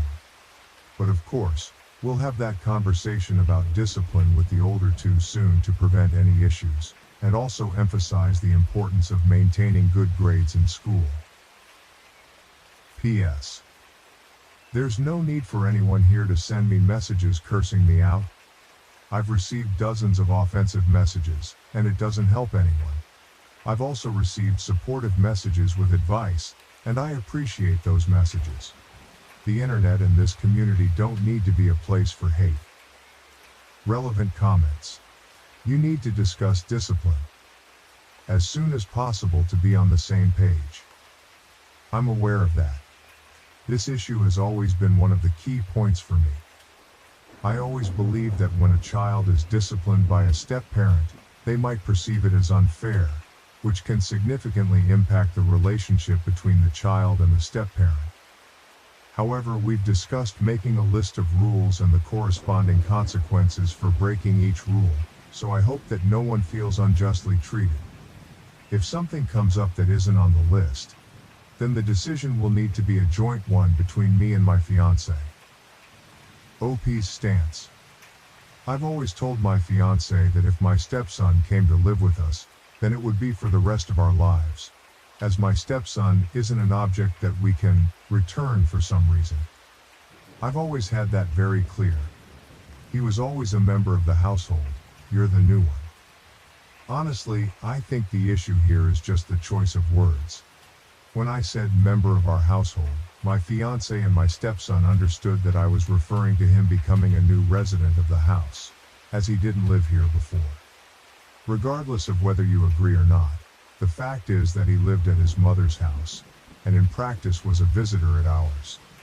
Of course, I did everything to make him feel that our house was also his, but there's a difference between living here and spending weekends. I never meant to say that he wasn't a part of the family. I've always treated him as a family member. This is a part I haven't quite grasped yet. Many people talk as if I treat my stepson poorly. When my husband read the comments on the other post, he told me not to worry, because I treat his son very well, and I think it's obvious that if I mistreated him, he wouldn't want to live with me. So, where does this idea come from that I treat him poorly? I know that when I said that I didn't want him living with us sounds rude. But there is a huge difference between how you treat a kid and what you discuss with your fiancé. Further info on the housing situation. It's still his own house. I completely agree with this, which is why I mentioned that I did everything to make him feel like the house was his too. But there's an aspect I didn't mention, and perhaps it's another reason for my choice of words. My fiancé is moving into the house I live in with my kids, so chronologically, it makes sense for me to refer to it as my house, and say that my stepson is a new member of it. Of course, from his perspective, we are the new members of his family. Child's perspective is very different and very insightful. Yes, that's true. The best I can do is treat my stepson the same way I treat my own children. And I don't believe there have been any instances where I treated him differently. In fact, I realized I was expecting behaviors from him similar to those of my older son, without considering his different experiences, which made me unfair to him. Does stepson have his own room? Are you spending enough time with him? This is a very important point. I completely agree that it's crucial for children of divorced parents to understand that they have two homes, and to have their personal belongings in both. The thing is, we've been gradually adapting over time. First I got to know my stepson, then he got to know my kids, and then they started spending more time together, until it got to the point where he practically spends every weekend here, even though legally, my fiancé only has custody every other weekend. He always had his things at his dad's house. But my house is bigger, and my fiancé is moving in here. Unfortunately, my house only has 3 bedrooms, mine and 1 for each child. So he was left without his own space. When he comes over, he has to sleep in my older son's room. So in reality, he's been kind of like a visitor, you know? That's the reason I'm looking for another house. I want to give him his own space, just like my kids have theirs. Yes. I understand that my stepson isn't in the best situation right now. We were already looking to move to a new house after getting married, regardless of whether he would come to live with us or not, precisely because of this issue. But we were both planning to sell our houses to buy the new one, so it would still take several months. Now, we'll be renting a house in the next few weeks. Since we were already exploring the real estate market, we already know of a house that we like. Clarifying the bathroom example above. I never used him for free childcare. I was unfortunate in the example I gave about the bathroom, but I'll explain again what happens. We have a young child who's 5 years old. I can't expect a 5-year-old to behave in a mature, appropriate manner at all times, but I can expect the older ones, aged 10 and 12, to understand that the 5-year-old is a little child who doesn't yet grasp various situations.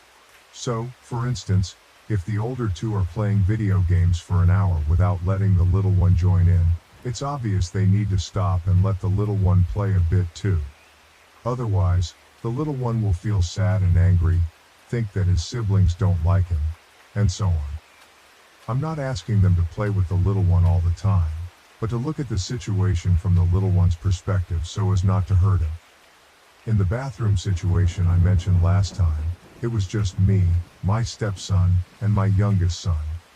When my youngest son is with any of the boys, he refuses to go to the bathroom with me. That day, he was practically on the verge of tears, not wanting to go with me and wanting to go with his brother. So in my view, my stepson, upon seeing the boy almost in tears over a trivial situation, should have understood he should help to prevent him from actually crying. But he only helped after I insisted a lot. Anyway, I believe my stepson will grasp this dynamic soon, just like my older son already does. You need to adjust your expectations. You need to adjust your expectations. You are correct. Am I the A for insisting my son call his grandmother Mrs. Smith instead of Grandma because she refuses to accept me as family? Original post, September 3rd, 2020. My relationship with my mother-in-law, Mrs. Smith, is crap. She's cold to me because I kept my last name, Miller. She says I'll treat her like family when she wants to be part of it. She calls me Jake's friend. My husband Jake loves me all the same. He doesn't bother standing up to her because it's a way for her to start a fight. We rarely talk to her. She makes no effort. Neither do we. Jake and I had discussed whose last name our kid would have prior to the birth. He initiated the conversation. I'd left the decision up to him. After the birth, the families visited the hospital. Jake asked what our son's last name was gonna be. I told him it was still his choice. He smiled and said, "Little baby Miller, I like it." He filled out the paperwork. Mother-in-law looked livid. She started asking questions, but my dad started crying. Both of my brothers have died. Dad has never mentioned it, but I know passing the last name down makes him happy. Neither Jake nor I anticipated this, nor did it for this reason, but it was sweet all the same. After she left, mother-in-law let people know what I had done and how now she wouldn't feel like a grandmother. A month later, a sister-in-law announced her pregnancy. Mother-in-law said, "Finally, I'll feel like a grandmother." Again, my husband didn't say anything, neither did I. Our son started talking. During a video call, where my mother-in-law did nothing but gush about sister-in-law's daughter, who is adorable, Jake was trying to get the baby to talk. Son lost interest. I took son, and Jake let mother-in-law ramble some more before ending the call. Mother-in-law said she wanted to say bye to son. Jake turned the phone. Mother-in-law said, "Say bye to grandma, make son say it, I'm grandma now." I snapped inside, so I said, "Say bye, Mrs. Smith." My mother-in-law's face dropped. Jake turned the camera away and said bye quickly. He laughed, said I was awesome, but we better put our phones on silent. The only call to text I responded to was the other sister-in-law, who said I didn't need to go out of my way to be nasty. That mother-in-law went around saying how excited she was about son, lie. That her initial comments were understandable because I talked Jake out of tradition, I did not, and that I'd hurt mother-in-law. Mother-in-law needed time to adjust. I said, "Thank you for your input." Mother-in-law texted eventually saying I'd really upset her. I said here I was trying to respect the importance you feel to last names. You've said multiple times I'm not family because of my last name. You made it more than clear that's the reason my child doesn't make you feel like a grandma. Now you'll be known as Mrs. Smith. She said sorry. She didn't mean it that way, but that my dad's reaction was an example of how important last names are. I now had to forgive her because of my family. It made me angrier that she brought my dad into this, and I can't tell if I'm being the asshole or not. Edit. Thank you again to everyone who gave awards. It was very kind of you and I do appreciate it. Jake is home and I had him read the post. Some of you really cracked him up. Some made good points which we have discussed. Apparently, he also got a text from his sister and asked how much money she got from mother-in-law for telling me off. He also made sure to tell sister-in-law who had the baby that we hold nothing against her, should mother-in-law try to spin it that way. She knows mother-in-law better. Jake would also like to tell those who are telling me I should take his name that he disagrees and he's not about the sexism you're spewing. Though he does now want to send mother-in-law a Christmas card from the Millers. Edit 2. You guys are being great. I woke up to many more responses than I anticipated. Thank you. Just to clarify, my son will not be calling mother-in-law Mrs. Smith. They barely have a relationship as he's still a baby and mother-in-law makes no effort. After some discussion, Jake is going to take time to figure out what he wants from mother-in-law and if he thinks that's possible. Relevant comments. Commenter 1. Can I just say your marriage sounds great? The way you wanted the baby's last name to be his choice and he chose yours. There's so much love and respect here. Also, I like how he stands by your side in his mother's nonsense. You both are awesome. Not the AOP, I just assumed our son would have his. He brought it up. He said it was fair since I was doing all the work. He said if he pushed a human out of him he'd want to put his name on it. which makes me laugh. I still let it be his choice because regardless of his name, I'm gonna love this kid. If we have a second, I may insist they get his last name. Seems fair. I am a very lucky woman, but it should be noted he wears his gross shoes through the house, so not perfect. But he says I sleep like an MMA fighter, so I suppose we're even. OP responds to a comment that answers many points. Here. I don't see a reason why you were angry when she told you about your father's reaction. Seems a pretty valid point, the importance that the last name has for your father and her. This observation doesn't excuse her actions, but still a good point. I mean, for what you have said, seems like your dad would have made some nasty comments, but his crying shows how important it is for some people. Mother-in-law divorced the man whose last name she took. It wasn't even her original name. And she has another son who is going to have kids. My husband wasn't her only option. And my father lost 2 sons. My dad's reaction comes from a very different emotional place. And frankly, he knew he wasn't entitled to it. He simply appreciates it. Even father-in-law didn't care. And again, this decision was made by my husband, with my full support. Why isn't she mad at him? I'm not sure if this is how you should say it, taste of her own medicine. It was a good move to show her how unrespectful she was doing the same, and calling her by her last name was a good move indeed.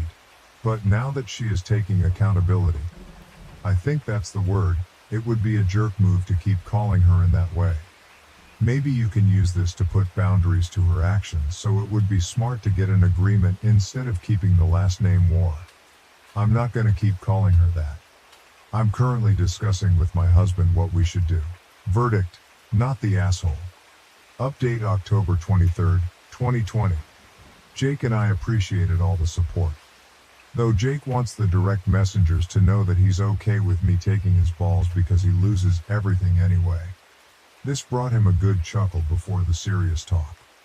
We both also want to be very clear that taking his name was never on the table, nor does he care. I also want to say I know how great Jake is. Though since the post he's been demanding, I thank the world's best husband anytime he does something for me. His humor is my favorite part of him. Because it's his mom, I let him decide how to handle it. We both agreed that our son would obviously know mother-in-law as his grandma, but he wouldn't have a relationship with her unless she addressed the blatant favoritism. That conversation did not go well. She denied having favorites, lied about pretty much everything, then told me the compromise she was willing to make was that if she had to accept me for who I am, being that I kept that name, I'd have to accept her for who she is. I didn't respond before Jake ripped into her about how she didn't get to make demands. That she was critical of me, assumed things that he already told her weren't true. That this conversation was happening because we didn't accept who she was. He said if he ever heard her make another comment about the Miller last name, he'd take it. She started crying about losing her family and he hung up. One sister-in-law, who is mother-in-law's favorite child, sent me a nasty message including the line, "I wonder if your dead brother would be happy if you used him to break mother-in-law's heart." I sent the screenshot to mother-in-law and said, "Call off your dog or I'll take her to the pound." I have sent a screenshot of that to anyone who has tried to question me. If they tried to defend mother-in-law or sister-in-law, I blocked them. Word got around quickly about this, and now sister-in-law is all but cut out of father-in-law's side of the family. Even father-in-law has come down on her hard. Sister-in-law is desperately trying to apologize and fix this. She even allowed Jake to read everything mother-in-law sent to her about my last name. I tried to read some of it but stopped. I don't want to be angry. I'm taking time to decide how to handle this. I am happy to be done with mother-in-law. She never really bothered me. It does take a lot to get to me. But I don't want her behavior and attitudes being normalized with my son. I wasn't prepared for motherhood to have such a strong effect. Jake did admit he gave son my last name for my dad. Years ago my dad asked if Jake was going to propose to me. Jake said if my dad wanted to know he would give him a heads up, but he wouldn't ask for his blessing or permission. In many more words, Dad said he never had any expectations of that. He didn't worry about gender roles, though he was glad he would gain a son again. Jake didn't feel obligated. He just wanted to do that for my dad. Sincerely, thank you all. Edit. Hey everyone, I did not expect to wake up to the amount of messages I did. I appreciate them all. Jake takes both the compliments and the insults. As do I. I also want to clear up some questions. Yes, this is real, but I'm not going to prove that. Mother-in-law took father-in-law's name. They are divorced. They have 2 daughters and 2 sons.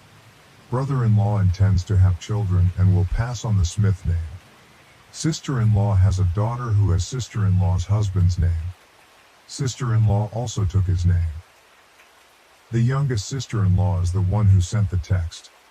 I'm not going to apologize for how I spoke to mother-in-law after she encouraged her daughter to use my brother like that. There's text proof that mother-in-law did this. Sister-in-law showed Jake.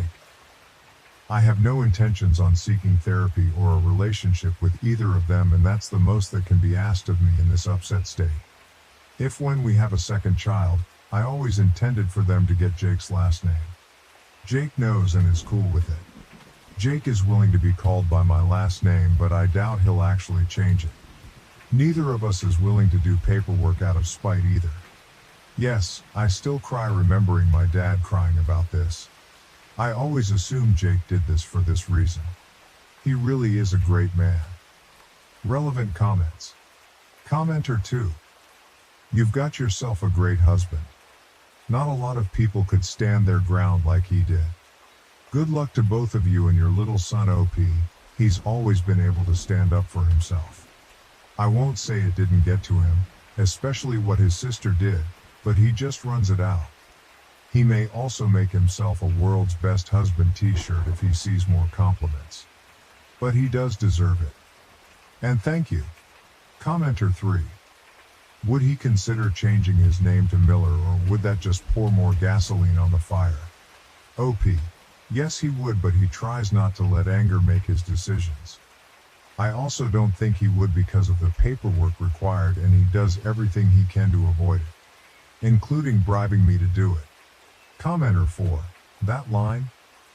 Call your dog off or I'll take her to the pound so bloody good. OP.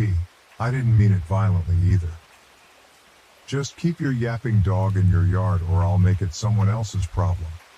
Sister-in-law is still yapping, just more whiny now.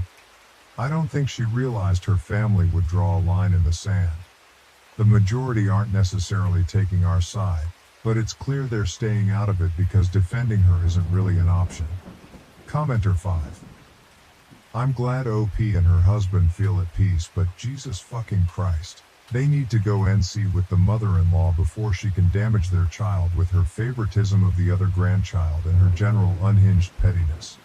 Commenter 6. 100% unless mother-in-law's behavior takes a complete 180, OP's kid will notice the favoritism and it will hurt. I can say from experience, my dad's sister was the favorite child and by extension, her kid ended up being the favorite grandchild, and my Nana wasn't shy about it. My other grandmother actually took her aside at one point and told her that I wasn't stupid and eventually I'd be old enough to notice the blatant favoritism and choose how I wanted to deal with it. Sure enough, I got to age 16 and sent my Nana my prom photos on Messenger. She ignored them completely, not even a "you looked great" message, while at the same time posting my cousin's prom photos all over Facebook talking about how beautiful she was. I blocked her and I haven't bothered speaking to her in the 8 years since. It was the straw that broke the camel's back after a decade and a half of my cousin getting better presents, dictating all our outings, getting her way with tantrums, and being automatically believed when she would get me in trouble for things she did. Commenter 7. Same thing with my grandmother. She treated my dad's sister's children so much better than us. She was awful to us growing up while treating them like princesses. It's funny now how much she has changed her ways now that we are all grown and she finally realized that my cousins are shit. It's a bit too late now. She needed to treat us better as children, not pretend all is well now that we are all in our late 40s and 50s. My autistic brother spent over 400 pounds of my hard-earned money on Lego, and my mom supports this. I, 14, have a brother 16 who has autism, and I just can't stand it anymore. Before you go and make assumptions, let me get this out of the way. He's not like the autistic people you see on the news or online. He's a perfectly functional, intelligent person. However, he becomes violent when he doesn't get his way, and his brain doesn't get toilet messages, regularly pisses, shits himself. The thing with him is, these things only happen at home. Anywhere else, he doesn't have any problems with accidents in his pants. What happened today drove me over the edge to the point of writing this. For context, here is the usual routine. I woke up to him on my bed hitting me repeatedly. My parents are downstairs making breakfast, oblivious to this. He won't stop, so I shout for my mom. She comes upstairs, gets him off me by rewarding him with chocolate, and proceeds to yell at me for shouting at her, and confiscate my electronics for an hour. When I get home from school, all is fine. I do some homework and go on the Xbox. After around 30 minutes on the Xbox, he does the same thing. Hits me over and over, leaving me with no choice but to call for my mom. She again rewards him for stopping, before proceeding to tell me off, and confiscate my electronics for the rest of the day. I'm writing this with the phone one of my friends bought for me, which I keep under my bed, as this is the only way I get to use technology for over 40 minutes a day. A reminder that this is the daily routine and has been occurring for at least 5 years. However, what happened today was even worse. He'd seen a Lego set that he wanted and beat me up until he got it. I shouted for my mom, but this time, she did something different. She let him order all the Lego he wanted, from my debit card. I've been saving up doing my paper round for 2 years to buy a PC, and he just blew 400 pounds of my money on Lego. I hate this. I hate my life. It feels like I'm only living to suffer. This post is purely me venting, and will likely not go anywhere, but I don't care. With all that said, is there anything I can do about this? I'm a minor in the UK if that helps. TLDR, my autistic brother spent over 400 pounds of my hard-earned money on Lego, and my mom supports this edit. Thanks for all the supportive comments. I didn't think anyone would care. Edit 2, 2,000 upvotes. You guys are insane. I didn't think anyone would care about this, but obviously you guys do. I'm writing an update to answer some of your questions, and explain my next moves. Again, thank you all so much for all of the support update. First, I just want to say thank you. Thank you all so much for all the support on the original post and all of your ideas in the comments. I tried to reply to every comment, but there are so many that I can't do that, although I do read them all.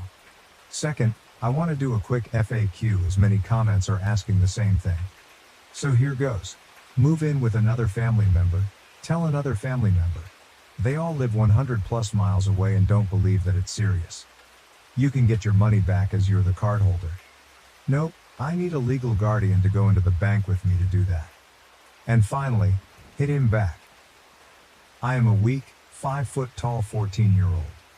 He is a strong, 6 foot tall 16-year-old. This would cause more harm to me because he would attack back harder, and my mom would punish me more. Next, to the people who have offered me money in PMs and the comments. Thank you all so much for the offer, but I'm not going to accept anything. As I've come to realize, the assault is far more serious than the money at the end of the day. Finally, on to my plan. After reading literally 100s of comments, I've decided that the best course of action is to leg it out of school to the police station on Wednesday, and show them my collected video evidence, and the bruises on my arms. Again, thank you all so much for your advice. Please let me know if this is what I should do or if there's a better alternative. Edit. Just got 3 videos of this story in a row on TikTok. That's absolutely crazy. My fiance is taking my last name. His parents are threatening not to come to our wedding. How do we handle this? January 31st, 2024. My fiance, Alex, 21 years old, and I, 22 years old, have been together for 6 years and are getting married this year. I never cared much about my last name, but after some recent family events, I realized I want to keep mine. Alex didn't mind and chose to change his last name so we'd match. Upon finding out, Alex's parents, Lisa and Luke, yelled at him. Lisa cussed him out, so my parents let him stay with us for the last week of winter break. We were home on break from college and live a few miles apart. Lisa and Luke say Alex is destroying and disowning his family, publicly humiliating them, and claim I'm stripping him of his manhood. They told us we're unbiblical and that women should submit. To them, it's political too. They said the queer community is the reason we're susceptible to this. Transgender people are to blame, and America is in its downfall. This is just another sign. Alex has received many texts from Lisa, calling him hateful, cruel, and cold, asking how he can let her suffer. The meetings Alex had with his parents went poorly. They told him they wanted to see him and not talk about the name, but then did. One meeting involved both sets of parents. Lisa and Luke talked 90% of the time before getting up and leaving. They're mad Alex stayed with us and said even if we go with his name they'd resent us and my family for supporting us. Lisa threatened to cut Alex off, saying he won't get another penny. They had planned to contribute to our wedding, stating there were no strings attached and they fund his college apartment. Lisa said this is the worst thing to happen to her since losing her first baby, and that it's worse than if Alex had gotten me pregnant, killed someone drunk driving, or was gay. She's telling Alex that his grandparents will have to move to assisted living from heartbreak, and Luke keeps telling Alex his choice is hurting people. Their main reason seems to be that it is tradition and that they want the last name carried on. It's not an uncommon last name. I also learned that Lisa borderline tried to talk Alex out of proposing. Alex asked me to marry him anyway, and Lisa called my mom in the midst of the engagement excitement to share her disapproval. They said that they get a say until Alex is married, and that's when they'll leave us be. Lisa and Luke keep texting Alex and my parents, but I have never received anything. They openly dislike me now, bad-mouthing me whether I'm there or not. I've decided my relationship with Lisa and Luke is over. It was rocky before as they tried to push their religion onto me numerous times. Alex is deciding how much more he can give. He hasn't taken a harsh tone or spoken rudely to his parents, but is tired. Now his parents say if Alex won't move back home, their financial support ends. They say the family won't come to the wedding, and one of his siblings has actually left the wedding party. Obviously, I have decided to stay mostly away from Lisa and Luke now, but they are Alex's family. With the wedding still coming up, we're unsure how to move forward. Too long, didn't read. My male fiance is taking my last name. His parents are freaking out because I'm the woman and should take him. The verbal and emotional abuse are out of control, and they're threatening not to attend the wedding. Edit to add, Lisa and Luke's financial support is not necessary, and the wedding will proceed with or without it. Just thought it relevant to point out that the money that was offered no strings attached clearly does have strings. We know we are young and are still getting married after spending 6 years together. Postponing the wedding isn't something we're willing to do. Relevant comments. When asked if in-laws would accept both last names, the original poster, OOP, replied, apparently not, as his parents said it would make no difference.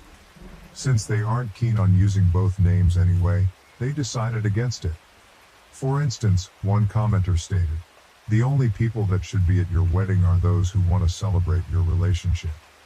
It sounds like they don't. Another person remarked, it seems he has valid reasons for not wanting to be associated with that last name anymore. Yes, it's unconventional, and people might look at him oddly for it, but they can just mind their own business. If you're happy and he's happy, that's all that matters. Furthermore, someone suggested, stop discussing it until after the wedding. For the rest of your life, stop sharing details about your lives with these people. Have your fiancé agree to gray rocking them moving forward, or there will be arguments about baby names and other issues in the future. The first time anyone knew my baby's name was in our birth announcement. Additionally, another commenter advised, simply say, we will miss you. Any other response will only encourage them to meddle more in the future. Moreover, a user pointed out, your future in-laws are acting like overgrown toddlers. For both your sakes, I hope they go no contact with both of you forever, because the loss of their financial support is a small price to pay for freedom from their controlling behavior. However, if they refuse to leave you alone, your fiancé will need to develop strong boundaries. You two should consider premarital counseling before planning much more of the wedding, as it's crucial to ensure you're prepared to handle your future together. OP responded, "The price is most certainly worth the freedom. We're looking into premarital counseling. Thank you." Update July 7th, 2024, 5 months later. Alex and I got married last month, and everything was absolutely beautiful. Since my original post. After more months of emotional and verbal abuse, Alex made the difficult decision that his parents were no longer welcome at our wedding. He explained that he couldn't trust them to respect his boundaries, respect us at all, or respect what the event was about.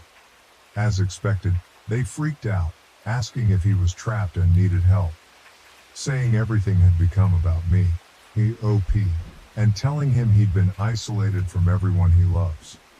We're not sure what story they told Alex's extended family.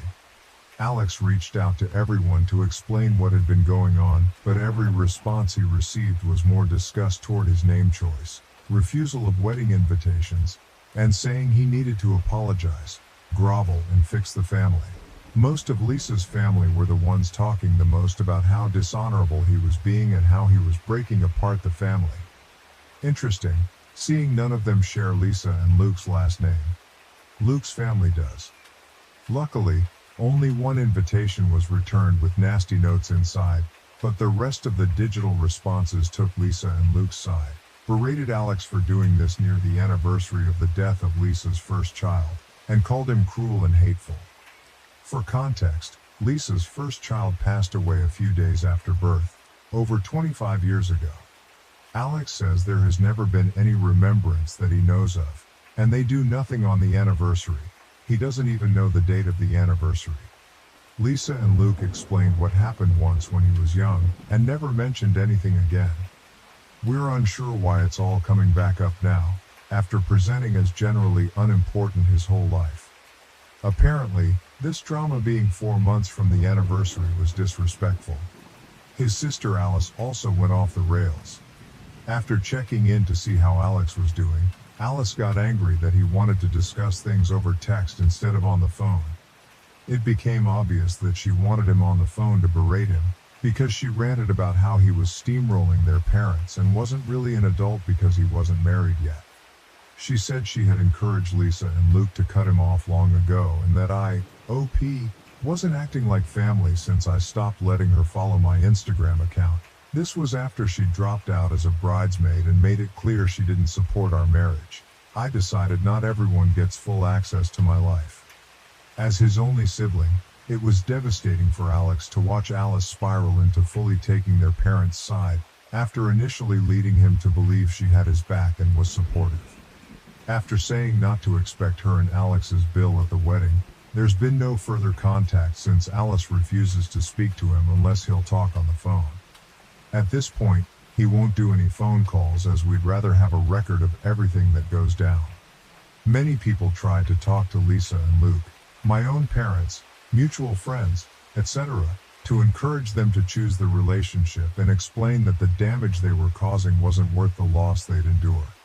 It seemed to have no effect.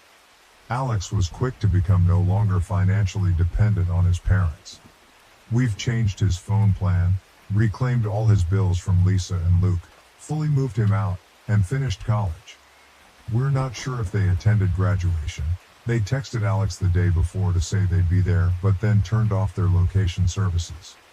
Graduation day was stressful and nerve-wracking, with Alex not knowing if they'd make a scene or corner him. He left as soon as he walked across the stage and made it to his car with no interactions. Since then, as most Redditors suggested, we've been nearly no contact with Lisa and Luke. We spent the first 6 weeks of summer finishing wedding details, and our day last month was gorgeous. Alex received no communication between graduation and the wedding, and has no plans to continue their relationship without an apology. Lisa and Luke did not show up to the wedding or say anything on the day of. The only recent change is Lisa unfollowing and unfriending both of us and my family on all social media. For me, my in-law relationships are basically over, apology or not.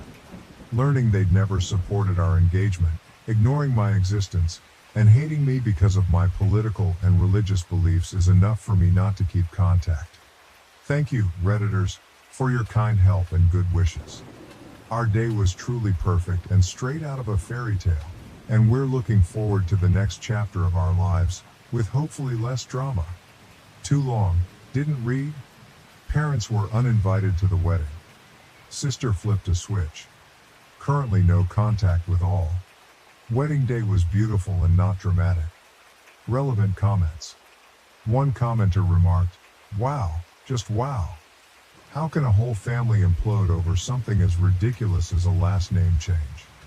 Had I read the text without seeing it being about that, I'd have thought the young man at least had molested animals or children. Geez. Another observed, "That's because it's not about the last name. The last name was the straw that broke the camel's back." In the original post, OP said the in-laws already didn't like her. There is way more going on here than reported. A different perspective was shared. It sounds like they had total control over him and objected to losing the right to make his choices. Totally normal in small amounts when a kid reaches this stage of life, but for a certain kind of family, they can't let the baby grow up without severing everything. One user offered a warning, "Please be aware that if you are choosing to have children, they might come at y'all full force again. Be prepared." Another shared a personal anecdote. "My friend's sister went through something similar. The couple had entertained the idea of creating a new family name and the groom's mom flipped out. Threatened to remove financial support, they didn't need it, and suddenly the racism came out after 10 years of holding it in. Suddenly the bride's family were those people, aka not white. It was a beautiful ceremony. The mom didn't show up and now she has to live with never seeing her only son. The irony is that the couple on their own decided that they weren't going to change it a few days before the wedding, but by then the groom went no contact due to the blatant disrespect and racism hurled at his wife's family. One congratulated the couple, saying, "Congratulations and I'm happy your wedding, and his graduation, went off without a hitch. I'm proud that he chose to stick to his wants rather than let his family bully him into submission. Stay no contact. Your lives will be more peaceful." Suggest some therapy for him if he's struggling with all this though. There are a lot of emotional issues that come with cutting family out. Best wishes to you both. Adding a practical point, another user said, "I don't understand why anyone, male or female, changes their name in the first place in the modern era. Huge pain in the ass to do so, especially with professional licenses, college records, SS, passports, and so on. But yeah, his family is going overboard, by a lot. I can see why he would change his name. Disassociate from the wackadoodles. Sorry for the family strife, but congratulations on the marriage." Another shared a lighthearted story. "My husband and I have joked about hyphenating our last names. 11 letters plus 9 letters, both convoluted Dutch names that are hard to spell. Well, hard for folks here in Canada which are in Amsterdam to pronounce my last name better than I can. LOL. No one has given us a hard time about both of us keeping our names.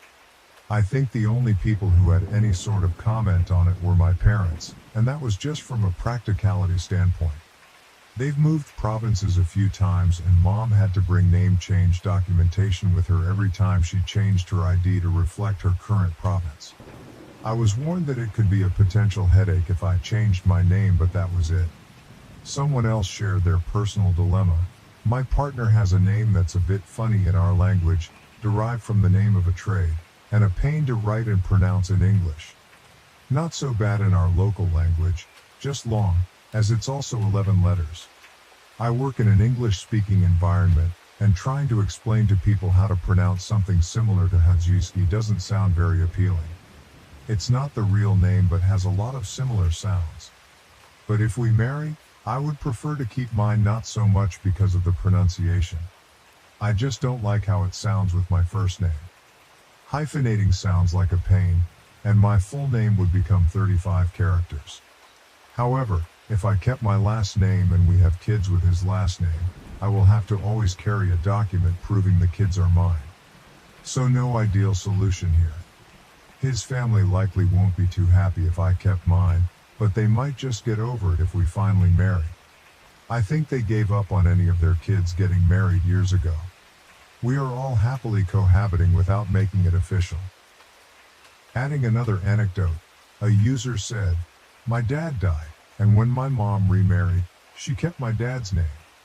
She hated her maiden name and didn't want to take his long, convoluted last name. Her new husband didn't care at all. Nobody really cared. It's her name. She can do what she wants. I changed my name when I got married. It didn't last, and I just went back to my maiden name with no problem at all. My birth certificate goes first name, middle name, married last name, maiden name. So I can use my maiden without bureaucracy. I'm having the same thoughts as my mom. This is my name, and I'm keeping it." A user shared a modern perspective. "I think I'm going to encourage my kids to make up a new last name with their partners rather than pick one even. And doing it all over again, I might have chosen to do so with my wife too, but we share my last name. There are 4 last names associated with your grandparents, 8 with your great-grandparents, and double that for your SO2. And so my last name comes from some traceable line of sons only, okay? I don't think that makes them necessarily any cooler or more special than maternal ancestors, or my grandma's ancestors. Frankly, I'm sure a lot of the men in that particular line of my ancestry sucked anyway. I don't feel like there's a really strong genealogical attachment to any singular family name unless someone becomes famous enough to make it a brand. So I think people should just pick and build their own family name or choose one from the most recent approximately 16 that they feel the most proud of, attached to." Lastly, someone shared their personal experience with familial control. "It's very little to do with the name itself and everything to do with ownership. My husband and I double-barreled our last names to take each other's, so it was totally fair, and his parents still freaked the fuck out. It was nothing about the name or the fairness of the thing and everything to do with the fact it symbolized him growing as an autonomous adult, and they couldn't handle it. Which might be understandable, even if not acceptable if he was a young adult barely out of the house, but he was in his 30s with a career, property, and a PhD. But that didn't matter to them. In their eyes, children remain property and are mere accessories rather than people. My husband is a doctor. Am I the asshole for wanting him to be by my side holding my hand during childbirth instead of delivering our baby?" I originally posted this in Am I the Asshole, and it was removed. I can't see any of the comments now. I, 35, am 7 months pregnant. I am married to a family medicine doctor, 35, and we've been together for 10 years. This is a throwaway account on Reddit because my sister-in-law follows me on Reddit and reports everything to my husband. I'm reaching out to all of you to ask for advice on a fight my husband and I are having about our birth plan. My husband really wants to deliver the baby, which I can kind of understand. It's not uncommon for doctors to deliver their own child. There is still an obstetrician-gynecologist there, monitoring everything. And the doctor father steps in at the last minute as the mother is crowning to just catch the baby. My husband has, I guess, always dreamed of being the one to pull the baby out, while I pictured it very differently. I thought he would be up by my head, holding my hand and helping me through it. He says he will do that, but the easiest part is the very end where I won't need him anyway. He said if I really want someone there, his mom can step in. I've been on my own since I was a kid living in my car, so I don't have anyone I'd want in there with me except him. I don't really even want his mom in there. She's great, but he's my person. I know it would be cool for him to deliver our baby, but I really feel like I need him there. I personally didn't want our doctors to know he was a doctor because as soon as any of my doctors, or even our veterinarian, finds out he's a doctor, they talk exclusively to him. I don't even want him to go to the prenatal appointments anymore because no one talks to me. They all talk to him, and I can't ask my questions to anyone but my husband at home. But he's already told everyone he'll be delivering his first baby. I guess I don't want this because I wanted him to be there as a husband and a father and not a doctor. I see him as a doctor 95% of the time, and I wanted to experience this with my husband and not my husband the doctor. I wanted him to be there for me as this is my first birth and I'm terrified. He just keeps telling me I'll be fine. He pulled in friends and family who also don't understand my point of view. They said this is his first child too and to just let him have this since I had the honor of being pregnant. I just really wanted him to hold my hand all the way through it and be able to share this experience as parents and people instead of a medical professional. I was hoping we could see the baby at the same time and just be equals in this. Am I being selfish for wanting this to be my way? Relevant comments from all subreddits. Commenter. He pulled in friends, family who also don't understand my POV. They said this is his first child too and to just let him have this since I had the honor of being pregnant. Who are these people? And why does everyone defer to your husband this way? Your request is totally reasonable and your husband's lack of understanding is pretty glaring. NTAOP, his mom, sisters, and our really close friends that I guess are technically more his friends than mine. I haven't brought it up to my friends because I'm just not comfortable having our friends weigh into our relationship the way he is. I think his mom just likes his plan because it pulls her into the room, which I attempted to veto early on. I do love her so much, but I wanted this to be our experience. Commenter, downvoted, NTA. But you both have visions of how your baby will be born, so you need to talk it out. Chances are the very last part of the birth you are not going to be holding hands. He is going to be with you in the delivery room either way, but this is something the two of you need to resolve. It's not enough to say, I want. Find a compromise. For example, if he holds your hand the entire time you're in labor and only steps in as doctor for a few minutes of actual birth, wouldn't you both have a win? Focus on having a healthy baby and creating a happy family instead of on scenes you've created in your imagination. And that applies to both of you. OP, I don't see that as a compromise. That's exactly what he wants to have happen. But the entire birthing process is incredibly emotional and exhausting. I don't want him to step away for those moments because they are what I picture to be the most painful and exhausting. I want him with me until the baby is out and we can hold her. I don't want to be abandoned during my birth while he and the other doctors catch the baby and begin the baby's workup. He's going to deliver the baby and hold the baby all while I won't be able to see anything because my legs will be in the air. I'll miss my husband holding and seeing my baby for the first time, and I'll feel completely by myself and like I'm missing out on those crucial first moments. Maybe you're not a woman, but nothing sounds worse to me than having my legs in the stirrups, immediately post-birth with a sheet draped over my legs where I can't see my husband or baby meeting for the first time. Commenter, deleted, downvoted. I think you're overestimating what your attention span will be like in those moments. My mom let my dad catch both of their babies, and she told me that when she was doing those final pushes, she didn't care where my dad was. All she wanted was to get the baby out. She also said it meant a lot to see the joy on my dad's face, and having him hand her the baby instead of some random doctor or nurse made the bonding process more special. I'm not telling you this to change your mind. I'm just giving you an idea of what that moment could be like. OP, I just don't see it playing out that way. If he is there to catch the baby, he's going to want to start doing some of the exams, and we're already having so much trouble getting the doctors to talk to me and keep me informed. It just feels like another link I'll lose to the situation to actually be kept up to date and prioritized in the moment. I know that sounds really silly, but I've been sitting in on my ultrasound appointments and prenatal appointments, and they are focused on the belly, but not on me. Pretty much everyone talks exclusively to my husband. It's been a huge challenge to feel like I'm a part of it and not just coincidentally caring for the baby. Commenter, tell him that you've had to do everything by yourself your whole life already. This is not one of the things you can do by yourself, and you want him there when it comes out. You just want support once from the start to finish. It's lonely always having to take yourself places, to teach yourself, entertain yourself, and so on. And it's exhausting. Especially growing up like that your whole childhood, knowing people can just up and leave. Maybe tell him you're feeling so effing lonely, that you just want him to be there. If he doesn't understand, you may as well do this by yourself again. Surely the nurse can tell him to stay with you, and now is not the right time, Mr. Doctor, sir. Oh, and it's out.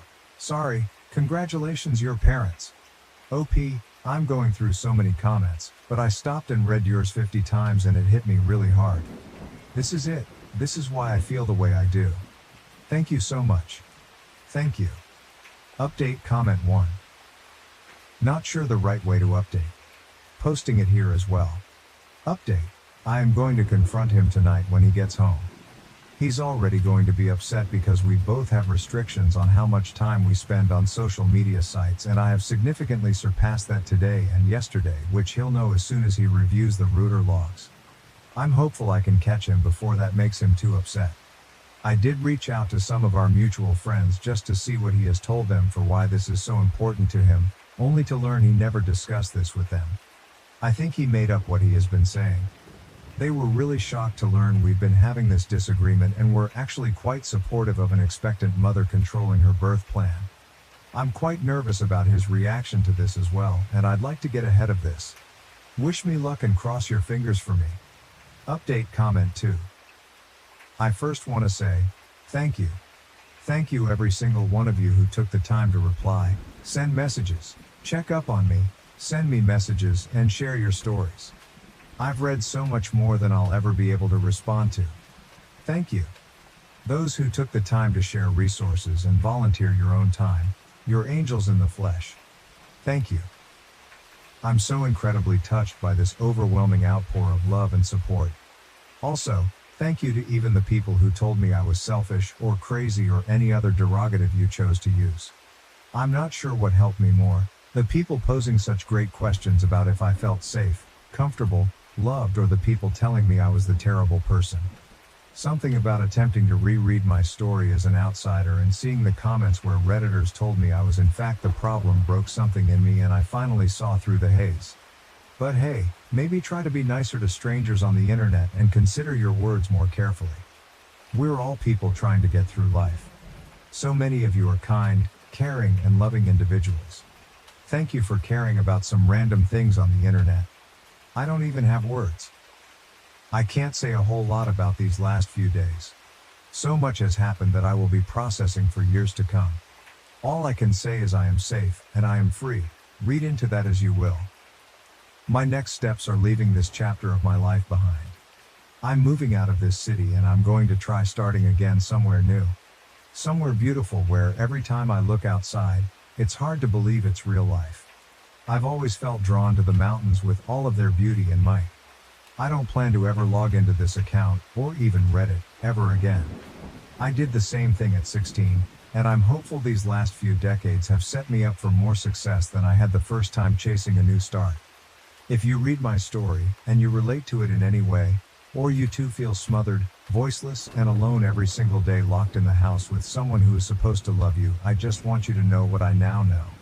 That isn't normal. That isn't what life is supposed to be. There are people you can rely on, and strangers can be your best friend. The cost may be steep, but the cost to stay is so much more. Farm this post for all of the comments and support available. I pass it on to you and beg you to use what resources you can find. The sheer volume of personal messages I received from people in the same boat, people sharing support, people checking in to make sure I was okay. There's such a community here, and they will help you before you even realize you need it. I'm not sure what's next, and that's terrifying but also refreshing. I haven't had that in so many years. My husband is fucking in love with another woman and wants to try polyamory.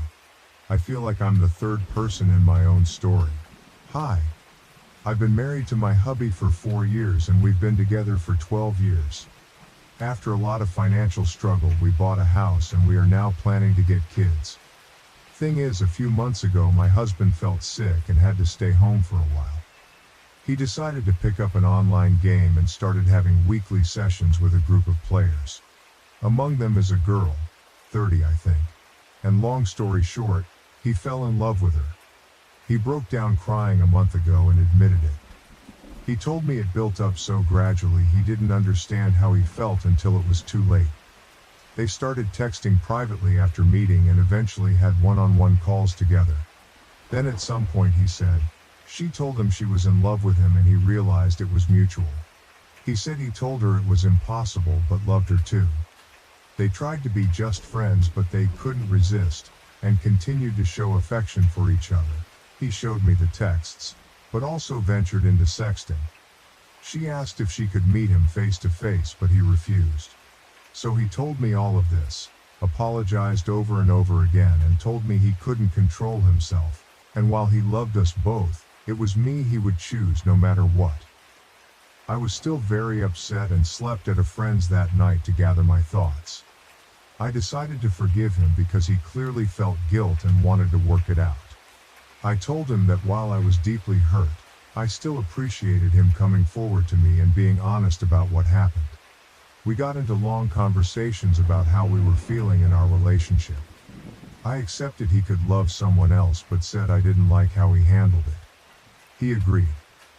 And then yesterday he asked if I was comfortable opening up the marriage to polyamory. He said he still wanted to live with me and have kids, but can't erase nor ignore the feelings he has for her. He says he wants to do it right and let us both see other people, with clear boundaries and communication, and still be present for one another. I'm going to be honest, it made me very uncomfortable at first. We have several friends who are poly. I know more or less how it works. But I never really thought about getting into it myself. I am not against it, it just never crossed my mind before. I am trying to think it through, but it's a lot to take in. Sorry, my writing is probably messy, but it's kind of hard to focus. I guess it's too early to decide and we have a lot more to discuss beforehand, but still, could you guys give me your opinions on this? Thanks a lot. Top comments. Commenter 1, I'd be divorcing so fast. Dog of the bone. So he cheated and now wants to be able to keep cheating by calling it poly, LOL. Come on. Do not have kids with this man for the love of God, and if you have any self-respect you'll be serving him divorce papers as soon as possible. Sorry your husband is a cheating ass. Swamp cats. You got married under the assumption you would remain monogamous. He is trying to fundamentally change the nature of your relationship. If I were you, I would drop any attempts at conceiving and figure out your next steps. Personally, I would not stay with someone who desired an open relationship. You need to decide if it's something you're willing to entertain or not. Update 1.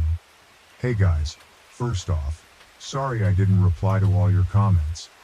I am very thankful for them. They helped me realize hard, but fair truths about the whole situation. I waited for a bit to think about it all and had multiple long discussions with my husband. I wanted to confront him before making a final decision. To answer some of your questions, the other girl wanted to meet him, but they never did. Partly because my husband refused, but honestly, mostly because she lives too far from here. I still got checked for sexually transmitted diseases, though, and I'm clean. Yay.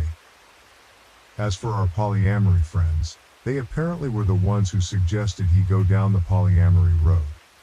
I stopped talking to them for now. I'll deal with the bigger problem first. I told him his actions hurt me deeply, and that while I appreciated him admitting his affair, it was still infidelity. I told him what you guys said, that turning it into polyamory was merely greenlighting the affair after the fact. That polyamory should be built on mutual trust and communication, which he already broke. That I didn't feel respected. It destroyed him. He said he already knew, deep down, but didn't want to admit it, neither to me, nor to himself. We both screamed and cried a lot. He finally admitted he wanted to open the marriage for selfish reasons. He is very sorry. He cut off contact with the other girl, let me fully access his computer and phone, and now wants to go to counseling to repair our relationship and marriage. He has shown me a lot of affection and attention since then, although he admits to himself it's sometimes out of guilt and not just out of pure love. And now I want to make it work too, but am I? Or is it a sunk cost fallacy? I don't know. Our first session is in 2 months, the earliest we could get. And every day I change my mind. Literally yesterday I wanted to leave him, while today I think it's worth giving it a try. Because we've known each other for so long. We understand each other on a very deep level, share a lot of interests, and have already built so much together. He was there for me during hard parts of my life. He took responsibility for his actions, and is really trying. Plus, if I leave him, I'd have to start my life nearly from scratch. Find a new place to live. Go back to dating for the first time in 12 years. I don't want to lose everything. It sounds very hard and scary. Am I not too old for this? But at the same time, that's a form of denial, isn't it? It doesn't matter if those years were good. It's not going to be the same. Even if he gains my trust back, even if I forgive him, I'll never forget. I think he is genuinely remorseful, but isn't it too late for that? I am too empathetic. Him being present now doesn't erase what was done. Do I want to stay not because I still believe in this relationship, but because I don't have the strength to ask for a divorce? Because it's the easy choice, some kind of codependency? I have no idea. I can picture both paths clearly, and it's tearing me apart. I am lost, maybe even more than I was when I wrote my previous post. I've lost sleep and appetite, and I'm not sure I enjoy anything in my life anymore. I booked an appointment with a psychologist, for me alone, to help with this whole thing. I am sorry. At this point, I am rambling. I know I am the only one who can decide what's okay and comfortable for me or not. It's ultimately my choice, and my choice only. The emotional hell I am going through just makes thinking about that choice very hard and paralyzing. I'll go to both therapies and try to see what to do from here. I'll try to update, but it's probably going to take a while. I am sorry. I want to thank you again for your support, and I am sending you guys a lot of love. Edit. A couple of infos I should have mentioned but didn't because putting all of that into writing without omitting something is much harder than I thought. He cut off contact with her because once he told him he was married and wanted us both, she just ran away and broke up with him. There are times since then where my husband starts feeling sad or angry because of what's basically withdrawal. And for that he's smart, at least sensible enough not to blame me. What kind of marriage did we have before this crisis? It will sound so naive. It's my first and only romantic relationship. We were very close and basically grew as adults together. We could talk about anything and understand each other. We shared the same values and interests. What changed, I think, is that we got into a routine and he got bored. During our argument he said he was addicted to the attention the girl was giving him and that he felt I didn't show him I was in love with him enough anymore. I told him that even if it was true, he should have told me instead of having an affair. On one hand I have my faults too, and I could accept this as one of them. On the other I was taking care of him and the house while he was sick. I don't think he believes it. I don't think he means it. But it makes me wonder whether I was actually a good wife for him, even though I am not responsible for his actions. Thanks again for your support, y'all. It's a lot to process, but it helps me so much. Relevant comments OP on if she and her husband have kids and plans on getting counseling. OP, kids are off the table. If we do go into counseling, and it goes exceptionally well, maybe we'll talk about it. But for now, the distrust is already there. He says I love you, but I never know whether it's to regain my trust, whether he means it or not. Even if he does he love me or is it a lie he tells himself? Dog of the bone. If you choose to stay, don't be surprised if in a year you find him talking to someone again. Cheaters are sneaky. They'll show remorse and swear they've changed.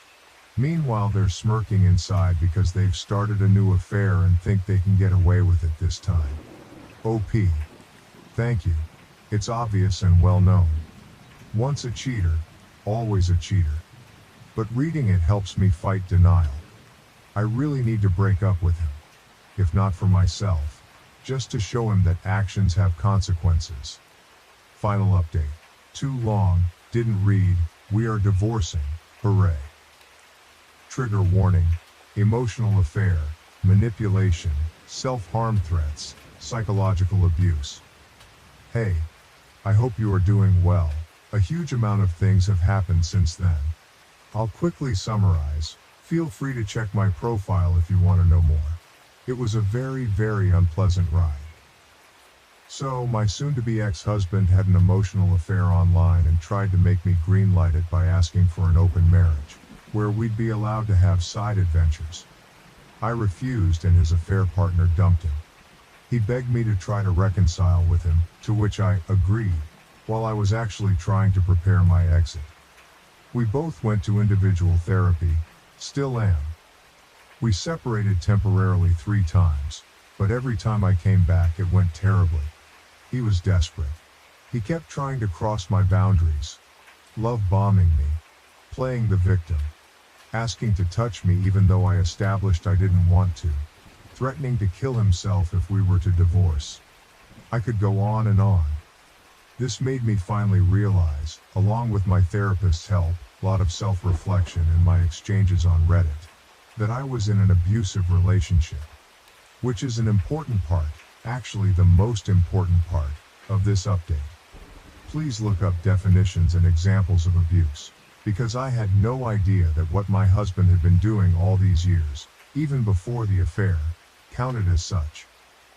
In his case it was psychological abuse, manipulation, gaslighting, guilt tripping, blame shifting, emotional blackmail, nothing aggressive or mean, which turned me into a very submissive partner over the years, always catering to his needs while erasing mine.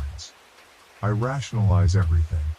It happened subtly and gradually, and I was too naive to see it for what it was. His emotional affair and open marriage proposal were the natural continuity of that. Of course, the more I tried to get away from him, the more manipulative he got. Now that I was aware of it, I knew what he was doing. But fighting years of conditioning, even if you recognize it and succeed, is fucking exhausting and disarming. So, earlier today, I brought a friend home to assist me. We sat down, the 3 of us, and I told my husband we were over and I handed him the papers. It might sound dumb, but it's genuinely one of the hardest things I've ever done in my life. I was terrified. Yet he agreed. He repeatedly asked me if I was sure. He reminded me of the family we were planning to have and of our best memories together. Was it all for nothing? Apparently, yes. He was heartbroken, clearly mad and frustrated. But still, he agreed. He signed them and went back to his parents for now. We still have to go through the whole procedure, separate our assets, decide what to do with the house and all. And he still wants us to go to marriage counseling. But right now, I feel free. For the first time in months.